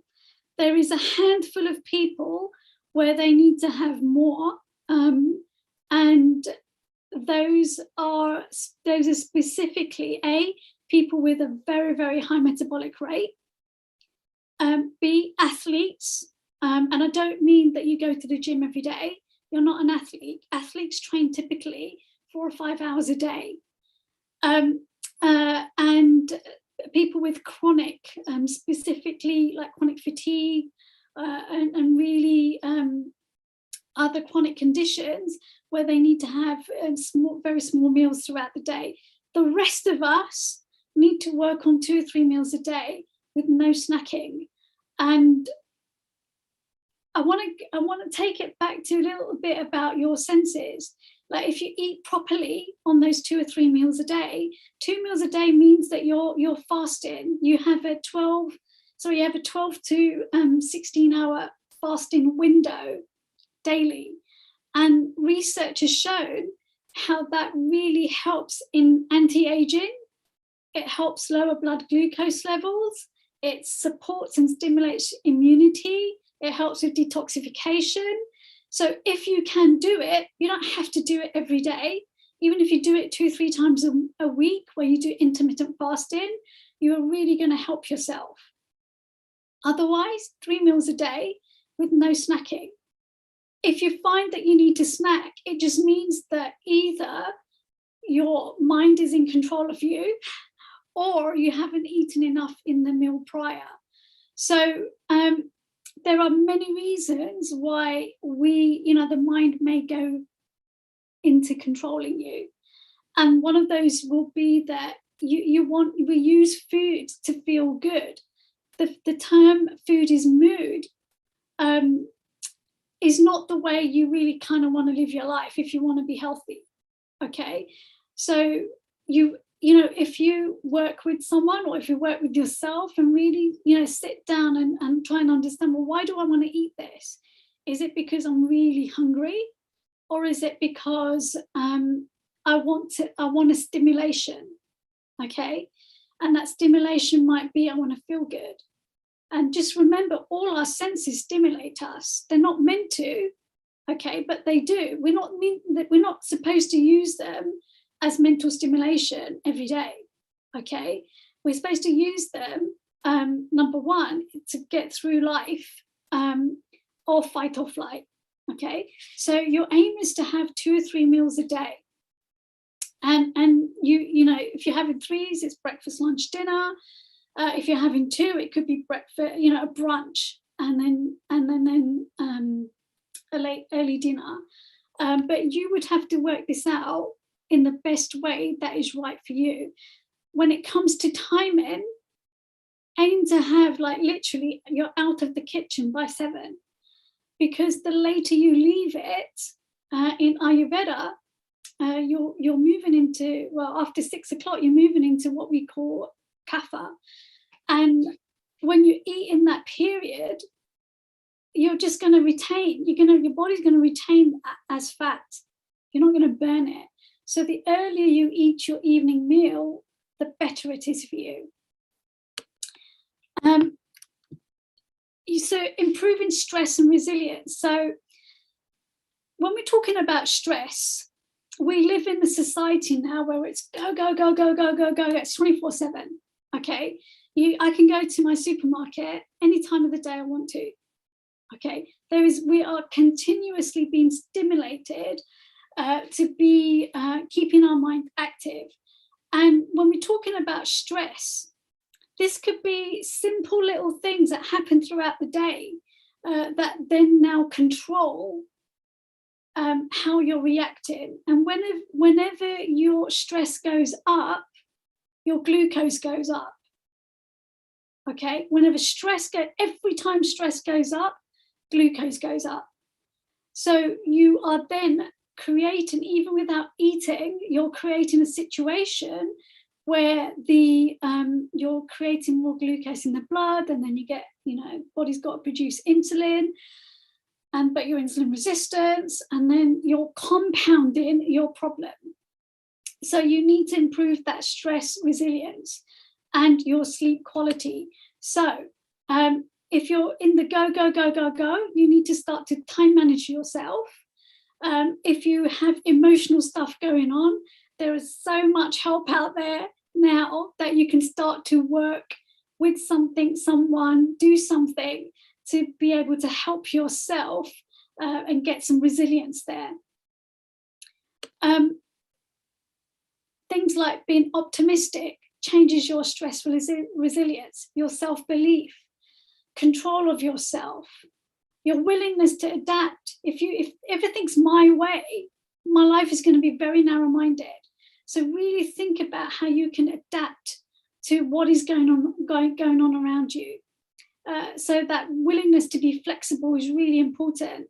Ability to solve problems. A problem's always here to support us and help us grow. So how are you solving those problems? Having emotional awareness. So for example, if I'm feeling like I need to pick me up because I'm feeling a bit low mood, and then I go and have a piece of chocolate, I need to be aware that that's happening. Okay, and the biggest thing, and we've seen this over the COVID period, 2 things. Number one is social support. As humans, we're tribal. We live in communities, and we need community support. We're not we don't want to be independent. We are interdependent. We thrive on being around other people. So making sure you've got a good social support around you, and then having a sense of humor. So not taking life so seriously. and really focusing on the humorous part of things that are going on around you, that just alone, all these things, when you work on them, that you can become resilient. I'm not saying that you're never going to have a time where you're thinking, oh my God, how am I going to get through this? You will, but it's how you're able to start to solve that is really important, and making sure you don't live in that way of thinking. So you can do that through meditation and breathing exercises. And Ayurveda has been amazing. The Vedic science has been amazing at bringing yoga, meditation, breathing, but also so many other modalities that are available for us to do that. But it becomes a daily practice. If you do it once, nothing's going to happen. So you need consistency, and making sure you get good quality sleep. So undisturbed sleep daily. Research has also shown that when you have broken sleep, and that's normally because of stress or staring at the screen for too long, because it affects our pineal gland.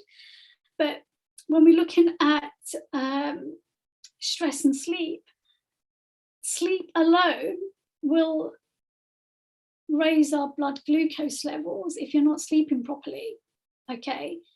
And has its link to insulin resistance. So the more hours you get before 12 o'clock, i.e. If you're somebody who goes to bed at midnight, try and get into bed at 11 or 10.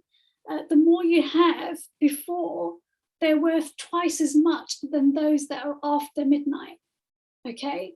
So going to bed earlier and waking up earlier is the ideal for well-being. And then make sure you get your daily dose of exercise. It doesn't have to be going to the gym and pumping it or doing a spin. In fact, when you are stressed, it's been shown that high intensity stuff can actually be a bit too much for the cortisol, and then giving the insulin resistance spikes a bit later on. So things like walking, weightlifting, yoga, Pilates are really, really good for starting to burn those calories. When you exercise, there is a compound called GLUT4, which bypasses the need of insulin, and it takes the glucose into the cells. So if you are insulin resistant, exercise will be amazing for you, really, really amazing. And research has shown as well is that the more you start to do these good food, good mood, good exercise practices, that desensitization of the receptors can be reversed. But you have to do the work. So I want you to remember you have control. And I'm going to end on that.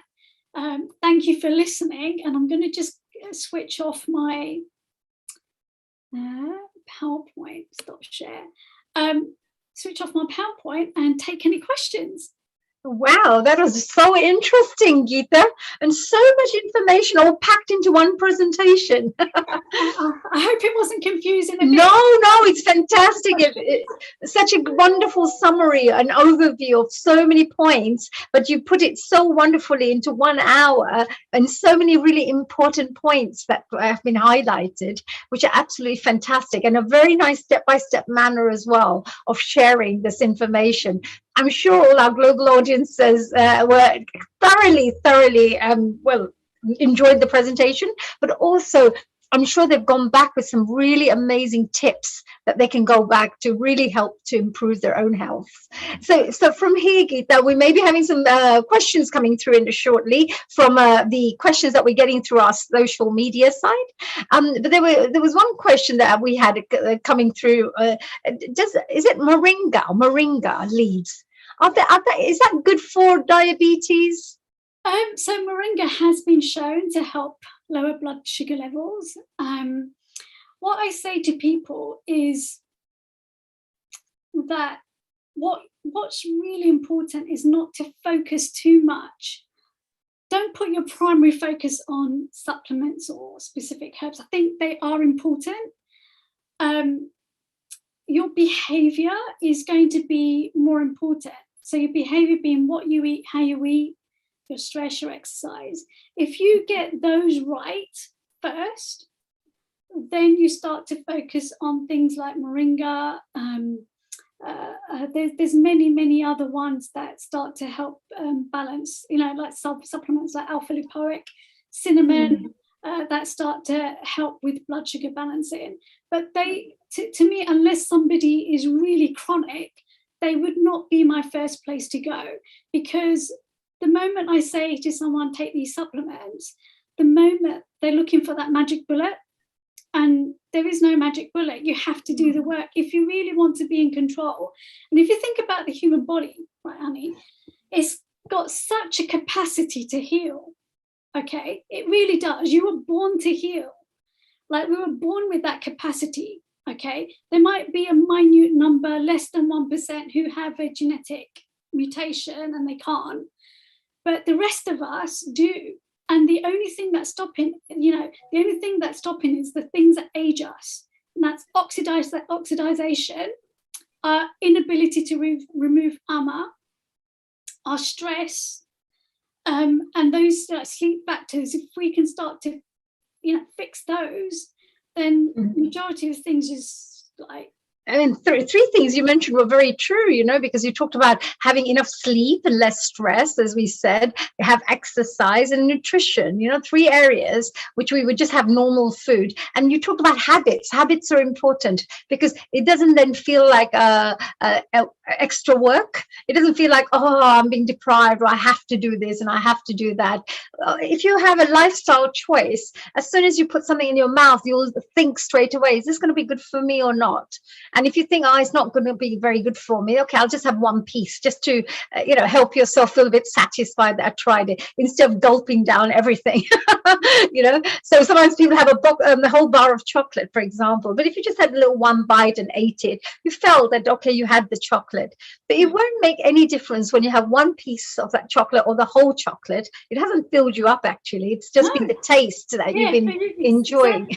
Exactly what you just said there. It hasn't filled you up. And what, when you're craving things like chocolate or sweets or savories, like, if somebody's got a craving for salty foods, it is actually an indication that something else is going on with either adrenal glands, okay, or their thyroid gland. So it's always important to figure that out. But also, if they're doing it to feel good, then at some point, so they feel empty, right? So why are they feeling empty? It's not about hunger. Yeah, okay. I think you're really right, because every time I come back from a retreat, like a meditation retreat, and you've been actually, we go through a detoxification process when we're doing the meditations, etc. And when you come back home, you don't have cravings to eat spicy foods or fried foods like Bombay mix, etc. Normally, you're sitting down watching TV or reading a book, and you just go and grab a little bowl, and you're just eating without even thinking, with a cup of tea. But when you go and you do these various types of meditation retreats, and when you come back, suddenly you've been your whole appetite has been balanced to a state where you don't crave for spicy things. And as soon as you feel like chomping something, you think, oh, let me go and get a couple of cucumber slices or something. Yeah. You crave for the things that are good for you, for the body. Yeah. So sometimes I think you're absolutely right that there is this balancing that needs to take place in your mind, your emotions, your thoughts, etc., for you to feel in a place where your appetite is controlled automatically rather than having to use self-discipline. Is that right? Yeah, you are. It's more about a lot of self-work, right? So if I'm craving something, why am I craving it? Is it because I feel unhappy? Okay, so if I'm feeling unhappy and I'm having that sugar treat, okay, it's going to fill me up. It's going to make me feel better for maybe, I don't know, an hour, 2 hours, and then I'm feeling crap again. Okay, so it might be, and this is why when we go to things like meditation retreats or any holiday, or we kind of work on ourselves, the retreats, we do work on ourselves, and we come back feeling a little bit more whole, so that we can make those choices. But you know, the other part is as well, we are being bombarded, if you watch TV, by so many, you know, adverts, and it's all around us all the time. It's true. Yes, I remember a long time when I was growing up, and we would see these ads. You know, Flake. Like you used to have the lovely Flake chocolates, and just the way the Flake advert was, I would look at it, I think, oh, I need to go tomorrow and buy a Flake, right? And at that time, of course, being youngsters and little teenagers, we wouldn't know of how powerful advertising campaigns are, you know, and how they tend to really, really influence you. But you know, the point is that you, as a child, would say, oh, I want to go and buy Flake tomorrow and eat the Flake, without you even thinking it's good for you, bad for you, anything. It just draws you because of the advertising. So it's amazing how even the advertising industry has this so well studied and researched on how to really connect on and connect with your brain, connect with your emotions, and really attract sales through this advertising process, to the detrimental of people's health sometimes, of course, a lot of times actually. So Nikita, you know, for this whole thing, I know that you did a fantastic presentation here, and just, you know, because it's Diabetes Awareness Day as well at this moment. How would people, I saw one slide where you had a kind of a list of things that people would, if they start experiencing that, and they will know that they're coming to that borderline of diabetes, or perhaps moving, I think it was frequently wanting to go to the toilet. So what are the kind of lists that people can be aware of? So just in case, if they know they're very healthy, but these signs they should really take into account. Yeah, so things like having excessive thirst, and what we're thinking about is that you're thirsty all the time, even if you've had, you know, like you're just drinking water, you're still thirsty. Okay, that's not normal. Okay, so then if that's happening over a period of time, then you need to get that checked out. Or if you're finding that you've got tingly sensations, they could mean any other things as well. So we can't just say, well, okay, if I've got tingly sensations, I have diabetes. It could be other things as well. So the biggest ones are waking up at night and, you know, having to go to urinate several times at night. Is one of the biggest things, and we're talking about more when it becomes, it's not your normal pattern. Okay, so if it's not your normal pattern and it started to happen, that's one of the things. The other things as well is just think about, you know, when you're sweating, is it a sweet sweat? Have people mentioned that to you? Those are all signs that your blood sugars are out of balance. Also, so would you say if it's a sweet smell, then it's out of balance? Because okay, right. So this is kind of sweet, because yes, people have a kind of a when they're sweating, there's a kind of either a pleasant smell that comes through, or sometimes it's like an odor that comes through. You know, like toxic. It's breath as well. Yeah. So when your breath is, it's called a sweet breath, you can normally tell. You know, if you go urination and your urine is consistently cloudy, that's another sign.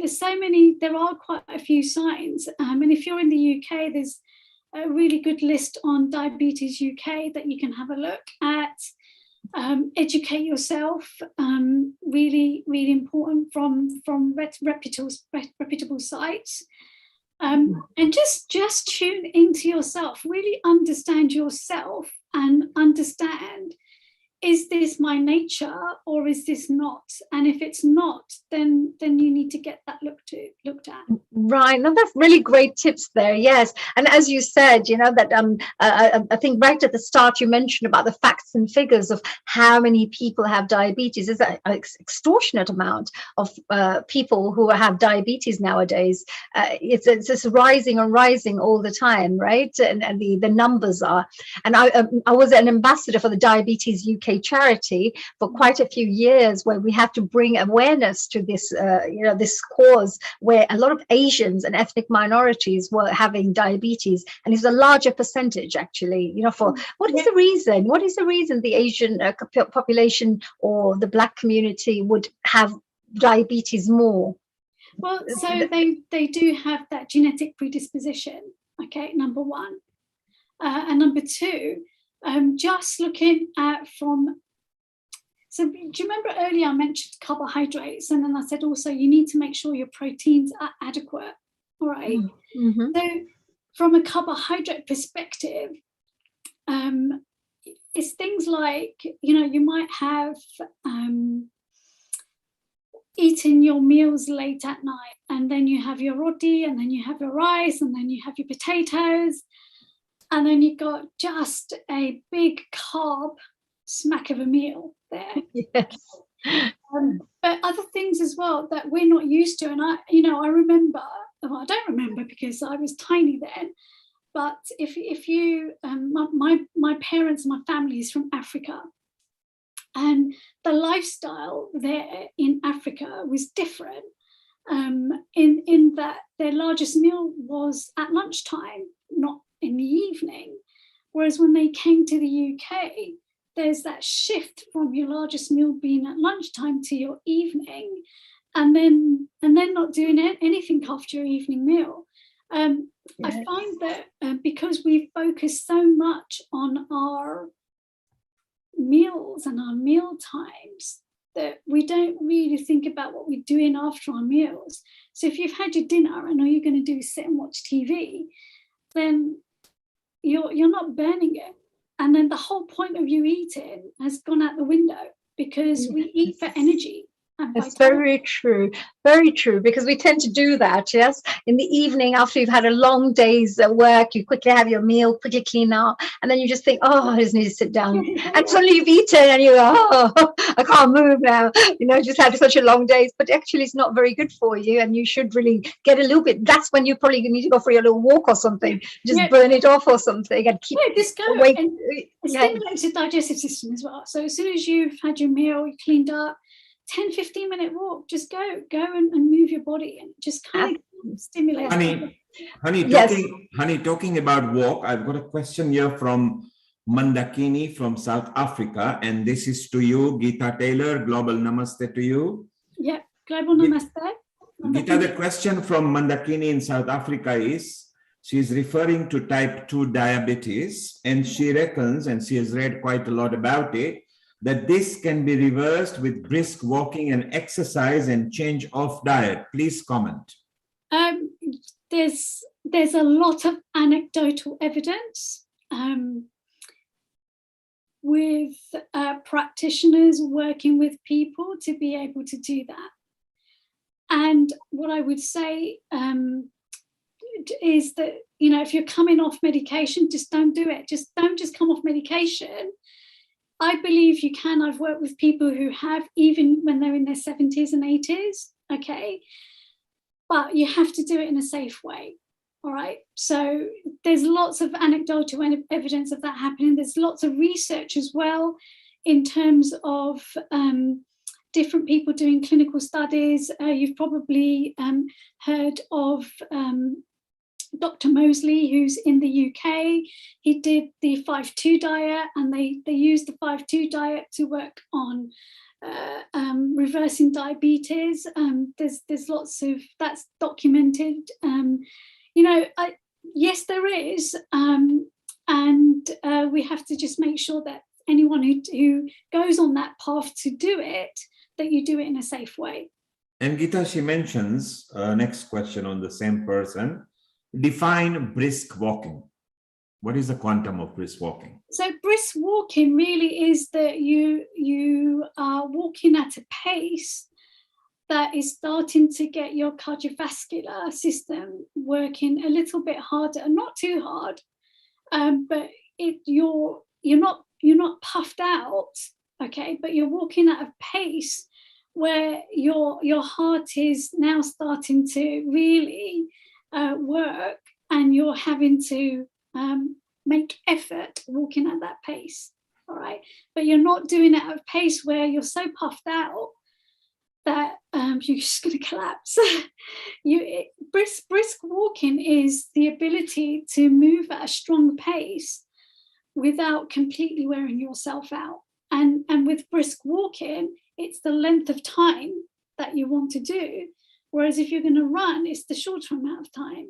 Okay, if you're going to do things like HIIT exercises, high intensity, the shorter the time, and Hannah, you probably know this more than I do, but the shorter the time, the better it is for you. Yes, brisk walking, actually, you know, when they say when we go for a stroll, means when you go for a really slow walk, you're enjoying the nature, you're looking around. A brisk walk is when you're trying to move your hands as well as you walk, and you're kind of walking a little bit faster, but it's not a run. It's not like a sprint or a run, etc. So it's just fast walking. So if we wanted to maybe summarize it like a thing, it's just a fast walking. So brisk walk is really like a fast walk. Instead of strolling along, you kind of moving your body. So there is a bit of you can feel that your heart rate and heartbeat is moving, and you're doing some work, and you can feel the work, but without exhaustion, like Jagita said. Yes, absolutely. So Very good questions. There you are, Mandakini in South Africa. I hope you're listening and you've got two opinions there. We move on to another question, Geeta, and staying back in Africa, moving to Nigeria.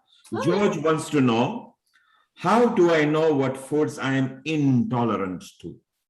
Okay. Hey, George. Okay, so there's two things you can do. You can go to a qualified practitioner and get them to work with you to do a food intolerance test. Or you can start to do a food diary. Everyone, if you want to really understand your eating patterns and behavior, do a food diary for 7 days and really have a look at what are you eating and how often you eat it. And if you find that, so you do a food diary and a symptom diary. So basically you write down the food you're eating and then any symptoms that you feel straight after. And you will start to understand. And what I would then do is say, okay, well, it looks like every time you eat a potato, you get bloated. Let's pull the potato out. And we start, so that's an elimination diet. So you're eliminating foods and then you're returning them back in. So most people, and this may have been touched on earlier, most people show up.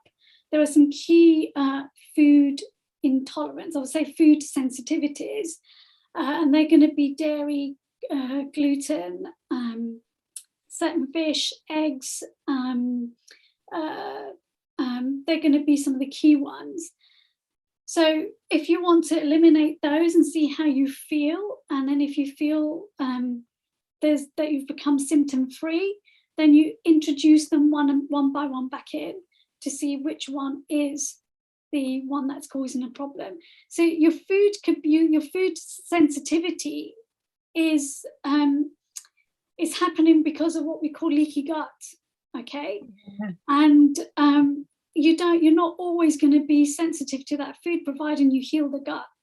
So at some point, once you've healed the gut, you should be able to reintroduce it back into your diet.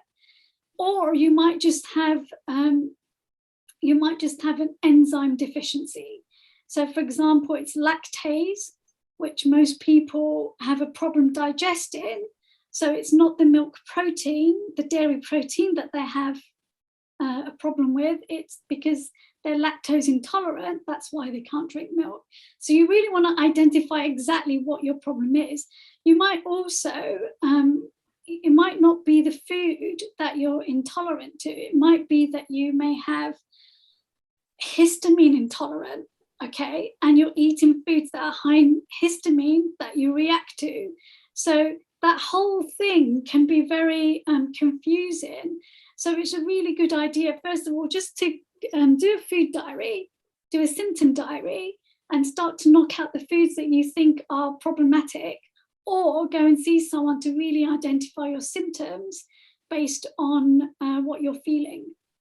So Geeta, I like the idea of the food diary, simply because in some of the remote parts of Africa, they don't have hospitals and the facilities that we have in the Western world.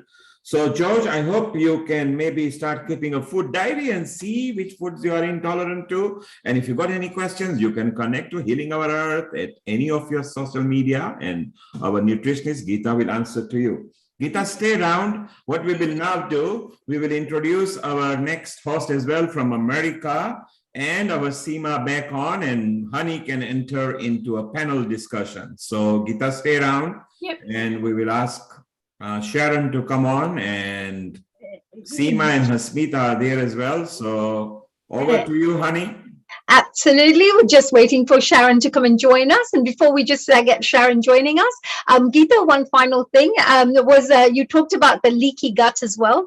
I think that's a very, very important thing which a lot of people are suffering from. And the leaky gut actually is the way little bits of food kind of leak into the bloodstream. And then, and when it goes into the bloodstream without it being cleared, without it going through the process it needs to go through, it goes in. Is that right? And then it starts affecting. Is that how it works? How does it actually work? So leaky gut happens if you look at, say, this is my gut wall. Okay.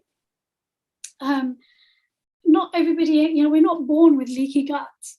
Okay. You've got a gut wall. And leaky gut happens over time when you've kind of abused your digestive system, which is why we say, time your meals. Don't eat all the time. If you're eating all the time, you're abusing your digestive system. And Ayurveda talks about that quite a lot as well. So leaky gut happens when you have tight junctions. So imagine this is a tight junction, okay, in your gut wall. You have many of those tight junctions. And due to stress, so those tight junctions are layered with immune support, okay? So there's a layer there that really strengthens and helps that system stay like this. And only nutrients are allowed to enter this junction, all right? Okay, so what happens with leaky gut is, over time, these tight junctions become loose, okay? And when they become loose, undigested food, your blood does not recognize an avocado or piece of bread or, a kidney bean or an almond. It doesn't recognize that, but it does recognize the nutrients, the separate vitamins and minerals, the phytochemicals. It recognizes everything, everything that is composed, that the digestive system is able to break down. Okay, the fats it recognizes the proteins. So when an almond or any other food enters undigested, your blood, the white blood cells react to it as a pathogen. And then you start to get an immune reaction to that food. So what we're aiming to do so you cut out the food because you don't want to keep having inflammation, is you start to heal that junction, all those junctions. Yeah, and how is the best way to do that? So that just the final question here. So if there are people out there, because there are many people who are suffering from this at this moment in time, and they have this kind of an intolerance because of the leaking gut. So what can they do to just heal that gut of theirs? Okay, so it really depends on what else is going on, but a really simplified version would be, number one, take out the foods that are causing the inflammation. You're looking at, down to 2 meals a day, 3 meals a day, okay? You're not eating all the time, because the more you eat, the more you scrape that gut, okay? So things like aloe vera, really good for healing that gut lining. Slippery elm, which is a bark, herbal bark, which you can use. Vitamin A is amazing and again, vitamin A should be taken with caution, but it's really good at healing the gut lining. So you want to start your habits, okay, your daily behaviors, stress with, bring your stress down, because the more you stress, the more you cause inflammation, and you're rebuilding the gut immunity. Yeah, but it can take time. Just be patient. Yeah, absolutely. Oh my God, that is absolutely amazing, Geeta. You know, such amazing information that you've shared with us today. Thank you so much. We really, really appreciate, and I'm sure all those members who are watching and all the questions that are coming through. I think we have a few more questions as we have a little panel discussion. But before then, let me introduce to our audiences our wonderful next host who is going to co-host with me shortly, and we're going to be discussing and having a wonderful panel discussion together with some of our guests and some of our other hosts as well. And I'd love to introduce to you our wonderful Sharon Rose. Hello, my dear Sharon. Hello. Global namaste to you all from a beautiful San Diego. Oh, well, San Diego today. Global namaste to you, dear Sharon. So you have moved from Colorado to San Diego, of course, to meet your son, I believe. My son, his beautiful wife, Gracie, and my 2-year-old granddaughter, Ariana.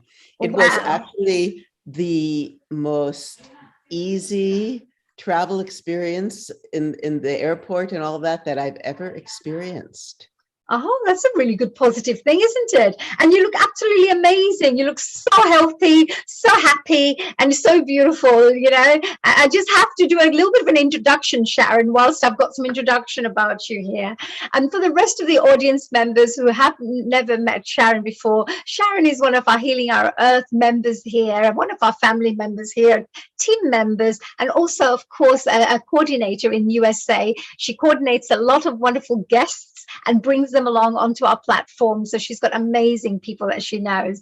Now, Sharon Rose, she's an MA and she's a president of a Sacred Mysteries Productions. She's a filmmaker, choreographer, composer, author, and a teacher. And as a scholar in world dance music and religion, her training and research includes ballet, modern, Kathak, Middle Eastern, flamenco, and African dance.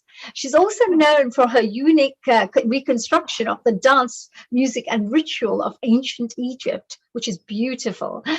She's received grants and awards for her work, including a Fulbright Senior Research Fellowship to conduct extensive research into the art, culture, and spiritual traditions of North India, where she became the first American disciple of Kathak Queen Sitara Devi.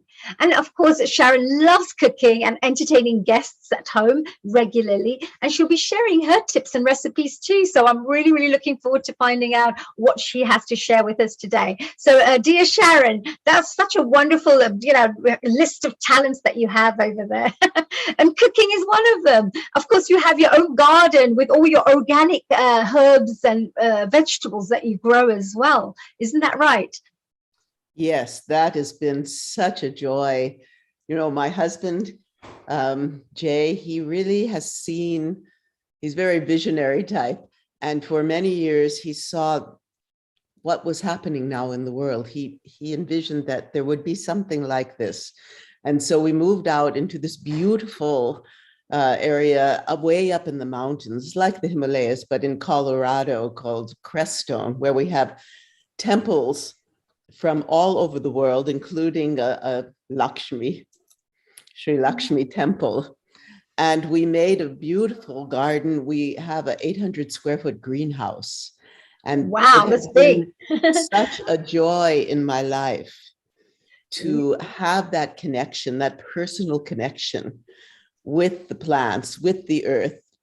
You know, yes, and of course all the natural organic vegetables with the nutrition, especially when you make foods and when you cook, etc. You probably have the most nutritious foods without the pesticides, without all the wonderful nutrition taken out of it, without it being plumped up, by using various types of, just to make it look good for the for the shops so people can purchase. There are so many things that people do that take away the wonderful nutritious qualities of fruits and vegetables.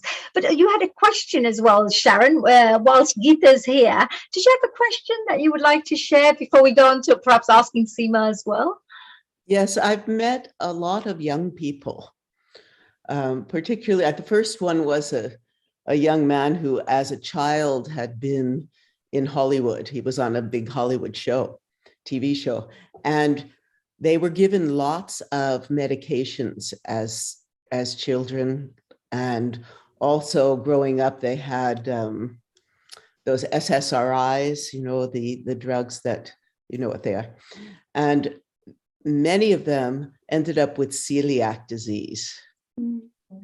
I'm wondering if you have any insight into if there is a relationship between that and what are the causes of celiac disease? There's many causes of celiac. Obviously, genetic is one as well. But if you think about child stars, there is a lot of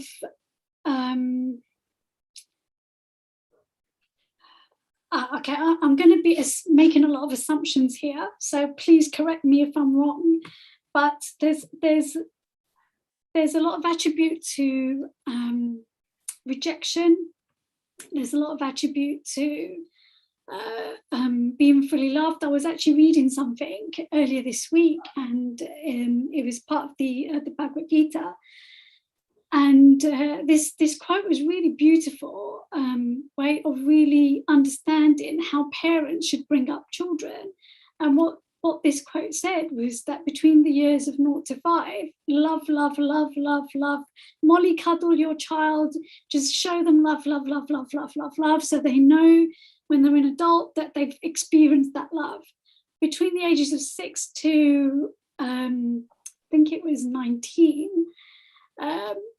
Use them as your servant to teach them how to serve others and teach them humility, teach them how important it is to earn and learn and not just, not to have those tantrums. And then 20 years onwards, that they are equal, okay?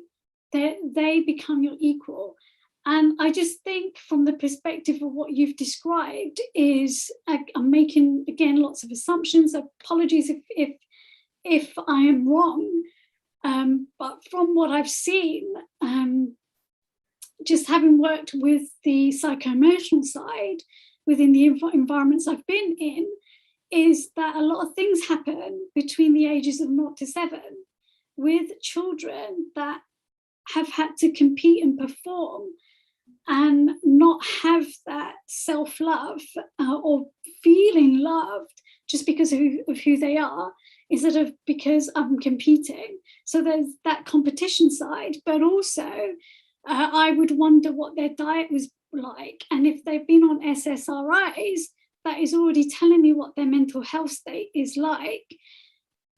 The gut-brain, the gut mentality relationship, which Ayurveda talks about so much, but also Western nutrition is talking about so much now, is that connection is probably one of the most hardwired connections the human body has.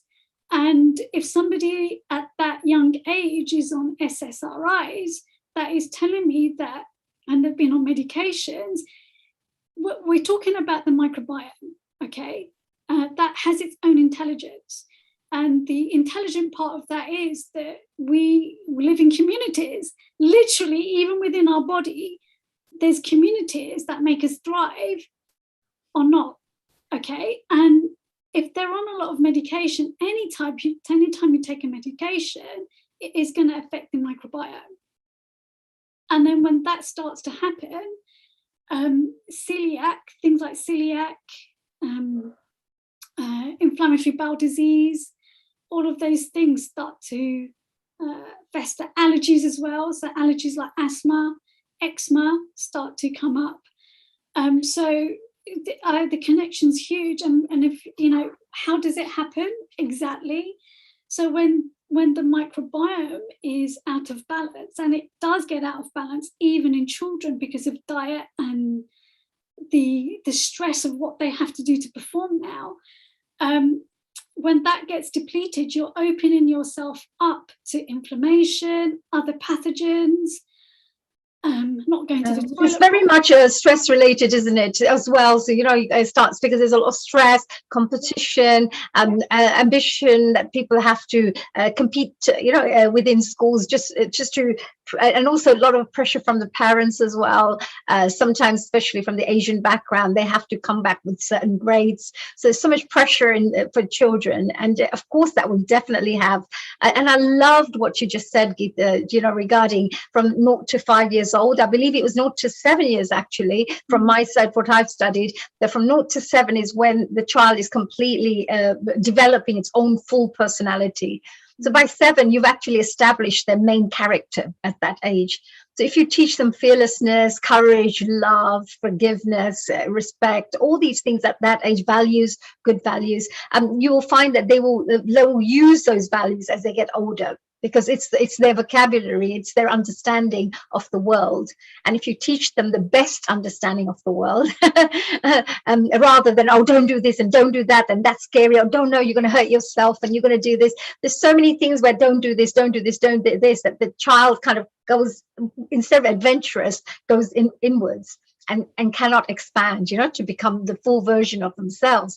I had a couple of questions, actually. Seema, before I come to you, I believe Lata had a couple of questions that she wanted to ask. And I just wonder if we could perhaps bring Lata on board and we can maybe ask her. She had a couple of questions here. Hello, a global namaste to you, dear Lata. Global namaste to all of you, beautiful souls. Are you enjoying the program so far? Hugely. Immensely, thank you. Right. Have you learned quite a few things here, having with all these wonderful experts giving all their lovely wealth of knowledge here? Yeah, so my questions was really about the diabetes. I think it was when you were talking about in your slides about how it's related to the genes. And does that have a role, and does it play a role in the on bringing on the diabetes, or yes it does. If you don't, so it does play a role in that manifesting as diabetes. However, it doesn't have to play a role. It is, research has shown that lifestyle is huge when it comes to that genetic predisposition in most things, not just diabetes, by the way. Okay. Yeah. But if we're talking about diabetes, if your parents had it, that means you are predisposed. But if you live a very wholesome, holistic, healthy lifestyle, it is likely that you are not going to get it. Yeah. So it's really about keeping your stress down, moving, and eating well. So self-discipline also comes into play then, because then you keep away from chocolates and sweets and the obvious sugary stuff, because I'm blessed in a way because I don't really like chocolates, and I can just have it there in the cupboards for 6 months and I'll never touch it. And so, I don't understand how people can't stay off it, but actually, so I think also self-discipline then comes into play, doesn't it? Yeah. In the form of, and I'm sure Seema and Asmita might have some input on that as well. But I think, self-discipline, is important. But it goes back to also, this is again my opinion, is why do you want it? So if you're using it to improve your mood all the time, then your life, there's something wrong in your life. Okay. So it's really about getting your sweetness in life from life itself, rather than depending on it being from food. True. And also there's the fruits as well, isn't it? You choose something that's more wholesome as opposed to something that's you're right. Just man-made. Thank you. Thank you, Lata. Those are really lovely questions there. so I hope you've found some nice information. Maybe we can go to Seema and just find out if there's any points that she would like to share, or perhaps Asmita. Hi, Seema. Hello. Hi, Global Namaste. Hello, Global Namaste again. I think there's quite a lot of gap on the top of your heads. If you wanted to move the camera down a bit, if you wish. Yeah, that's much better. That's a lot better. So would you like to perhaps share any points that came up with what Lata mentioned? I think what Lata mentioned about the first 5 years of your life being the core years for love, love, love, love, love. This is very, very, very powerful. In fact, it is said that children, the first 5 years of their lives, their minds, their brains are like sponges. If you expose them to any language at that time, and I've seen this personally with my younger one with Mandarin. We brought her into Mandarin a lot faster than the older one because we were more aware. And she's 1 level below fluency. Wow, that's brilliant. But there's also a connection with the health side, isn't there? Because when they're younger and they're a little bit more confident and there's a lot of high self-esteem within themselves, there's not too much stress and pressure on them, etc. as children, then what you find is then they'll grow up into more healthier youngsters and young adults than somebody who's been through a lot of stress, trauma, seeing lots of challenges around them, that they've had to deal with, etc. So there's a lot of stress on a little child, on their brains, etc., isn't it? Yeah. Which manifests as this, as Geeta very rightly said, diseases such as asthma, allergies, eczema, and even celiac disease. I truly believe this. Now, you spoke about the Asian world and pressures in the Asian world. I lived in Hong Kong, and there's constant pressure on the children to perform, especially in the Chinese system. It's very rigid. It's unbelievable, the difference between the international schools and the Chinese schools and the hours that the children go to school as well. It's a huge difference, and there's lots of pressure for them to be all-rounded. Both parents are working, especially in Hong Kong. It's a very work-driven society. Parents are out from like 8 in the morning till 8 in the evening. Work hours are long. People are connecting with different parts of the globe. And the children are virtually growing up. They're being brought up by helpers, literally. And the only time they're really getting from their parents is on the weekends. And there's a huge demand for parenting skill courses now in Hong Kong. Why? Because parents are realizing, that we're not being able to give that quality time to our children and bring them up the way we want them to be brought up. We have high pressure jobs, and when we come home and our children reach out to us, we cross them up by saying no. So the child's mindset actually shifts from the child is, how a baby is born, they're born gurgling, laughing, blissful, happy.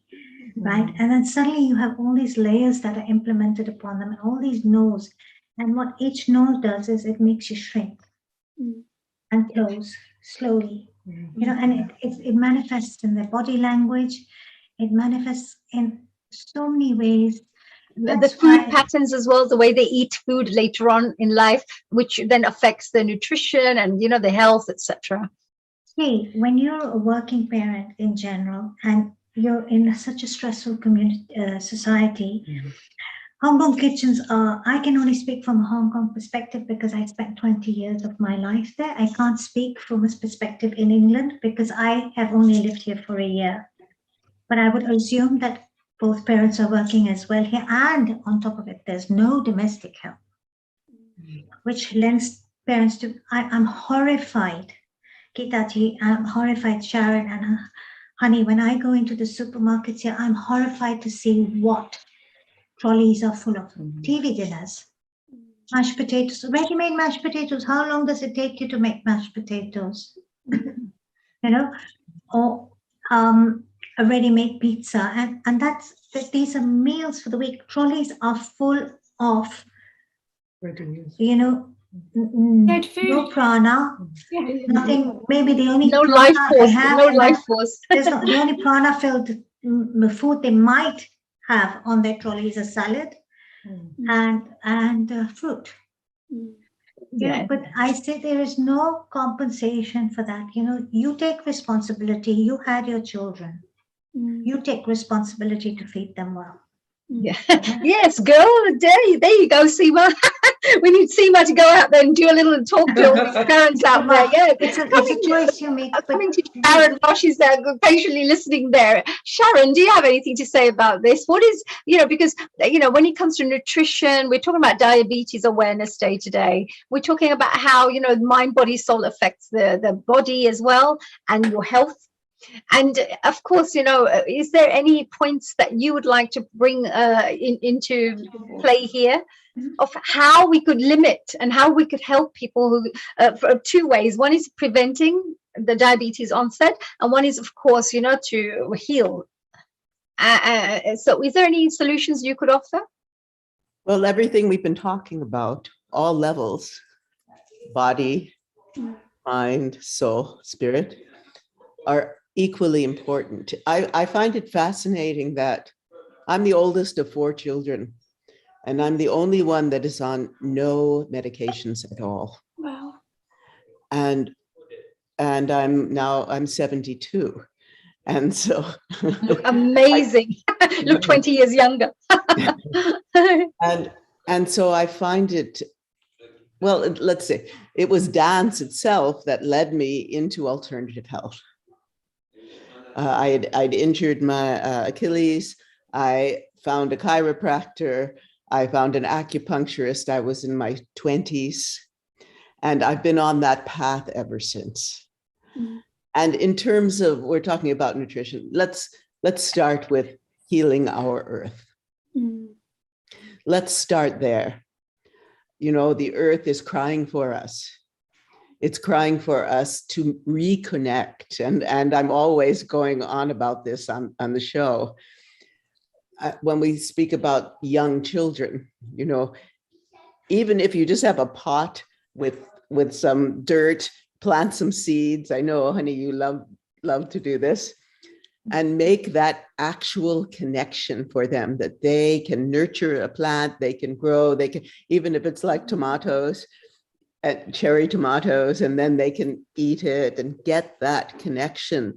That's so important. We're so alienated from our food. I remember I have a friend who was teaching in the schools in Boston, and he said that the children thought that milk, there was no connection with the cow and the milk. They thought the milk just came from the supermarket. That's how far away we are from that connection.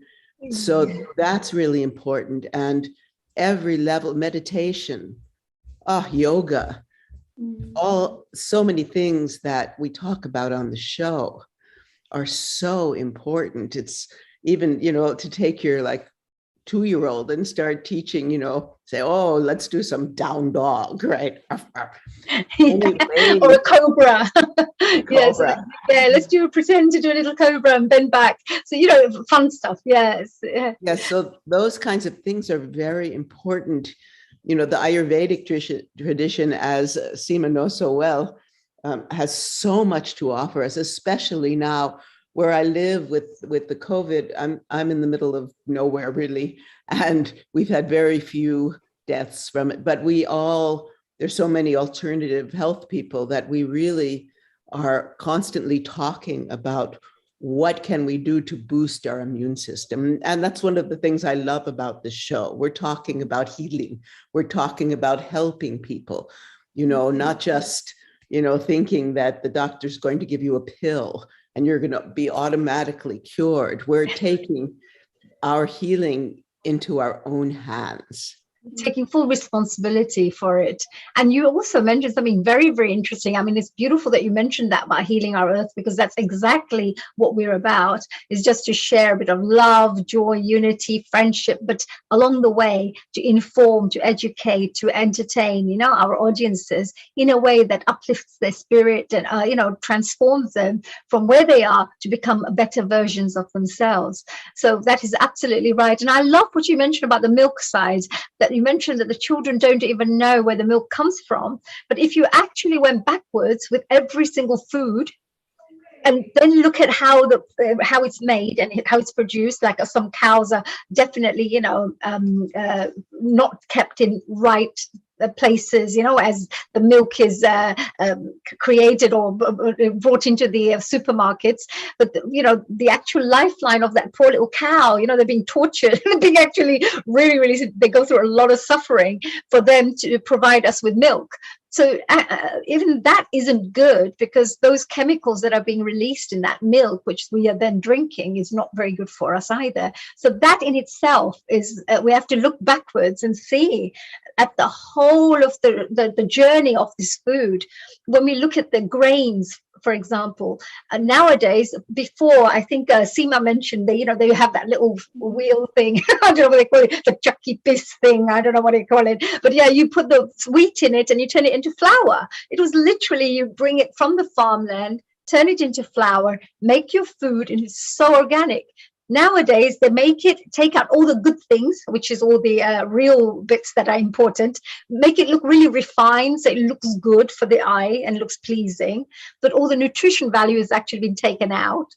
And then they pack it up and everything like that, and he stays there for years or whatever in the little stock somewhere, comes back, so you can see how the journey is. And then we put that into our stomachs. No wonder we have leaky guts all over. People who, who may be suffering. That's what my husband, this week, he had bought all these wheat berries, organic, pure, and then he bought one of those. And so he made the flour, and he's now experimenting bread, no preservatives. Wow, that's amazing. And if we look at every single cell of ours, that's being created in our bodies through this food, can you imagine how strong your cells would be created if you gave it only nutritional foods? And you can see how yogis live for 100 years, And I always mention these yogis because they're amazing. They're absolutely amazing. They never go to the doctors, no vaccinations required, no nothing, no colds, no flu jabs. They just literally are so healthy. Hello, Girish Ji. I think we've got Girish Ji, global namaste to you. And I just wondered if, whilst we're talking about diabetes and health, hello, global namaste to our dear Girish Ji. Girish Ji, would you have any questions to anybody from maybe Seema, Geeta, or Sharon relating to diabetes and health? Yeah, I'm actually myself, I'm a diabetic for the last 25 years. Wow. I am a diabetic, for the last 25 years. And my mother used to be diabetic. So pretty much, it's running into our family, from mother to my elder brother, myself, my other two brother, my sister. So I think it's quite heritated. Somebody, may I ask, what do you do for it then? Because you said you've had it for 25 years. How have you managed it, and have you tried doing anything to try to limit it or get rid of it? I tell you very proudly, I can say I don't take any medication at all, none whatsoever. First 5-6 years was the most crucial and difficult time for myself to adjust myself into diabetic world. It was a quite shocking, for me. I always lived very healthy and very clean life. I don't drink, I don't smoke, I don't eat meat, no egg, nothing, and I'm very disciplined, with my routine of my life. I wake up early in the morning every day, 6 o'clock. I do my meditation, I go for a walk. Always been, from childhood, I've kept myself quite disciplined with everything.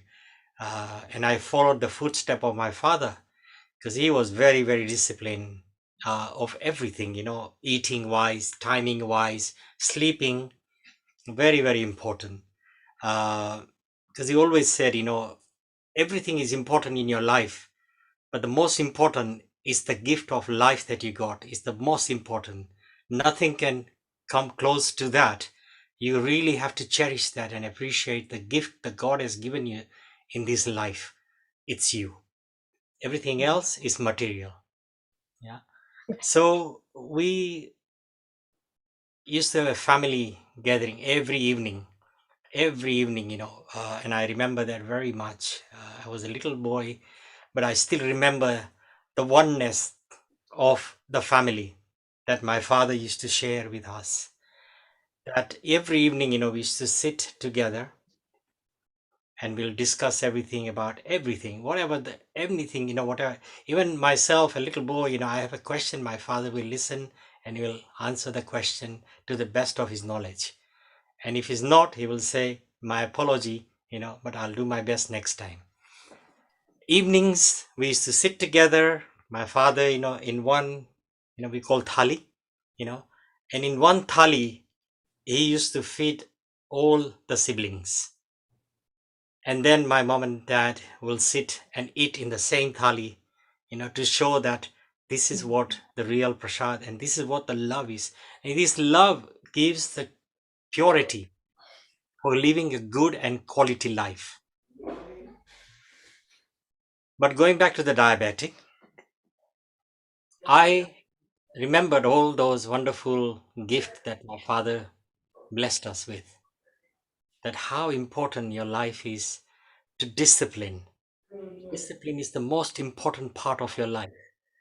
Everything else will come afterward. If you discipline, you know exactly your direction. You know what needs to be done, when and how. So in the morning, I wake up. This is after the diabetic when I was diagnosed. And I spoke to my mom. I spoke to my dietitian. I went and took some advice, what I need to do and how I need to adjust myself and what I need to do in order to look after myself to live with diabetic and happy, not stressing out and not living in a fear. That is the important part, not living in fear. As soon as you start to live in a fear, you are increasing many other problems in your life apart from something is already there. So how do you live happily? Is to accept it and say, okay, I'm diabetic. So what do I need to do? Is there. So I need to adjust myself to change my routine. And I did that. After the first 5 years, I managed to control my diabetic so beautifully. Then I went to India, in a Raja Island, where I received my Ayurvedic treatment. In the Ayurvedic treatment, exactly they said to me that diabetic is something that it's in your body that has triggered. Now, what you need to do is not to live in a fear of feeling that I'm going to die. It's regardless. One day we all have to go. We have to accept that. But why do you live in fear that I'm going to die? Live happy. Yeah, and enjoy your life. Enjoy your life and control what you eat, how you eat, and when you eat. Very importantly. And that's a Oh, I think you've just muted yourself. Thank you. It happened automatically. So I started myself disciplining more and more, eating correct, right food, eating a lot of greens, drinking a lot of water, keeping my timing on a very regular. In the morning, I wake up, I do my little exercise, I do my meditation, I go for a walk, I come, and then I have my breakfast. After my breakfast, I chill and relax for a little while. And then I start doing what I need to do for my day and make sure around about 11 o'clock, I have a fruit. And then exactly the midday comes between 12 and 1 is the right time to intake your lunch. So I do that. Again, I make sure that my portion is right at that time. Midday coming past to the late afternoon, I will again have a cup of tea or have digestive biscuit, or I just have a fruit. And then in the evening, I make sure between 7 and 7:30 we have our dinner. And our evening dinner is always very light, not very heavy. But before I have my intake, I go for a good walk. I go for a walk, I relax, I have some water, and exactly about half an hour, 40 minutes before I have my dinner. So I have actually given my body ready to digest everything. Rather than eating and going for a walk, it was wrong. Yeah.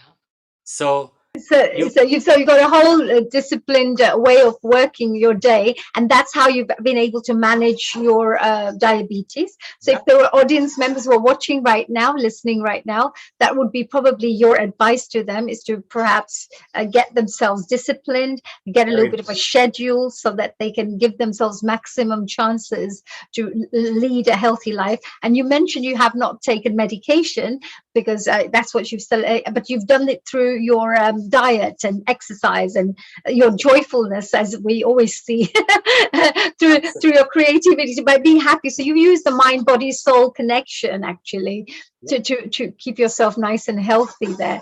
Now that's a very really, really, yeah, very that's one. important. Because when in the beginning, when I was diagnosed, my first sugar, when the dietitian took, it was 17.5, and I had no understanding of diabetic at all. To me, I think, oh wow, that's great, it's fantastic. And she goes, no, it's not great. You are you are in a danger, you're in a danger zone, and but I'm not going to scare you, I'm not going to scare you at all. Yeah, we have to take care. 17.5, it's extremely to the point. You might put your life into a risk terribly if you don't look after yourself. But she was so good, the way she make me understand and how I should see what is diabetic, and how I need to understand the diabetic, and how I need to live my life, and how I need to adjust myself, and to be a living like a normal person. And that's exactly what I did. I started to living like a normal person after the first 5 years. It was quite a trauma in the beginning, but then I become sort of very happy, always been happy, relaxed, and never taken, life, serious. I always been enjoying my life and having good time, and enjoy my music.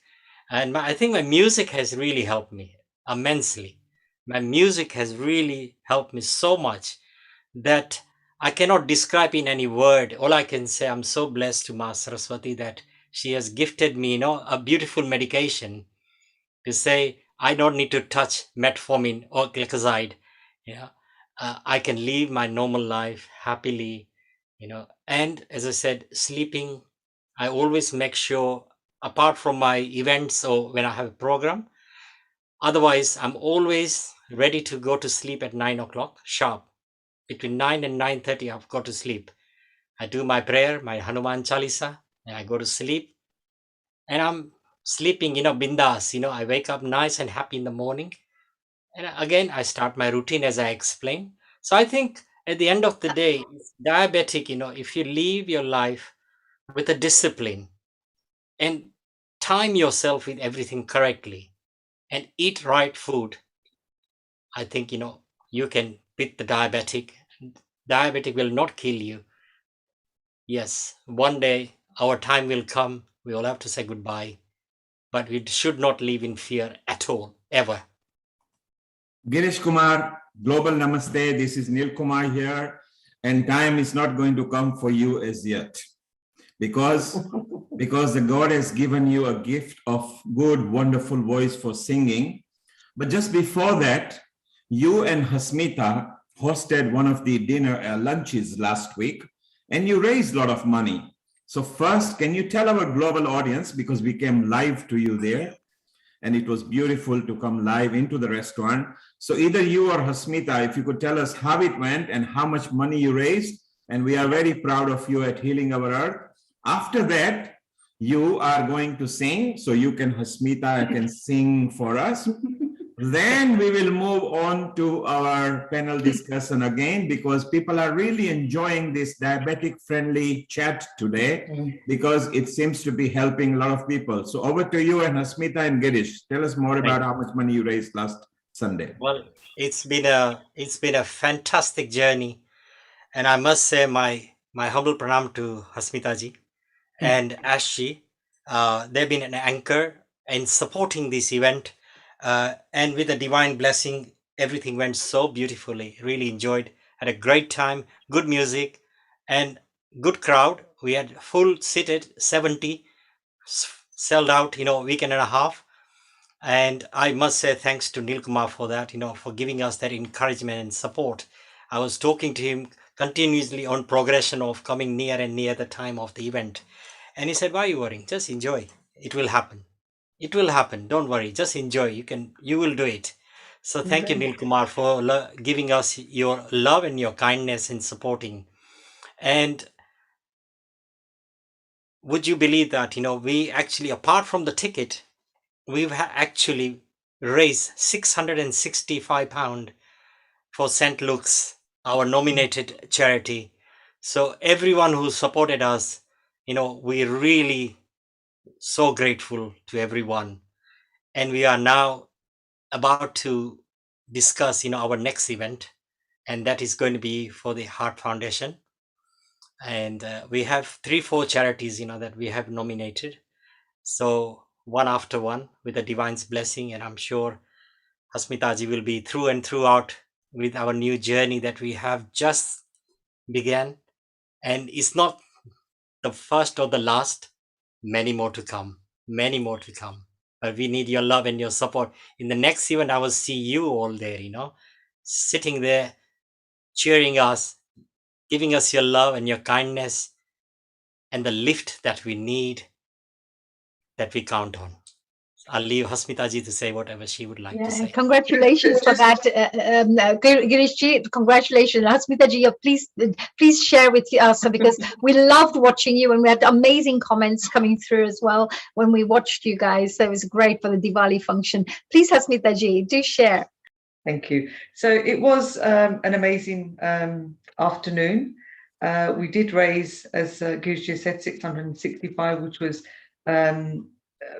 on top of everything else. And I think that was phenomenal. St. Luke's is very close to me because my family members, my brother and my mother, both were experienced, stayed at and experienced the support that St. Luke's provided.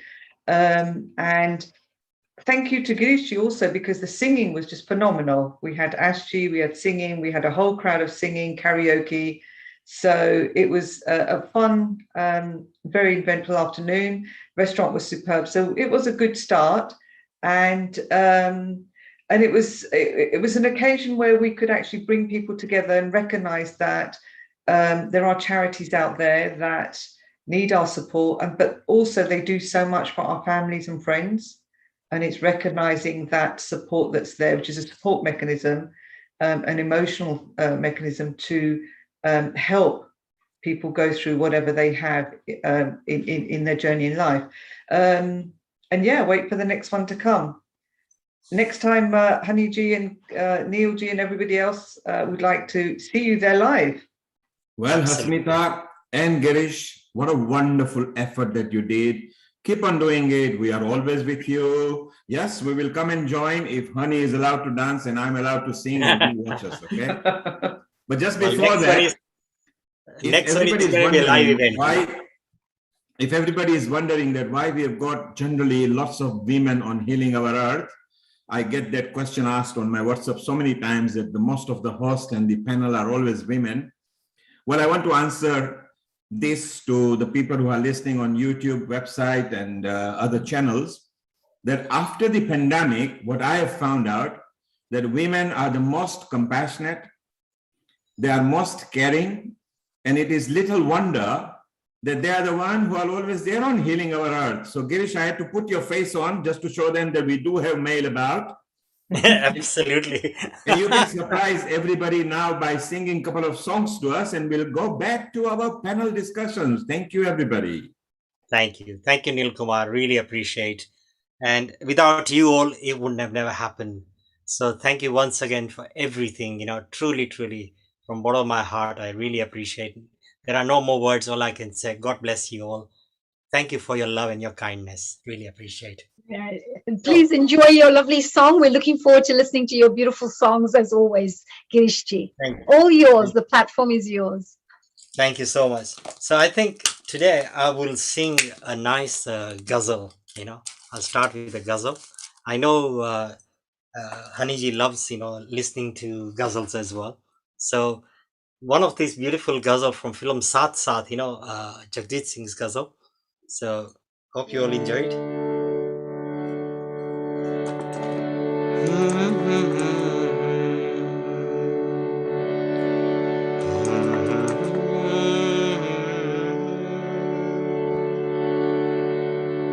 तुमको देखा तो ये ख्याल आया, जिंदगी धूप तुम घना साया, तुमको देखा तो ये ख्याल आया, जिंदगी धूप तुम घना साया, तुमको देखा तो ये ख्याल आया, आज फिर दिल ने एक तमन्ना की, आज फिर दिल ने एक तमन्ना की, आज फिर दिल को हमने समझाया,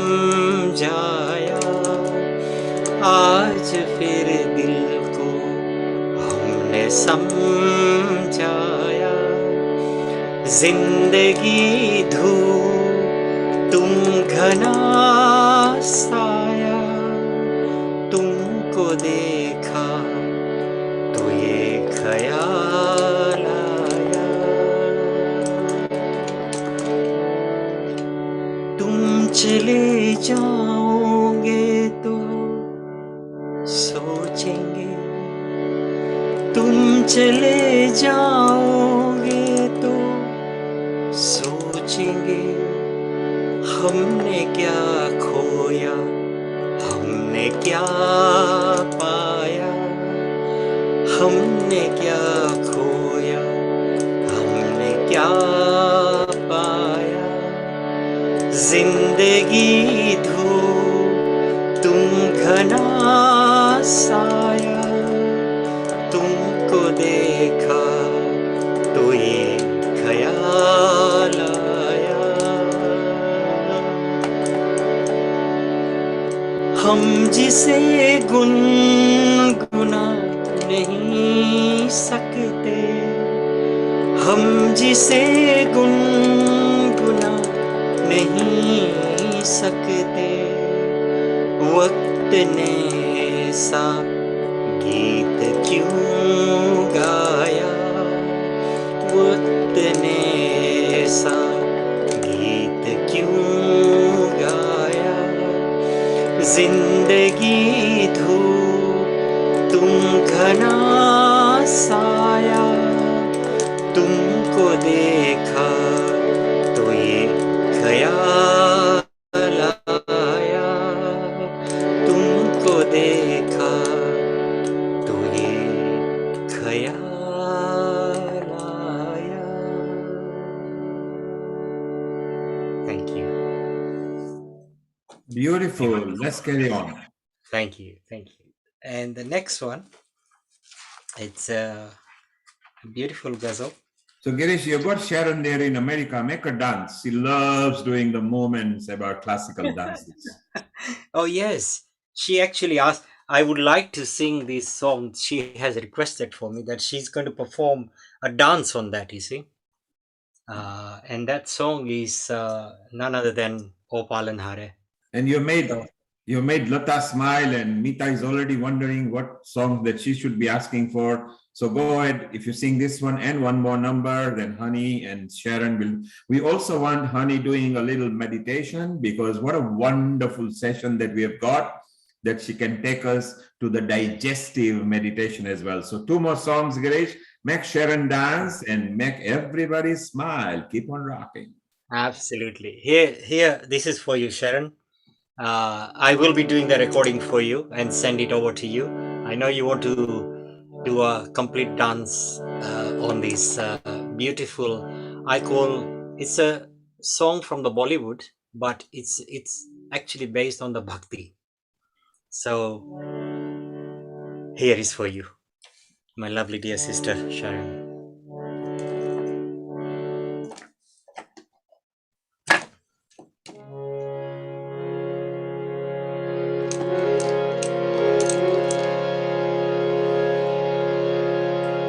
O पालनहारे निर्गुण ओ न्यारे तुमरे बिन हमरा को नाही हमरी उलझन सुलझाओ भगवन तुमरे बिन हमरा को नाही तुम्हें हमका वो संभाले तुम हमारे रखवाले तुमरे बिन हमरा कौन नाही तुमरे बिन हमरा कौन नाही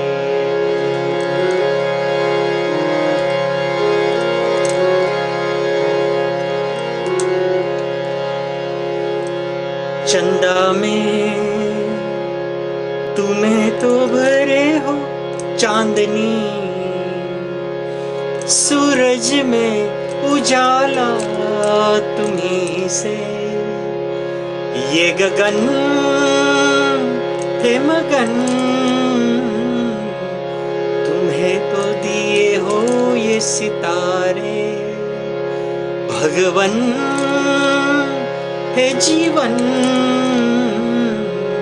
तुम्हें न सवारोगे तो क्या कोई सवारे ओ पालनहारे निर्गुण ओ न्यारे तुमरे बिन हमरा कौन नाही हमरी उलझन सुलझाओ भगवन तुमरे बिन हमरा कौन नाही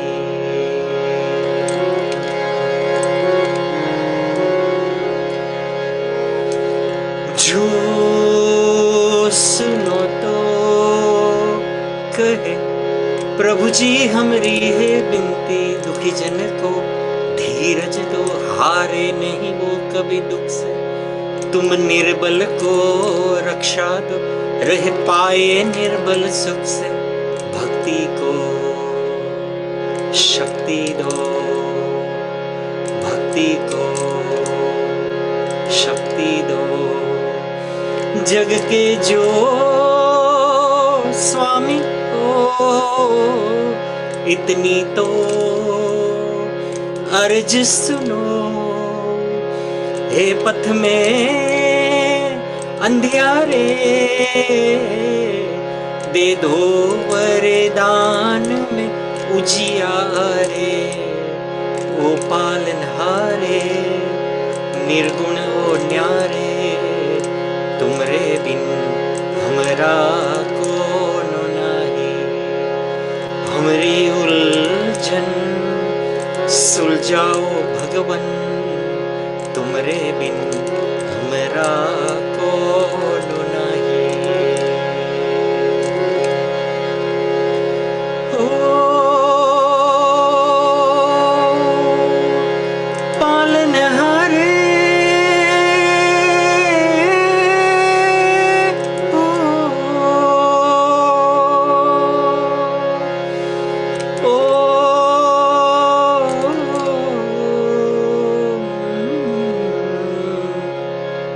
पालनहारे तुमरे बिन हमरा कौन नाही wow thank you oh my god that was so beautiful that was so beautiful you took me to trance you know Thank you so much. I will Absolutely. create. I will create. Send me I all will the translation, and I will make something. You inspire 100%. me so much. You are so blessed. You inspiring me, honestly. That was very touching, so beautiful. I actually felt that I was singing in front of Lord Krishna, honestly. Honestly, it was so beautiful. I was completely lost. Well, I honestly,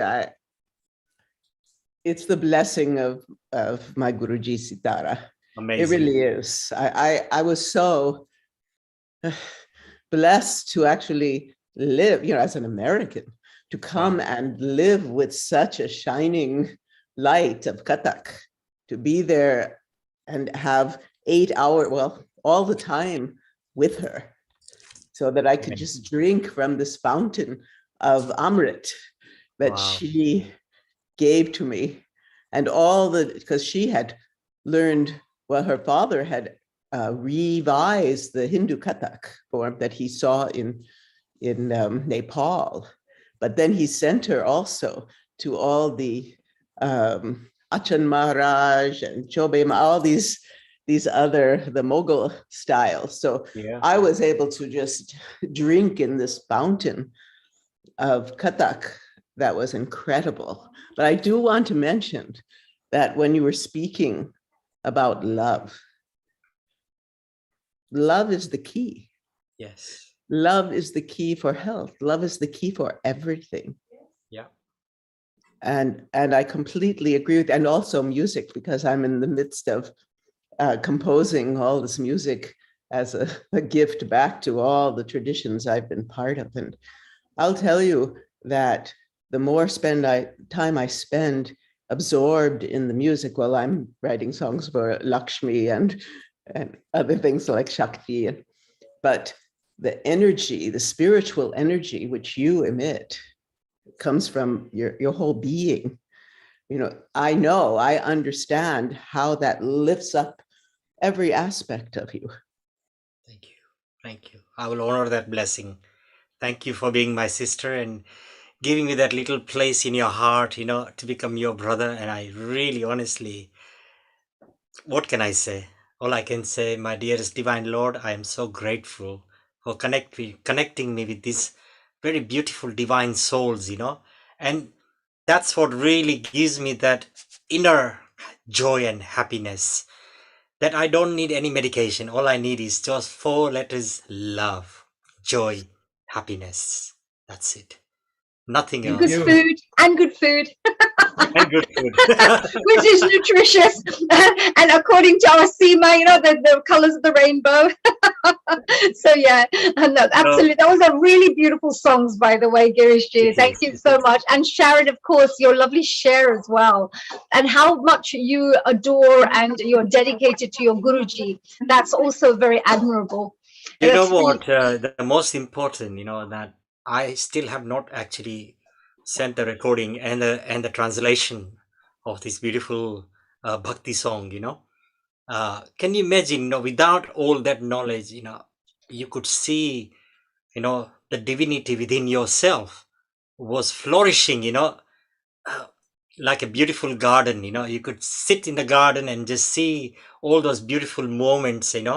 And you can hear the wonderful voice of the wind, and you're just so connected. You're totally connected with one above. It was so beautiful, so beautiful. And the song actually related to you, and you actually transformed that song into that beautiful dance.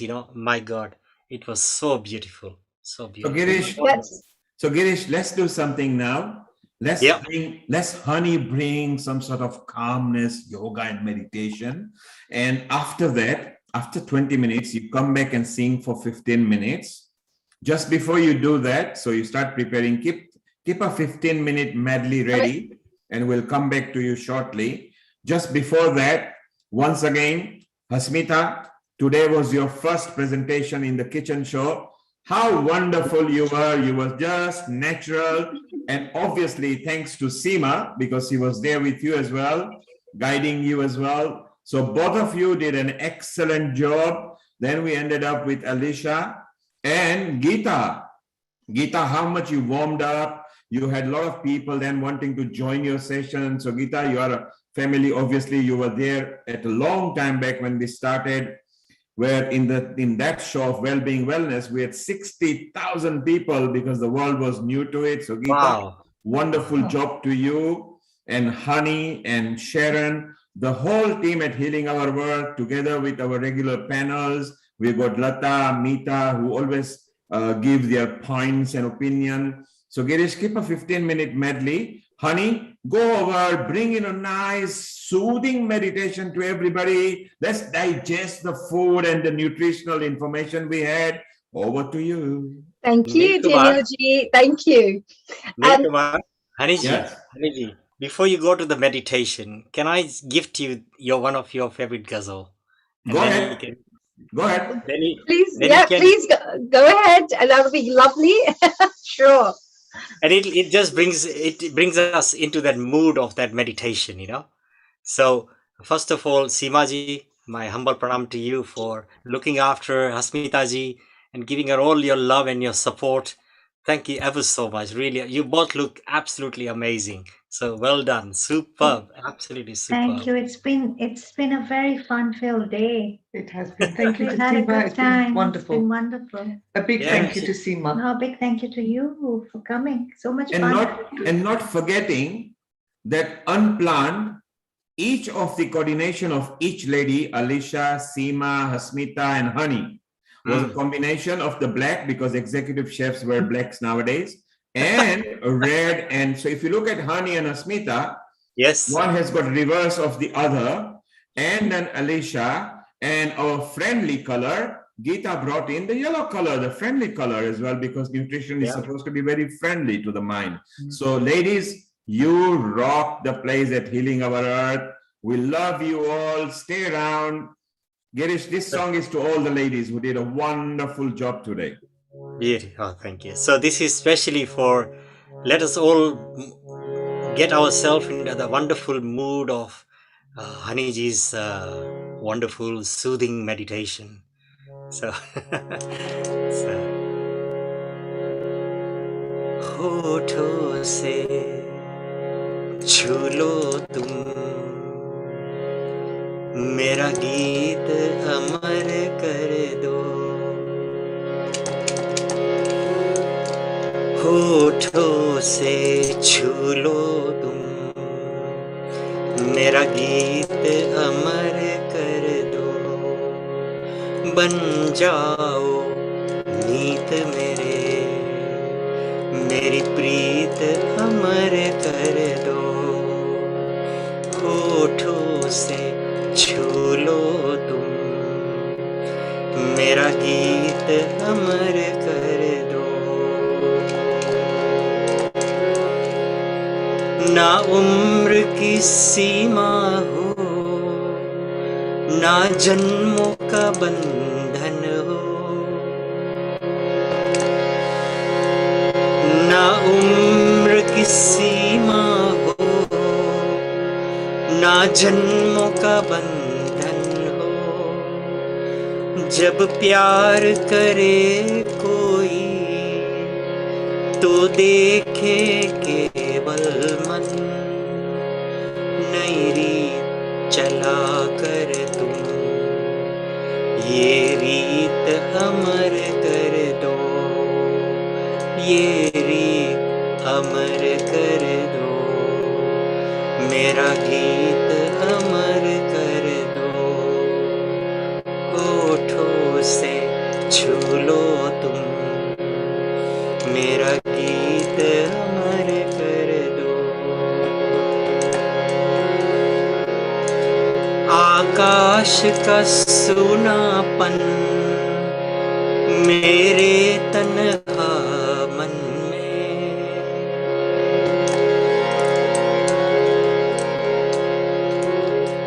आकाश का सुनापन मेरे तन्हा मन में पायल छलकाती तुम आ जाओ जीवन में सांसें देकर अपनी संगीत अमर कर दो, संगीत अमर कर दो, मेरा गीत अमर कर दो, होठों से छू लो तुम मेरा गीत अमर कर दो,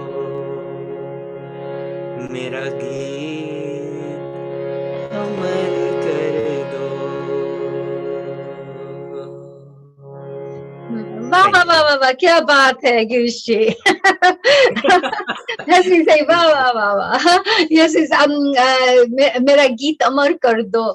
Actually, you know, it's so beautiful because everything that you do, everything we are doing here is going to remain amar, as we say, because all Healing Our Earth events, all the, you know, special guests who have always joined us in the past, the songs, the wonderful, you know, gatherings we do online, the entertainment, all that is always there on YouTube for people to come back to. So even in the future, if there's anybody who's interested in seeing any of these wonderful interviews, or even get the wealth of knowledge that has been shared in the past so many months, I would say 1,400 plus experts have come and joined us on Healing Our Earth, sharing their knowledge, their experience, their information, just inspiring you, transforming you. Even in the future, we have these wonderful events happening on the 21st of November. We have yoga and meditation, which is great for the body, mind, and soul. And then as we move on, I think I believe that the week after is a well-being and wellness, which is on the 28th of November. And that will be really great for people who are interested in a healthy, happy, peaceful living. And I think you will love that program with the wonderful guests who are going to be joining us. And of course, there are many more events that are coming up as well. So stay tuned in. This is our 103rd event. And I am very proud of all those people who celebrated our 100th Healing Our Earth event, because that's a fantastic milestone that we had managed to reach with your support, with, of course, all your love. And since then, we've been celebrating Diwali. So all the people who also shared their messages, their comments, their songs, their dedications for the Diwali, we're very, very grateful to you for being part of our journey. Thank you.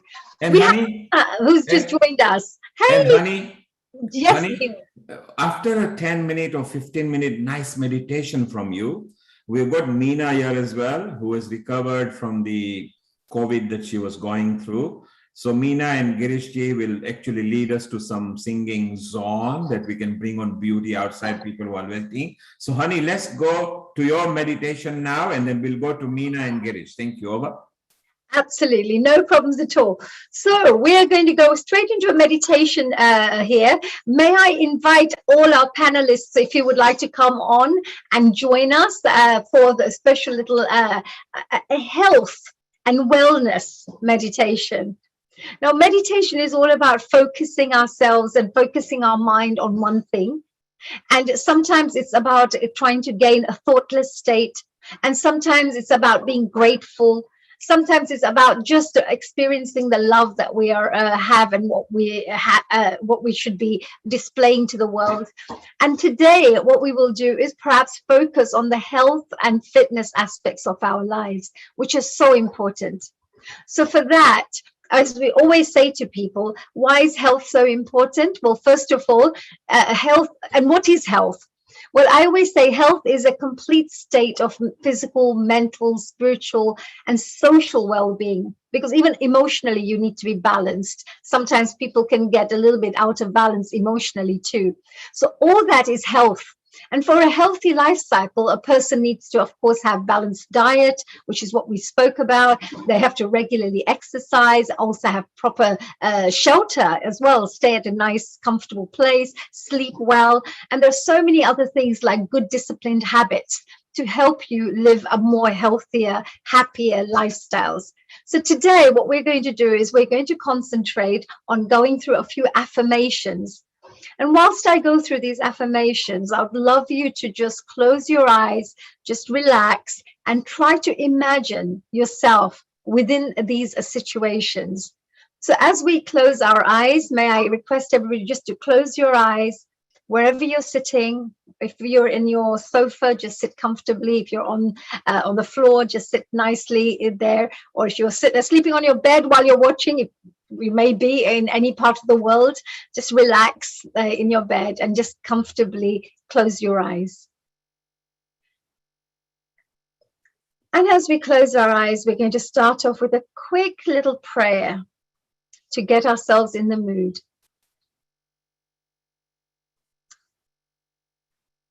Guru Brahma, Guru Vishnu, Guru Deva Maheshwara, Guru Sakshat Param Brahma, Tatsmai Shri Gurave Namaha.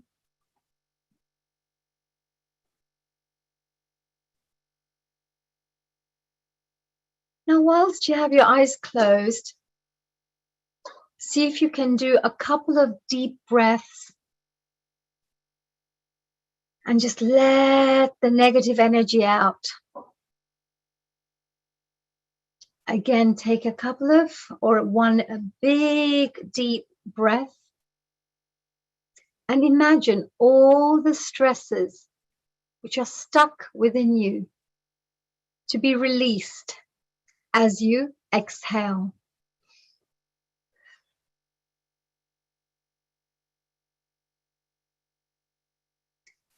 And see if you can breathe a couple of times, inhaling and exhaling. As you inhale, I'd like you to imagine the whole of the universe is a huge, huge ball of divine energy. And this divine energy is so powerful. It's loving, it's healing. It's full of all the beautiful, powerful things that you require to live a healthy life.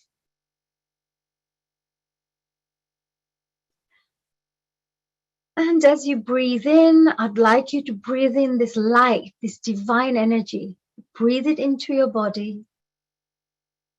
And imagine every single cell in your body being filled with this beautiful divine energy.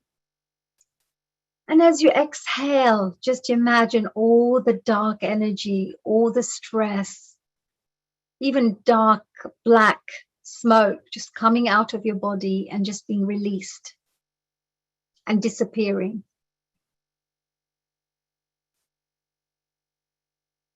Breathe in again and keep imagining beautiful vital energy coming in, rejuvenating, re-nourishing. And when you breathe out, take out all the stresses and everything that is not good for you. And as you close your eyes, as you go through a little journey, we're going to look at our own bodies with our mind's eye. Just imagine your body as it is.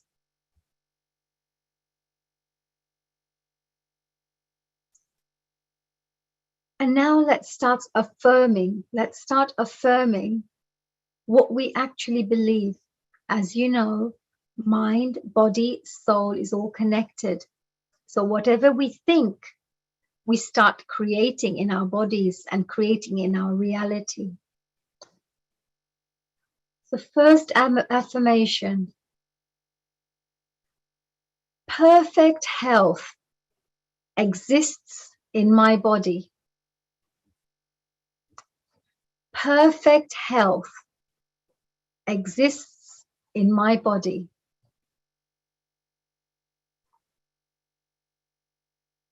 Two,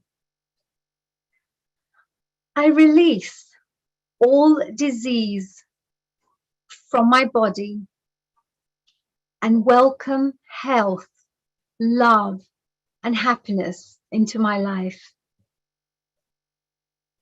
I release all dis-ease from my body and welcome health, love, and happiness into my life.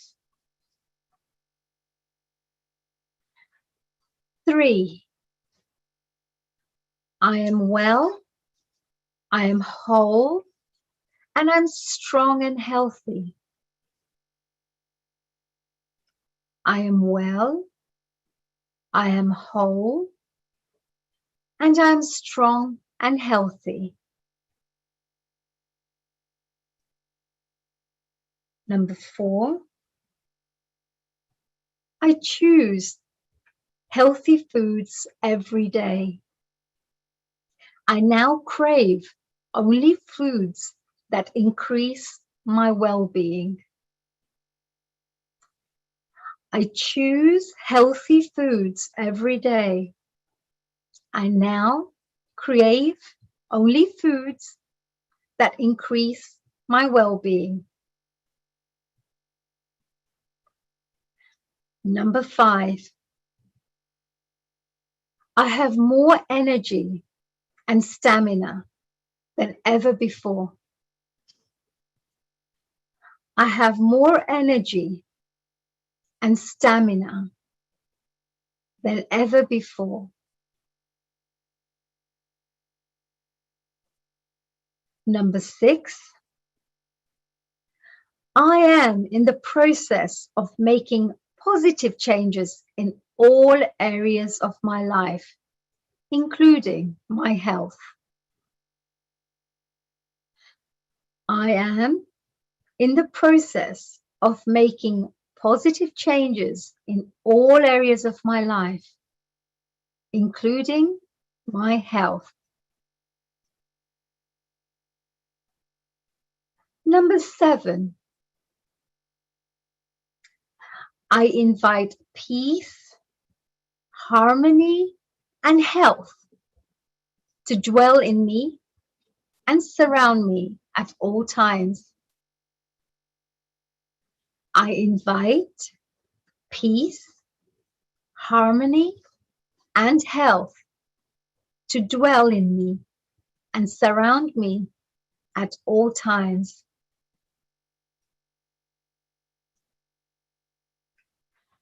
Number 8, I am feeling healthy and strong today. I am feeling healthy and strong today. Number 9,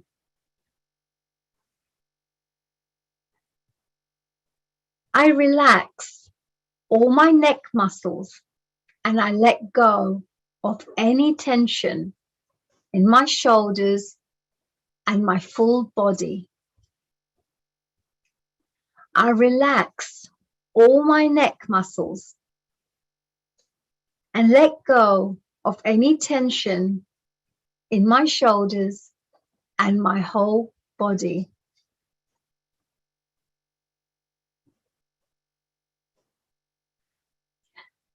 Number 10, all of my cells know what to do in order to heal. Every single one of my cells is filled with wellness, health, and vitality. I am the picture of positive energy and well-being. All of my cells know what to do in order to heal. Every single one of my cells is filled with wellness, health, and vitality. I am the picture of positive energy and well-being. Number 11, I am well, I am whole, and I'm strong and healthy. I am well, I am whole, and I'm strong and healthy. Number 12, I have released all harmful tensions from my mind and body. I have released all harmful tension from my mind and body.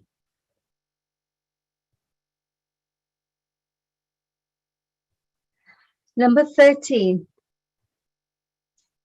Today, I follow my dreams, work hard, practice, and persevere.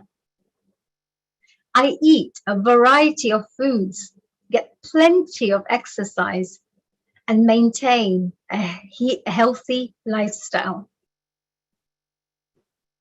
Today, I follow my dreams, work hard, practice, and persevere. I eat a variety of foods, get plenty of exercise, and maintain a healthy lifestyle. Number 14. My body is always doing its best to create perfect health. My body is always doing its best to create perfect health.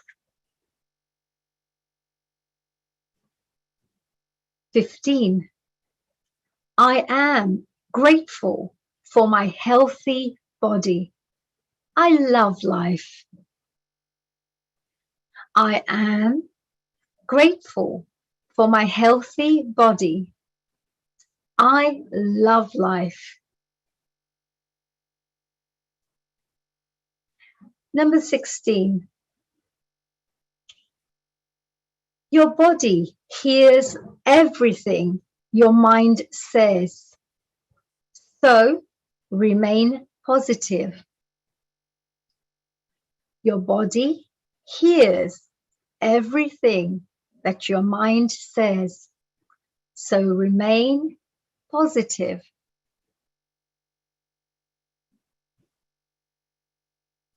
Number 17.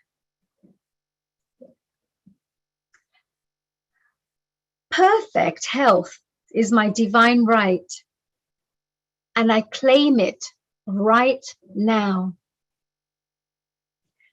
Perfect health is my divine right, and I claim it right now. Number 18. I am fit, healthy, and attractive. I am fit, healthy, and attractive. 19. I choose nourishing, healthy foods. I choose nourishing, healthy foods. 20. I'm extremely grateful for my body. I am extremely grateful for my body.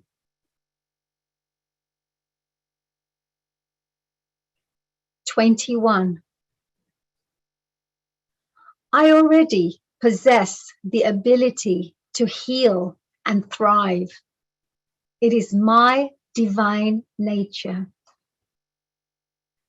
I already possess the ability to heal and thrive. It is my divine nature.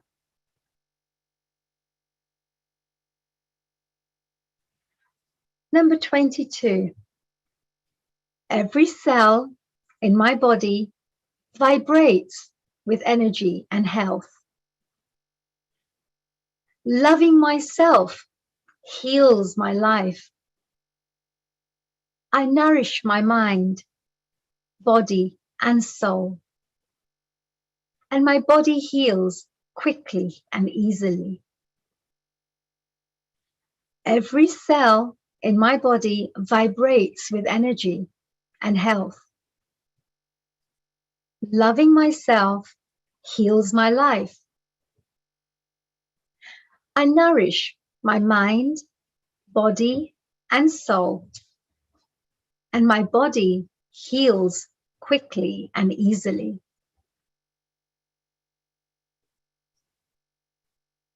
23. I am the only person who has control over my eating habits. I can always resist something if I choose to. I am the only person who has control over my eating habits. I can always resist something if I choose to. Number 24. My body is amazing and I love my body. In order to show the deep love and respect for my body, I choose to eat healthy foods. Each moment I decide to eat or drink something, I am conscious of the impact it will have on my overall health, and therefore I will always make healthy choices. My body is amazing and I love my body. In order to show the deep love and respect for my body, I choose to eat healthy foods.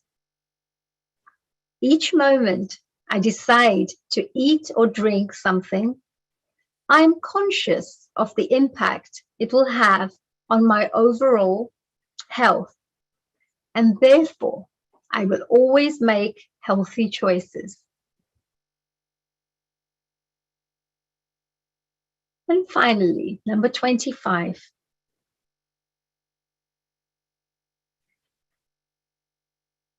I'm thankful for my health and abundance. I am thankful for my health and abundance.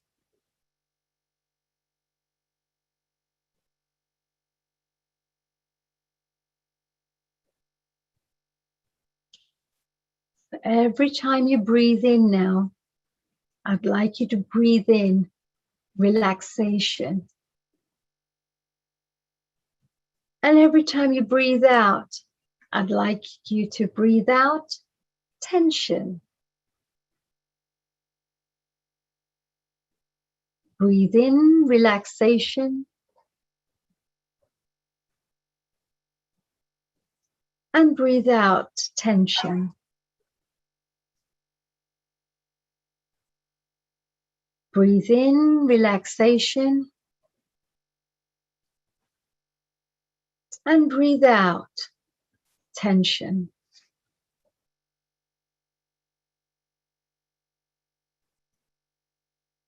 And now I would just like you to sit quietly for a few minutes. Just relax your body.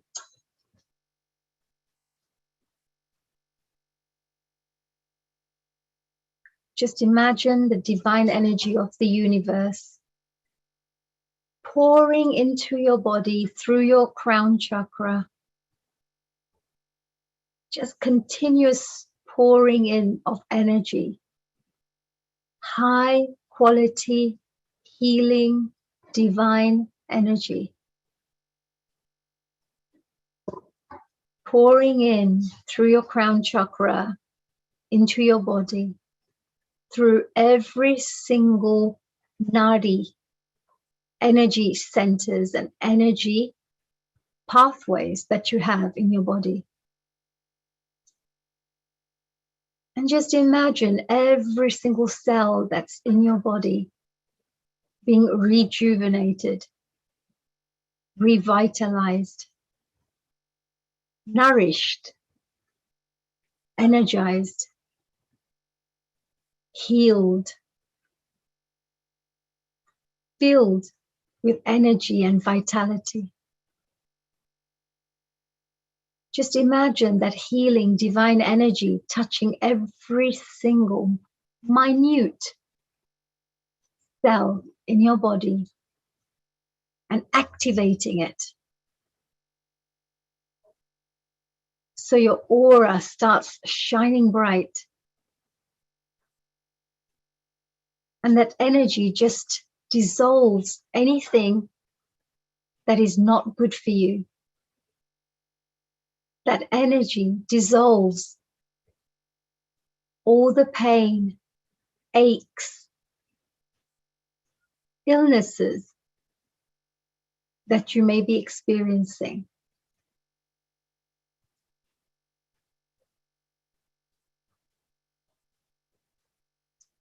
Just sit quietly for about a minute. And whenever you're ready, slowly open your eyes after about a minute. When we finish the meditation, you will hear me say, Om Shanti, Shanti, Shanti. Up till that time, I'd like you to just sit and keep imagining this beautiful divine shower, this energy that's pouring into you, healing your mind, your thoughts, your outlook towards your health, healing your physical body, and connecting you to that higher spiritual power so that it can magically heal every single part of you.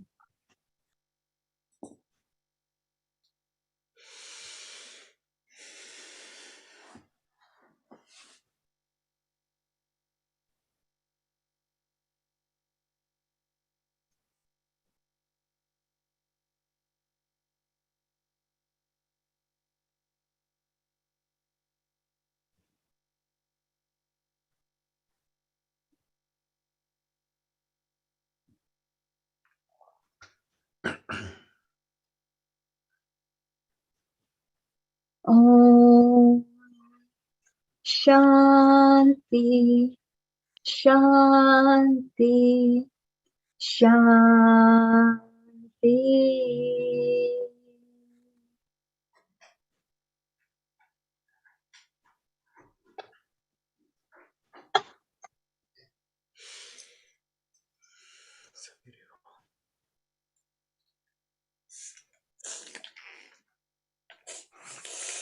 Oh, that was feeling good.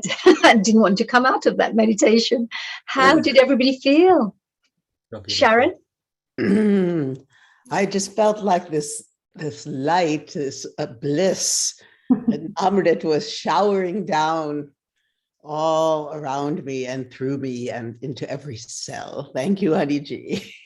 That was amazing, Shaji. It was so good to see all of you joining in and being so part of it.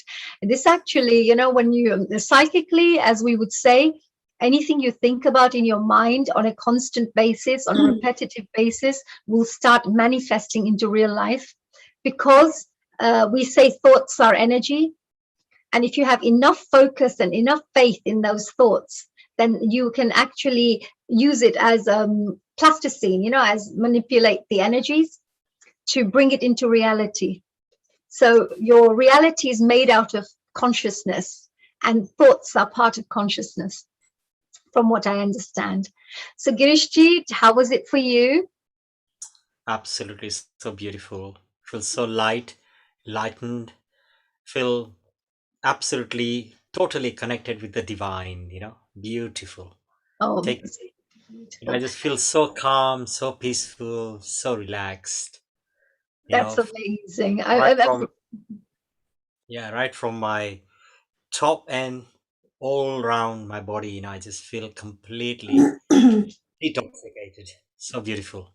That's brilliant. Get all the toxins out, right? Because that's when you're feeling, just actually, this is for everybody out there, all the audience members. If you're feeling a lot of tension and stress, etc., if you go through something like this and you literally imagine that all the negativity is leaving your body like black smoke, perhaps, just like dissolving out of your body, it actually, you'll feel that when you finish your meditation, you actually feel that all this energy has just left and cleansed.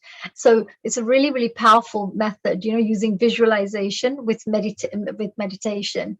Meena ji, it's so wonderful to have you here. Global Namaste to you. And you've been through your COVID and you have survived, which is so good, and still smiling and still there and still singing. We're so proud of you. Yes, And thank you so much, and global namaste to you too. Global namaste to you. And I'm sure there are so many people out there who must have gone through really tough times, through health issues, but still with their positive attitude and, eating good foods and making sure that they are going to get well, having the right attitude. That they're fine. And you are definitely a fighting little spirit, aren't you? Yes, I'm not going to let this COVID let me down. Take me down, right? Yes, so which is fantastic. Now, are you going to be singing some wonderful songs for us to perhaps finish off our wonderful, special vegan kitchen? I would say vegetarian day, but we've ended up talking also a lot about diabetes because it is World Diabetes Day, and we've also spoken a lot about how to improve our health, and also shared lots of stories between our group, between our healing our own families. So, Minaji, would you be able to perhaps share a little bit of joy through singing to finish our evening? It will be my pleasure to sing a few songs for you all. And I'm going to start with a beautiful song sung by Lataji, and that is from the film Guide. And it's a very, very classic song. Well, I love Guide, and I love the Wahida Rahman's dances in Guide as well. Such beautiful Being songs. a dancer, Honey Ji, you would visualize yourself how you would dance on this song, isn't it? I love these songs. Yes, I'm so looking forward to it. Please go ahead, Meena ji. It's all your platform now.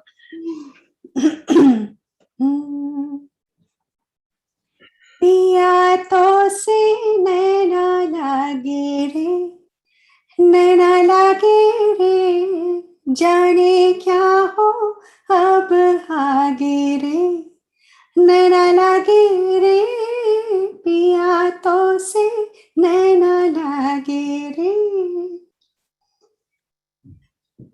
हो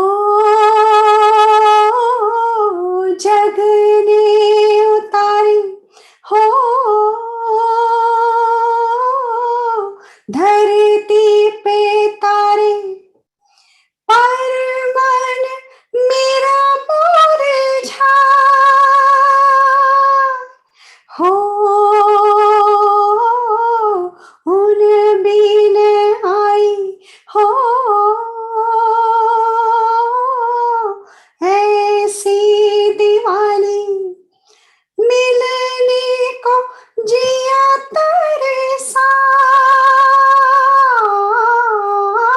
आ सजन पायल पुकारे झनक झनन पिया तो से नैना लागे रे, नैना लागे रे, जाने क्या हो अब आगे रे, नैना लागे रे, पिया तो से नैना लागे रे,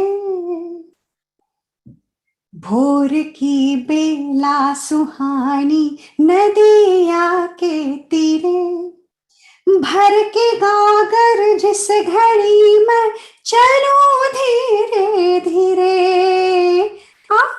आ हो भोर की बेला सुहानी नदिया के तीरे, भर के गागर जिस घड़ी में चलूं धीरे धीरे, तुम पे नजर जब आए, जाने क्यों बज उठे ये कंगना, छनक झनन पिया तो से नैना लागे रे नैना लागे रे जाने क्या हो अब आगे रे नैना लागे रे पिया तो से नैना लागे रे हो आई होली आई हो सब रंग लाई बिन तेरे होली भी ना भार हो भर पीछे कारी हो सखियों ने मारी भीगी मोरी सारी हाय हाय तन बदन मोरा कांपे थर थर धिनक धिन धिन धिनक धिन धिन पिया तो से नैना लागे रे नैना लागे रे जाने क्या हो अब आगे रे नैना लागे रे पिया तो से नैना लागे रे. So this was a beautiful song from the film Guide, beautifully sung by Lata ji. And another song, I think all the songs from the film Guide were just super hit, one after the other. So I'm going to sing another beautiful song sung by Lata ji from the film Guide. And Meena, Anji. can you tell us that COVID-19 improves the song because you are singing so beautifully after COVID that actually even Nishit has made a comment. Look, Nishit is normally never here I at the saw end. that. Yes, thank you, Nishit. Nishit has come back, signed in. He has taken a time off and he's glued to the Nishit. Maybe you can show your face to us. So if COVID is what COVID does to everybody, then I think we should say that, okay, pandemic has brought some positiveness. I have stopped singing for a month now, over a month, but I've been singing for healing, just a few songs here and there. So yeah, if you think I have improved post COVID, then I really don't mind that. Nishit is making comment. Nishit, go ahead, over. Yeah. No, I was just going to say that was really lovely. And I think maybe the rest to your vocals has done you some good. Probably. And it's good to see you bounce back stronger than before. Well done. Probably, yes, you're right, because I have completely rested my vocal cords and maybe I'll just bounce back in a better way. You are doing fantastic and thank you. Don't stop. Hit us with 2-3 more numbers Yes, and I'm then going to Girish will be sing. ready. I would love to sing. And this is what we do at Healing. We bring in meditation, we bring in love, harmony, songs, unity, synergy, aura, energy. So just come to Healing Our Earth. No exams, no commitment, no judgment. Is that right, honey? Yeah. And you know what? More so after Honeyji's meditation, I just feel rejuvenated. Oh, thank you so much, dear Minaji. That's so brilliant. Well, we do this together as a collective family, right? We all share whatever we have with each other. You have your beautiful songs. Neilji has his wonderful pioneering creativity, and I'm being our leader there. Sharon with her lovely green fingers, you know, everybody has, and her lovely dancing and cultural scholarship knowledge. Everybody has their own bits that they bring to the table. Honey, talking about meditation and why people love it. So Meena, next week, and again, you can come there. We are having a yoga and meditation session where Honey will also be doing her session. Sharon is going to be a host, bringing 2 very beautiful souls from America, which you will see on the website from Tuesday. Sharon, can you just quickly tell us more about Dr. Katz and Rehan, please? Yes. Yes. If you could just tell the audience who are listening on the Facebook and YouTube as to what's happening, apart from our Honey, who will be hosting and delivering a session, the 2 wonderful souls that you are interviewing and talking to. Just tell us a bit more about it, both from United States of America. Well, you know, I always like to bring people who have from different traditions. So First of all, I have Dr. Michael Katz, and he has co-written a book called Dream Yoga and the Natural Light with my teacher, Namkhai Norbu Rinpoche. And this is about the Tibetan tradition of dream yoga. You know, we have our daytime, we have our nighttime. Well, these are practices, I've been doing them for many years on the practice of sleep and to go into the state of the natural light. It's a beautiful practice. So I'm bringing him. And then I'm also bringing my dear, dear friend, Dr. Roger Yonka. He is extraordinary Qigong master and also Tai Chi, and has done a lot of yoga, Indian yoga. And so he's going to be, I'm very excited to bring him. He knows our dear Amalia Waiching very well. She'll be on with us, and we'll bring to you meditations and exercises and so much more. And of course, Sharon, we've got you as one of the hosts, and then our Alexandra from Howard. She is a very senior yoga. She's in Croatia, where Honey will be interviewing her. And our own Honey, who loves yoga because she's been following Kundalini yoga with Vedantic spiritual yoga and Chinmaya mission. So our own Honey will be hosting and delivering yoga. And prior to that, we will move to Navanita, our resident yoga singer, who is going to say, be the devil to diabetes. So she's going to do the yoga since it's a diabetes month. And we'll go to India all the way to Dipal Modi, who was a very good hit. So we've got a wonderful set of lineup, and well done, Honey, Sharon, all the people who are going to join us. So Meena, Yes. you've got to find some spiritual songs to go with every session. You and Girish Kumar have to come and bring in, because remember, food, yoga, and singing, mind, body, and soul. We do everything at Healing Our Earth with style. Yeah. Over to you, Meena. Keep on, give us it.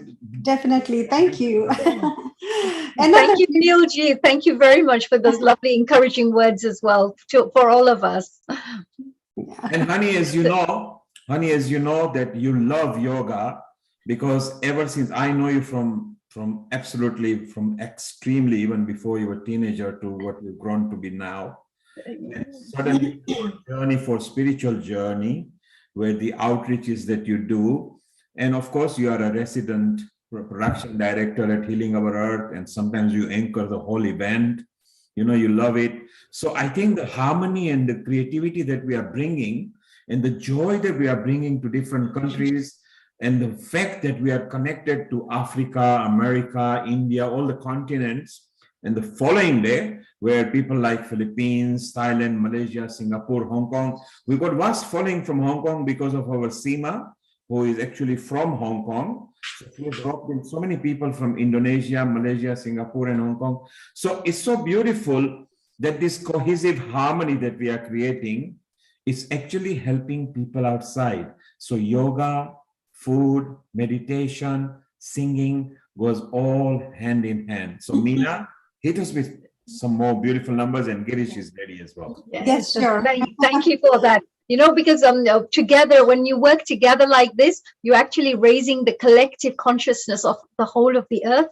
So when people, like-minded people, come together like this to really uplift ourselves as well as others, because don't forget, we have to also improve ourselves, and that's what we're going through this journey, learning from each other, transforming ourselves as well, and at the same time helping each other transform, in a better way. So I think together, collectively, we're helping to raise consciousness levels of humanity, which I think is really, really needed in this day and age.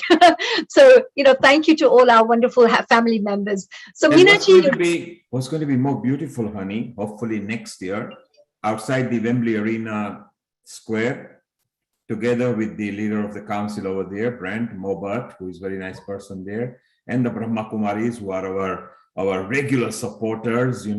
Gemini was actually watching our show right up to now and enjoyed all the diabetic and the nutrition and all the food as well. So it would be nice to have you, Girish, Meena, Sharon can fly in, Seema, all of us being there in the square, and we can bring in live energy to people where we can share our information, because everybody at Healing is only out to give good, positive energy. Absolutely, absolutely. And Neilji, I just want to say a very well done and congratulations to you as well for bringing these amazing opportunities for each one of us to keep growing as well as individuals, and to also collectively build our bond, as a team together, as a family together. So all these wonderful ways that we're doing events, it's not even just doing an event. There is so many underlying benefits that everybody's experiencing because of it. So thank you so much for that, for being an amazing pioneer. And now, Binaji, all your wonderful, so look at you all patiently waiting. All yours, the platform itself. Haniji, I really enjoy listening to you. You speak so well. I just want to listen to you all day. Thank you so much. It's you guys. I do this through your energy, because the energy you guys give me, the love you guys give me, it just helps me to blossom, in this platform. So, which is great. So we have some beautiful songs from you. Hey, is there a spiritual song or is the guide song you're singing? Another guide song I'll sing. Yes. And yes. another very, very popular number, which is, you must have heard this, Mose chal kiye jaye, hai re hai, dekho saiya beiman. Yeah, okay. He's all yours. Thank you.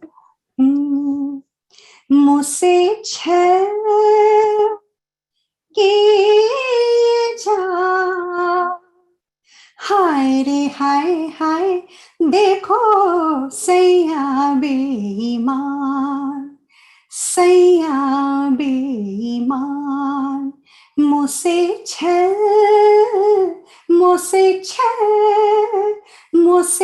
छल किए जाए हाय रे हाय हाय देखो सैया बेईमान सैया बेईमान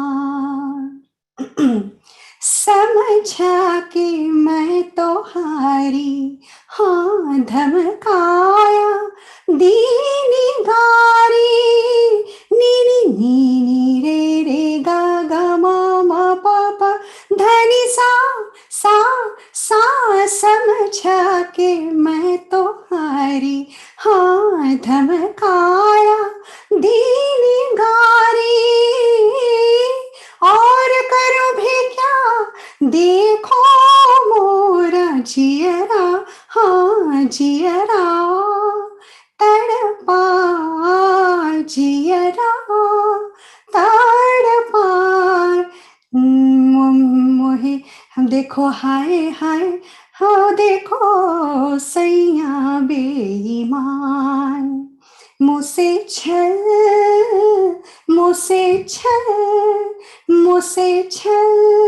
किए जाए हाय रे हाय हाय देखो सैया बेईमान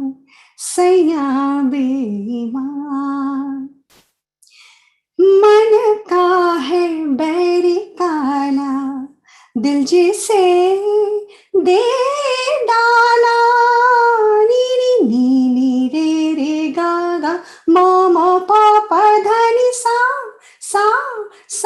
मन का है बैरी काला हाँ दिल जिसे दे डाला प्रीत मोरी पल पल रोए तड़पाए हाँ तड़पाए तरसाए तरसाए देखो हाय हाय देखो सैया बेईमान मुझसे छल किए जाए देखो हाय हाय देखो सैया बेईमान सैया बेईमान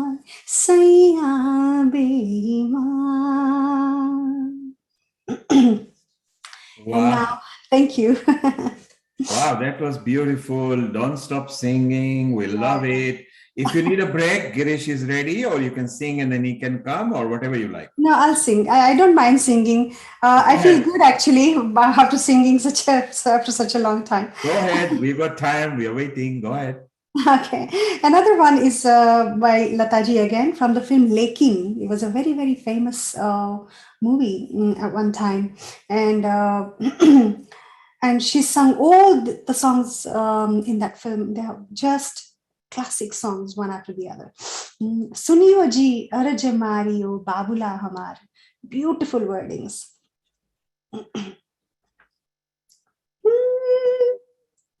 Suniyo ji, araj Mario, Babula Hamar. सावन आयो घर लई जई हो सावन आयो घर लई जई हो बाबुला हमार सुनियो जी सुनियो जी सुनियो भीजे भीजे अंगना की याद जो आवे भीजे भीजे अंगना की याद जो आवे रुखी रुखी अखियों में रेती उड़ावे रुखी रुखी अखियों में रेती उड़ावे सोनी सोनी सोनी सोनी सोनी सोनी कोरिए अखिया भेजियो फुहार सुनियो जी हर जमारियो बाबुला हमार सुनियो जी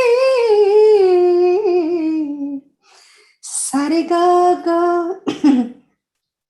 धापा दादा पगा सा सा नि धा गा पा सा नि धा गनी धा प ग धा प ग सारे धसा सुनियो बिसरा दियो है काहे बेदस भी जाए के बिसरा दियो है काहे बेदस भी जाए के हम का बुलाए रे रे बाबू डोलिया लिवाए के हम का बुलाए रे बाबू डोलिया लिवाए के भेजो जी भेजो जी भेजो जी डोली उठाए चारों ओर कहार सुनियो जी अरजा मारियो बाबुला हमारे सावन आयो घर लई जई हो सावन आयो घर लई जई हो बाबुला हमार सुनियो जी सुनियो जी सुनियो जी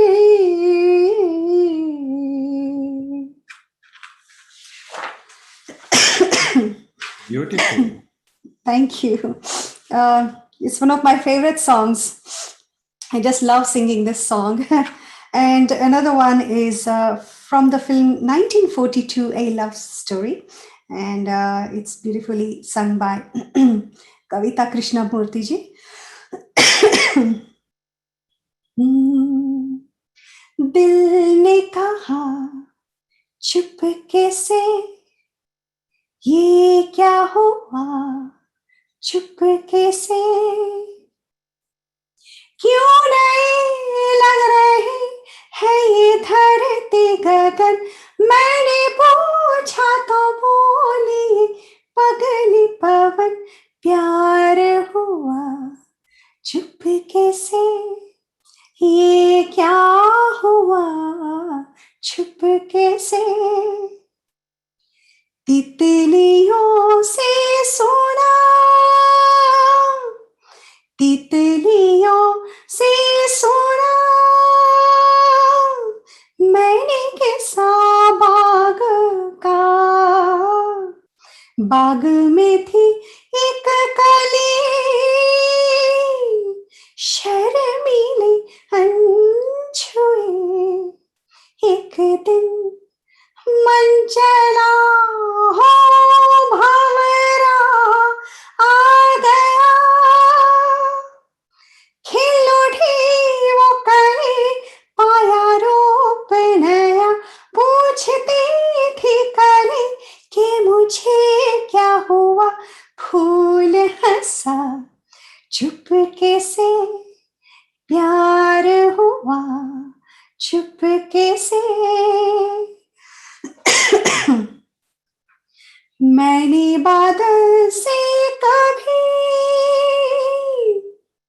हो,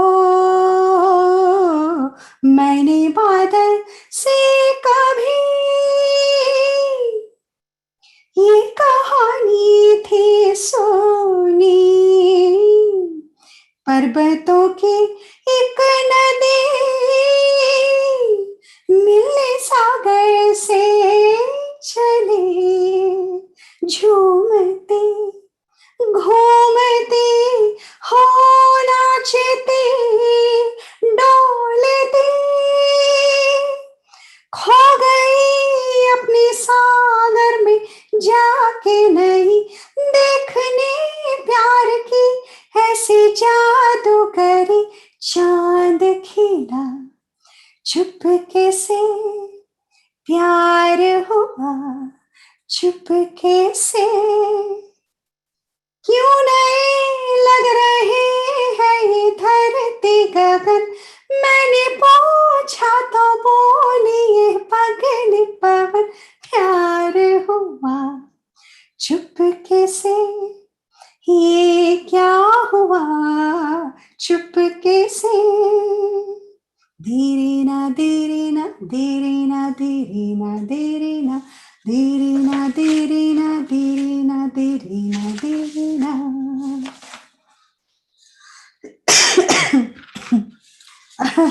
So that was from the film 1942, A Love Story.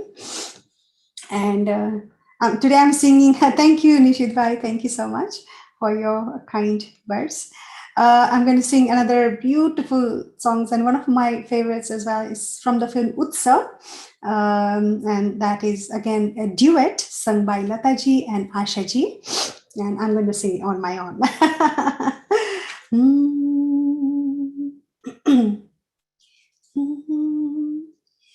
मन क्यों बहका रे बहका, मन क्यों बहका रे बहका, आधी रात को बेला महका हो, बेला महका रे महका, आधी रात को, हो मन क्यों बहका रे बहका, आधी रात को बेला महका रे महका, आधी रात को, हो किसने बंसी बजाई आधी रात को, किसने बंसी बजाई आधी रात को, जिसने पलकी हो, जिसने पलकी चुराई आधी रात को, हो मन क्यों बहका रे बहका आधी रात को, बेला महका रे महका आधी रात को।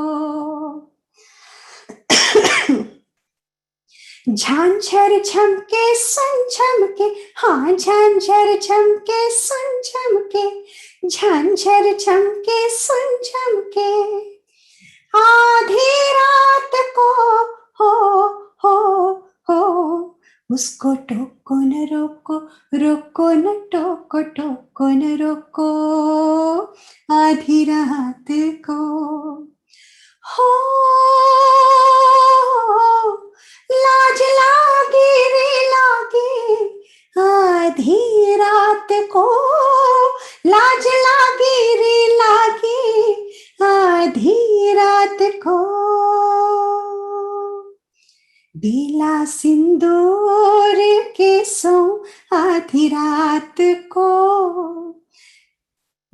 बेला महकारी महका आधी रात को, हो मन क्यों महका रे बहका आधी रात को, बेला महकारी महका आधी रात को।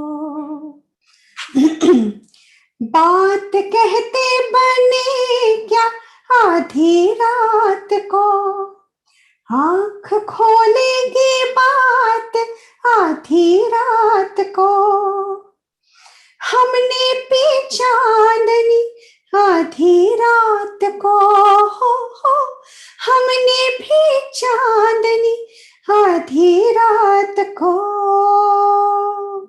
चांद आंखों में आया आधी रात को, बेला महकारी महका आधी रात को, हो मन क्यों बहका रे बहका आधी रात को, बेला महकारी महका आधी रात को. So this was again one of my favorite songs. There is one more song I would like to attempt today. I have not sung this before because it's sung by Kailash Kher, one of the most beautiful Sufi singers we have in India. And so I'm going to attempt that today. It's really beautiful wordings as well. Just listen very carefully. It's Kailasa Jhumere from his album.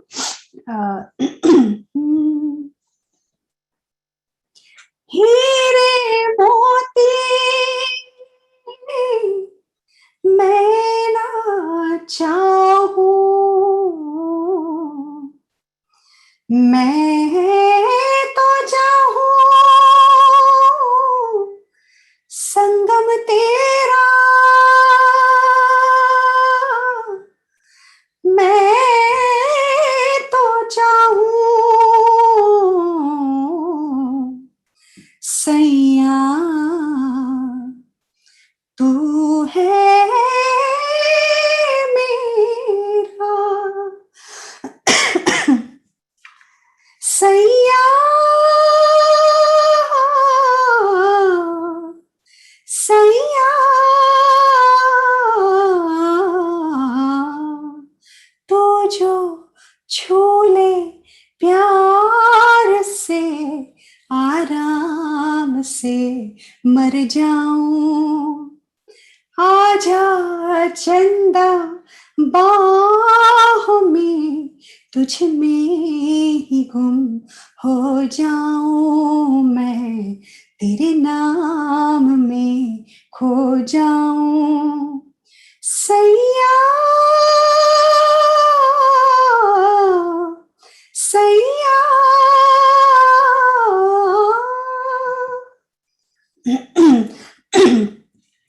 मेरे दिन खुशी से झूमे नाचे गाए, पल पल मुझे डुबाए जाते जाते, तुझे जी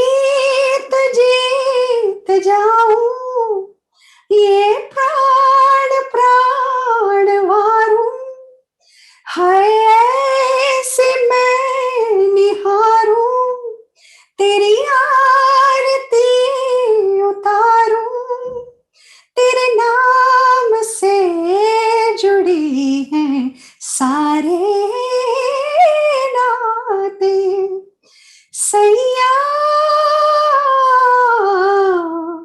सैया बन के माला प्रेम की तेरे तन पे झर झर जाऊं बैठूं नैया प्रीत की संसार से तर जाऊं मैं तेरे प्यार से तर जाऊं सैया सैया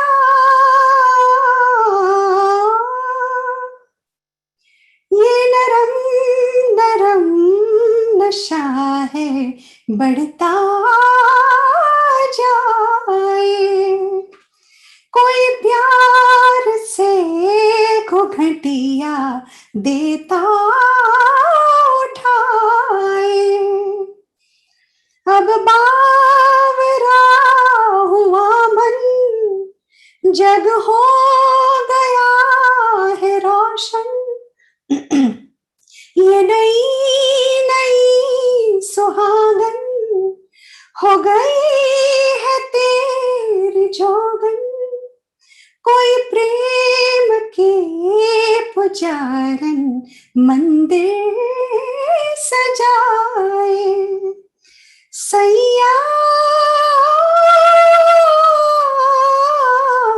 सैया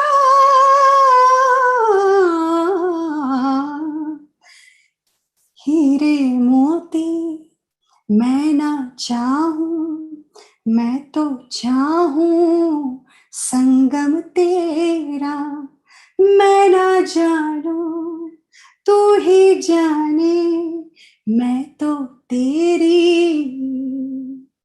तू है मेरा Such beautiful song sung by Kailash Kher with amazing words, very deep words. Wow, Meena, beautiful. So look, out of COVID, you've come out better and stronger. And what a wonderful command that you've got of the song. So just be positive and get out more and just bring the love and joy through your melodic singing. Thank you so much. Thank you. Now Sorry take a about rest my for a couple of middle of the song, but that I couldn't help. take a bit of rest for vocals, and Girish will entertain you for the next 15 minutes. Okay. And then we will, if you guys are okay, keep on singing, or we just finish with a nice, nice soothing mantra to finish. But Yes. there is no rush. Sharon is happy. Look at the smile on Sharon's face. I know. I know. Thank you, Sharon, for your lovely comments as well. She's in a different state. She's not in Colorado at the moment. She's in our hearts. Even Mita is happy, and Lata is happy. Yes. They're all there. Look. I could see everyone enjoying so much, and that was giving me positive energy to keep singing as well, even with my little bit of cough here and there. Beautiful. So, Girish, it's your turn. Yeah. He's looking fresh. He's looking anti-diabetic. And what a perfect example for this month of diabetes. Thank you. Thank you so much. Meena ji, my humble pranam to you. You absolutely sang beautiful. God bless you. God bless your soul and your voice. Amazing. Continue that spirit, and let us carry on listening to your beautiful divine voice. Thank you so much. Wonderful. Wonderful. God bless you. Lovely to see you. So there we go.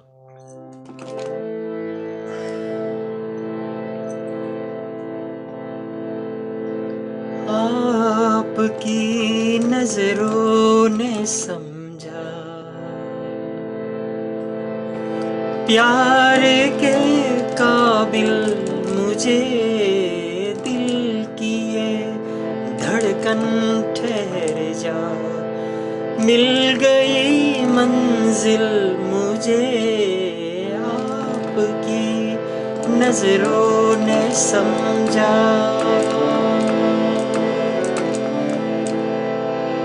जी हमें मंजूर है आपका ये फैसला, जी हमें मंजूर है आपका ये फैसला।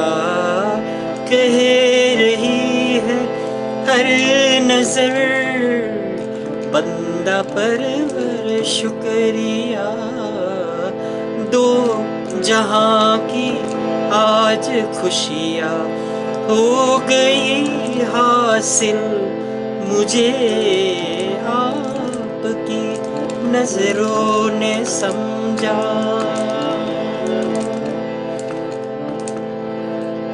आपकी मंजिल हूँ मैं, मेरी मंजिल आप है, आपकी मंजिल हूँ मैं, मेरी मंजिल आप है। क्यों मैं तूफान से डरूं, मेरा शाहिल आप है। कोई तूफानों से कह दे मिल गया शाहिल, मुझे आपकी नजरों ने समझा।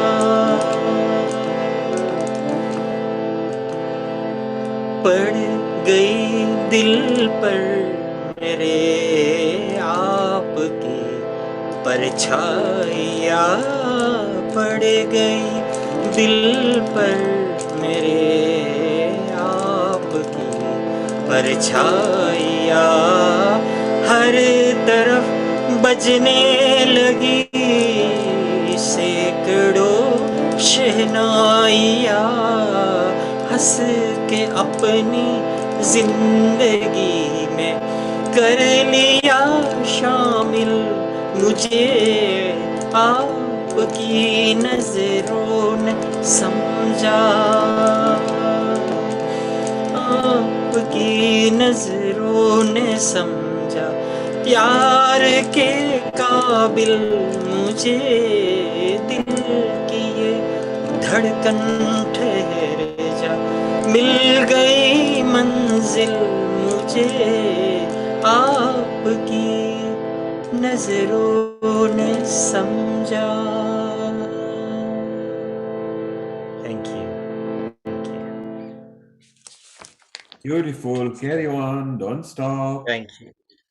Yeah, the next one again is a beautiful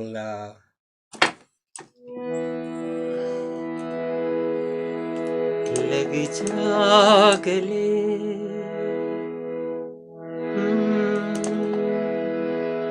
I have specially chosen these songs to bring our Minaji back in our life again, with lots of joy and happiness, with lots of singing. Love to see that beautiful smile. Thank you. Continue smiling like that. किसी की भी नजर ना लगे आपको. Thank you.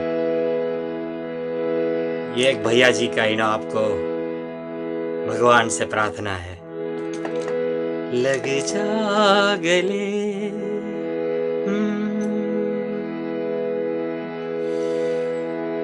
हंसी रात हो न हो, शायद फिर इस जन्म में मुलाकात हो न हो. लग जा गले से.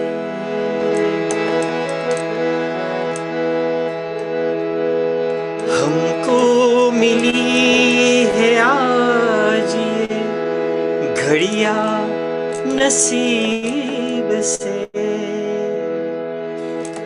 जी भर के देख लीजिए हमको करीब से. फिर आपके नसीब में ये रात हो न हो, शायद फिर इस जन्म में मुलाकात हो न हो, लग जा गले से।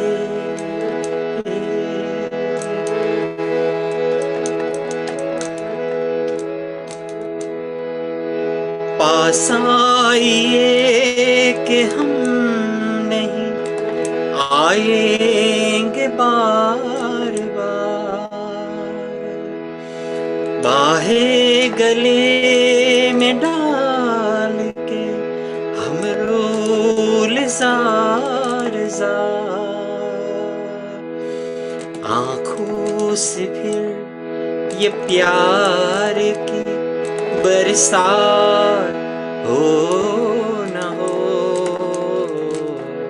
शायद फिर इस जन्म में मुलाकात हो न हो, लग जा गले कि फिर ये हंसी रात हो न हो, शायद फिर इस जन्म में मुलाकात हो न हो, लग जा गले से।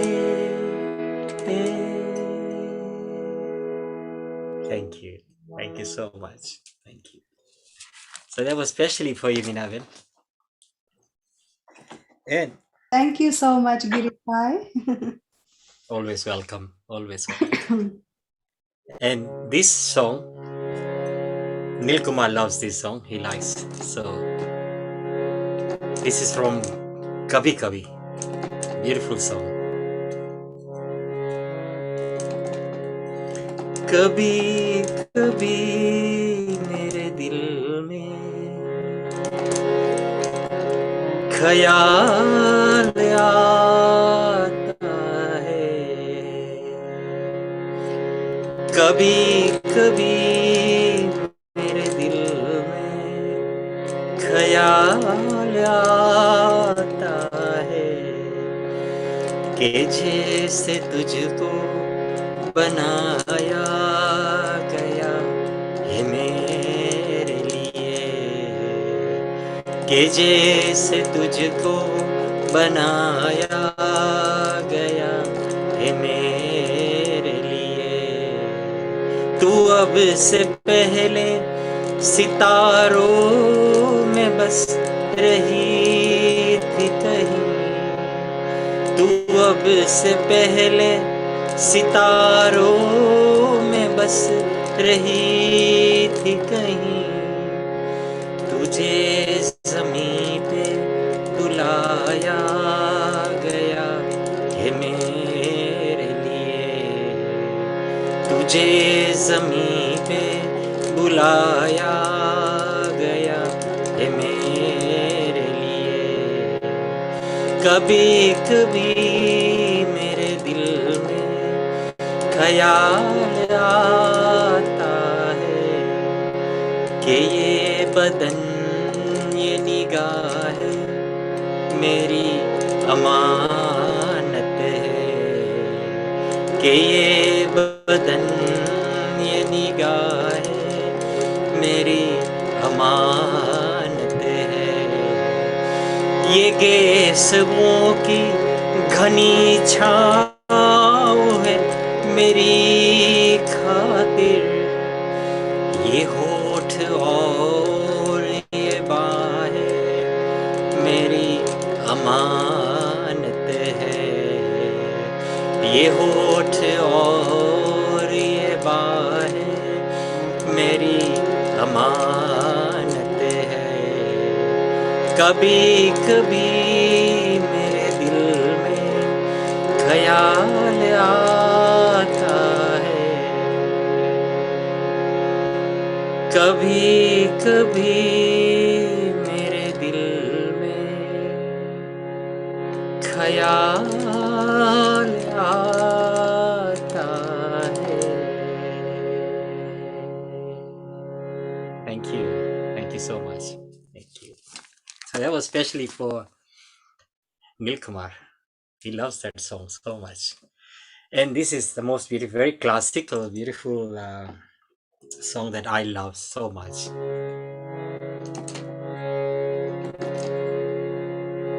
जब दीप चले आना, जब शाम ढले आना, जब दीप चले आना, जब शाम ढले आना, संकेत मिलन का भूल न जाना, मेरा प्यार न बिसराना, जब दीप जले आना, जब शाम ढले आना। मैं पलकन डगर बहारूंगा, तेरी राह निहारूंगा, मैं पलकन डगर बहारूंगा, तेरी राह निहारूंगा, मेरी प्रीत का काजल तुम अपने नैनों में गले आना, जब दीप जले आना, जब शाम ढले आना, निरेगा रेगा मागरे सासनी, पापा मारेगा सानी सगा मापा, जहाँ पहली बार मिले थे हम, जिस जगह से संग चले थे हम, जहाँ पहली बार मिले थे हम, जिस जगह से संग चले थे हम, नदिया के किनारे आज उसी अम्वा से तले आना, जब दीप चले आना, जब शाम ढले आना, संकेत मिलन का भूल न जाना, मेरा प्यार न बिसराना, जब दीप जले आना, जब शाम ढले आना। Beautiful, Thank you. wonderful. That was absolutely wonderful. Thank you so much. And this song, I want to dedicate. It actually belongs to all the singers. All the singers who are blessed with Ma Saraswati's blessing. As I always say, I'm just an instrument. She's within me, she resides, and I just do the seva. So, my humble pranam to Ma Saraswati. So, this beautiful song I like to dedicate. Lata ji को भी बहुत प्यारा है ये गाना। नाम गुम जाएगा,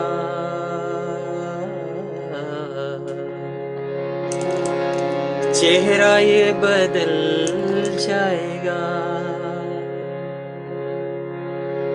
मेरी आवाज ही पहचाने, गर याद रहे तो नाम गुम जाएगा, चेहरा ये बदल जाएगा, मेरी आवाज ही पहचाने, गर याद रहे। Thank you for all the wonderful comments and blessings. Truly appreciate. वक्त के सितम कम हंसी नहीं हो, आज है यहाँ कल कहीं नहीं हो, वक्त से बराबर मिल गए कहीं, मेरी आवाज ही पहचान है, गर याद रहे हो नाम गुम जाएगा, चेहरा ये बदल जाएगा, मेरी आवाज ही पहचान है, गर याद रहे।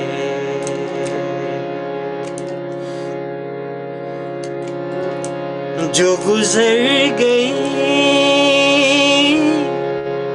कल की बात थी हो,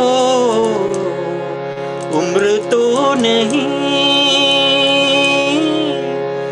एक आस थी, रात का सिला गर फिर मिले कहीं, मेरी आवाज ही पहचान है, गर याद रहे हो नाम गुम जाएगा, चेहरा ये बदल जाएगा, मेरी आवाज ही पहचान है, गर याद रहे। Thank you so much. Thank you क्या so बात है, beautiful. Thank you so much. Thank you so much. And my last song today, I want to dedicate. You all know today is a Remembrance Day. On the Remembrance Day, हमारे जो नौजवान, those who fought, they don't remember them. Thousands of them, who dedicated their fight for the nation and gave their life, left their loved ones behind. So I think we owe those wonderful soldiers, our brothers and sisters who fought and gave their life. So let's give them salute, and say we love them. Because of them, we are here sitting comfortable in warmth and happy, where they are fighting for us, taking care of us and looking after us, making sure that we are safe, leaving their loved ones behind. So this beautiful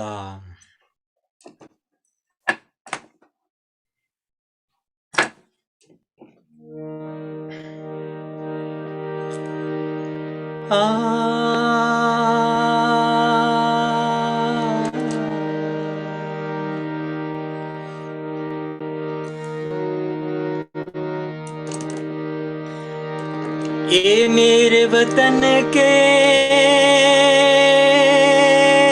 लोगों,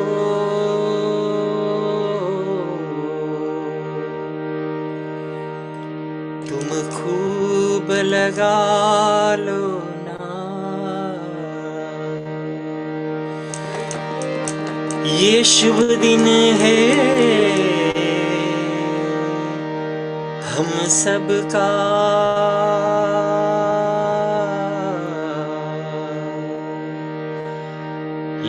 लाल तिरंगा प्यारा,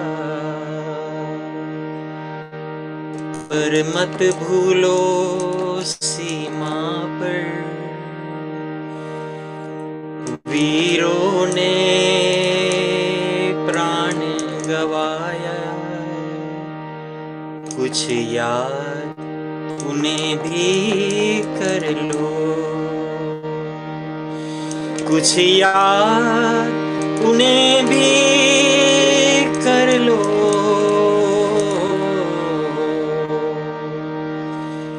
जो लौट के घर ना आए,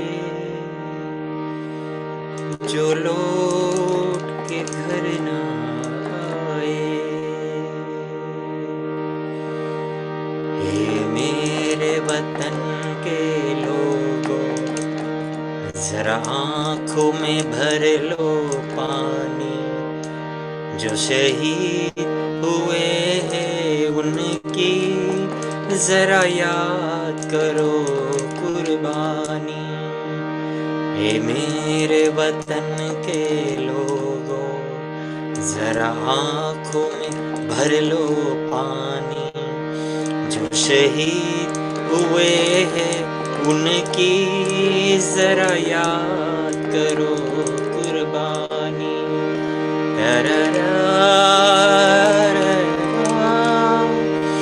जब घायल हुआ हिमालय, खतरे में पड़ी आजादी, जब तक थी सांस लड़े वो, फिर अपनी लाश बिछा दी। संगीन पे धर कर माता सो गए अमर बलिदानी, जो शहीद हुए हैं उनकी जरा याद करो कुर्बानी। हे मेरे वतन के लोगों, जरा आंखों में भर लो पानी, जो शहीद हुए हैं उनकी जरा याद करो कुर्बानी।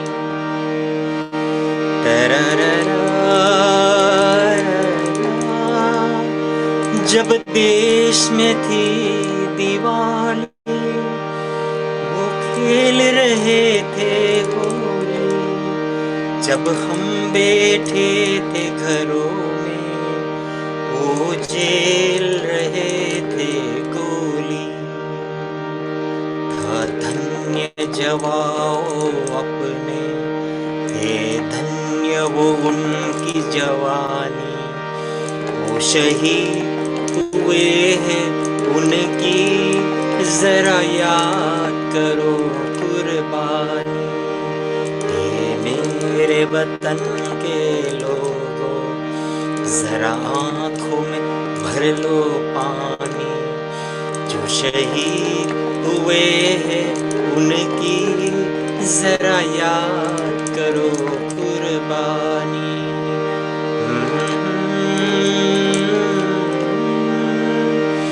कोई सिख कोई जाट मराठा, कोई गुरखा कोई मदरासी, कोई सिख कोई जाट मराठा, कोई गुरखा कोई मदरासी, सरहद पर मरने वाला,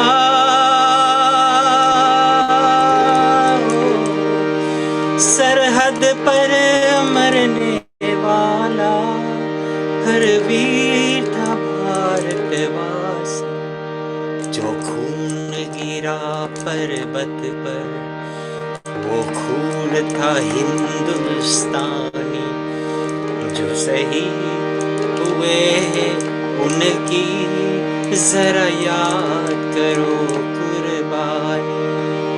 हे मेरे वतन के लोगों, जरा आंखों भर लो पानी, जो शहीद हुए हैं उनकी जरा याद करो कुर्बानी।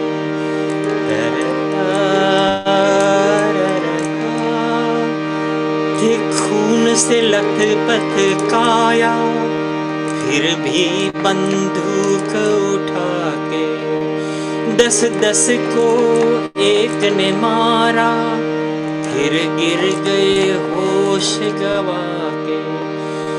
जब अंत समय आया तो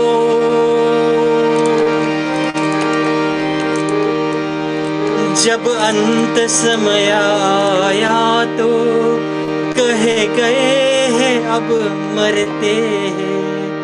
खुश रहना देश के प्यारों,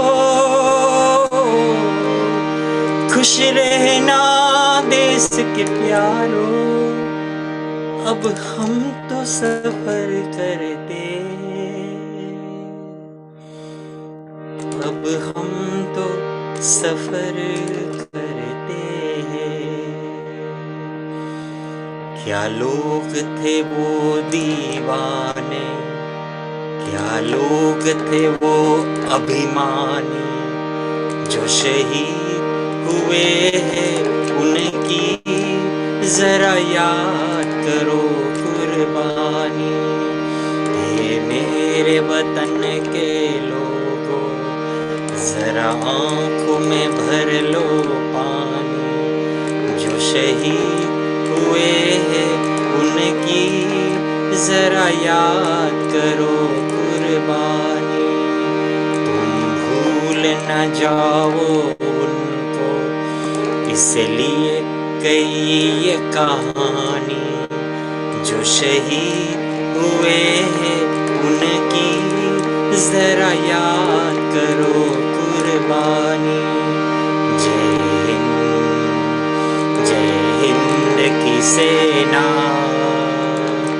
जय हिंद की सेना, जय हिंद, जय Hind.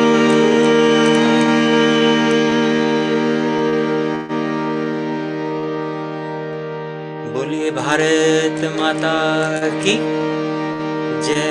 Yay! Well done, Girish Kumar. मेरे वतन के लोगों, जरा आंखों में भर लो पानी, जो शहीद हुए हैं उनकी जरा याद करो कुर्बानी।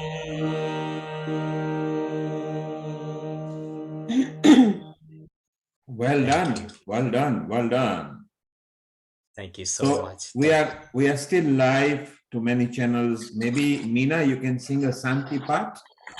Oh, And okay. then we can switch off and we'll still be here for a few more minutes. So if you could do a Santi part now, please. Okay. Let me just Thank you so find much. Thank you. the Well done, Girish Kumar. Thank you. And thank you all for showering your love and forwarding your beautiful, beautiful, lovely, warm messages from your heart. I honor them. Thank you ever so much. Because without you all, we wouldn't be anything. We wouldn't be singing. We wouldn't be enjoying this beautiful evening. So God bless you all. Thank you. Over to Vinay. Thank you. Thank you so much. And I'm going to sing Om Shanti Om from Brahma Kumari's song. Om Shanti Om. Om Shanti Om. Om Shanti Om. Om Shanti Om. Om Shanti. Om Shanti. Om Shanti Om. Om Shanti. Om Shanti. Om Shanti Om. ये ध्वनि मंगल ध्वनि है। ओम शांति ओम। ये ध्वनि मंगल ध्वनि है। Om Shanti Om. Om Shanti Om. Om Shanti Om. Om Shanti Om. Om Shanti Om. बड़ा ही सुख कर ये मंत्र मन है ओम शांति ओम. बड़ा ही सुख कर ये मंत्र मन है ओम शांति ओम. ये ध्वनि मंगल ध्वनि है ओम शांति ओम. ये ध्वनि मंगल ध्वनि है ओम शांति ओम. ओम शांति ओम. ओम शांति ओम. ओम शांति ओम. ओम शांति ओम. ओम शांति से हम गुंजाए आओ धरती ओम. ओम शांति से हम गुंजाए आओ धरती ओम. ओम शांति ओम. ओम शांति ओम. ओम शांति से होता है विपरीत ये ओ को हो. ओम शांति ओम. ओम शांति ओम. ओम शांति ये महिमा समझे दुनिया की हर कौम. ओम शांति ये महिमा समझे दुनिया की हर कौम. ओम शांति ओम. ओम शांति ओम. ये ध्वनि मंगल ध्वनि है ओम शांति ओम. ये ध्वनि मंगल ध्वनि है ओम शांति ओम. ओम शांति ओम. ओम शांति ओम. ओम शांति ओम. ओम शांति ओम. ओम शांति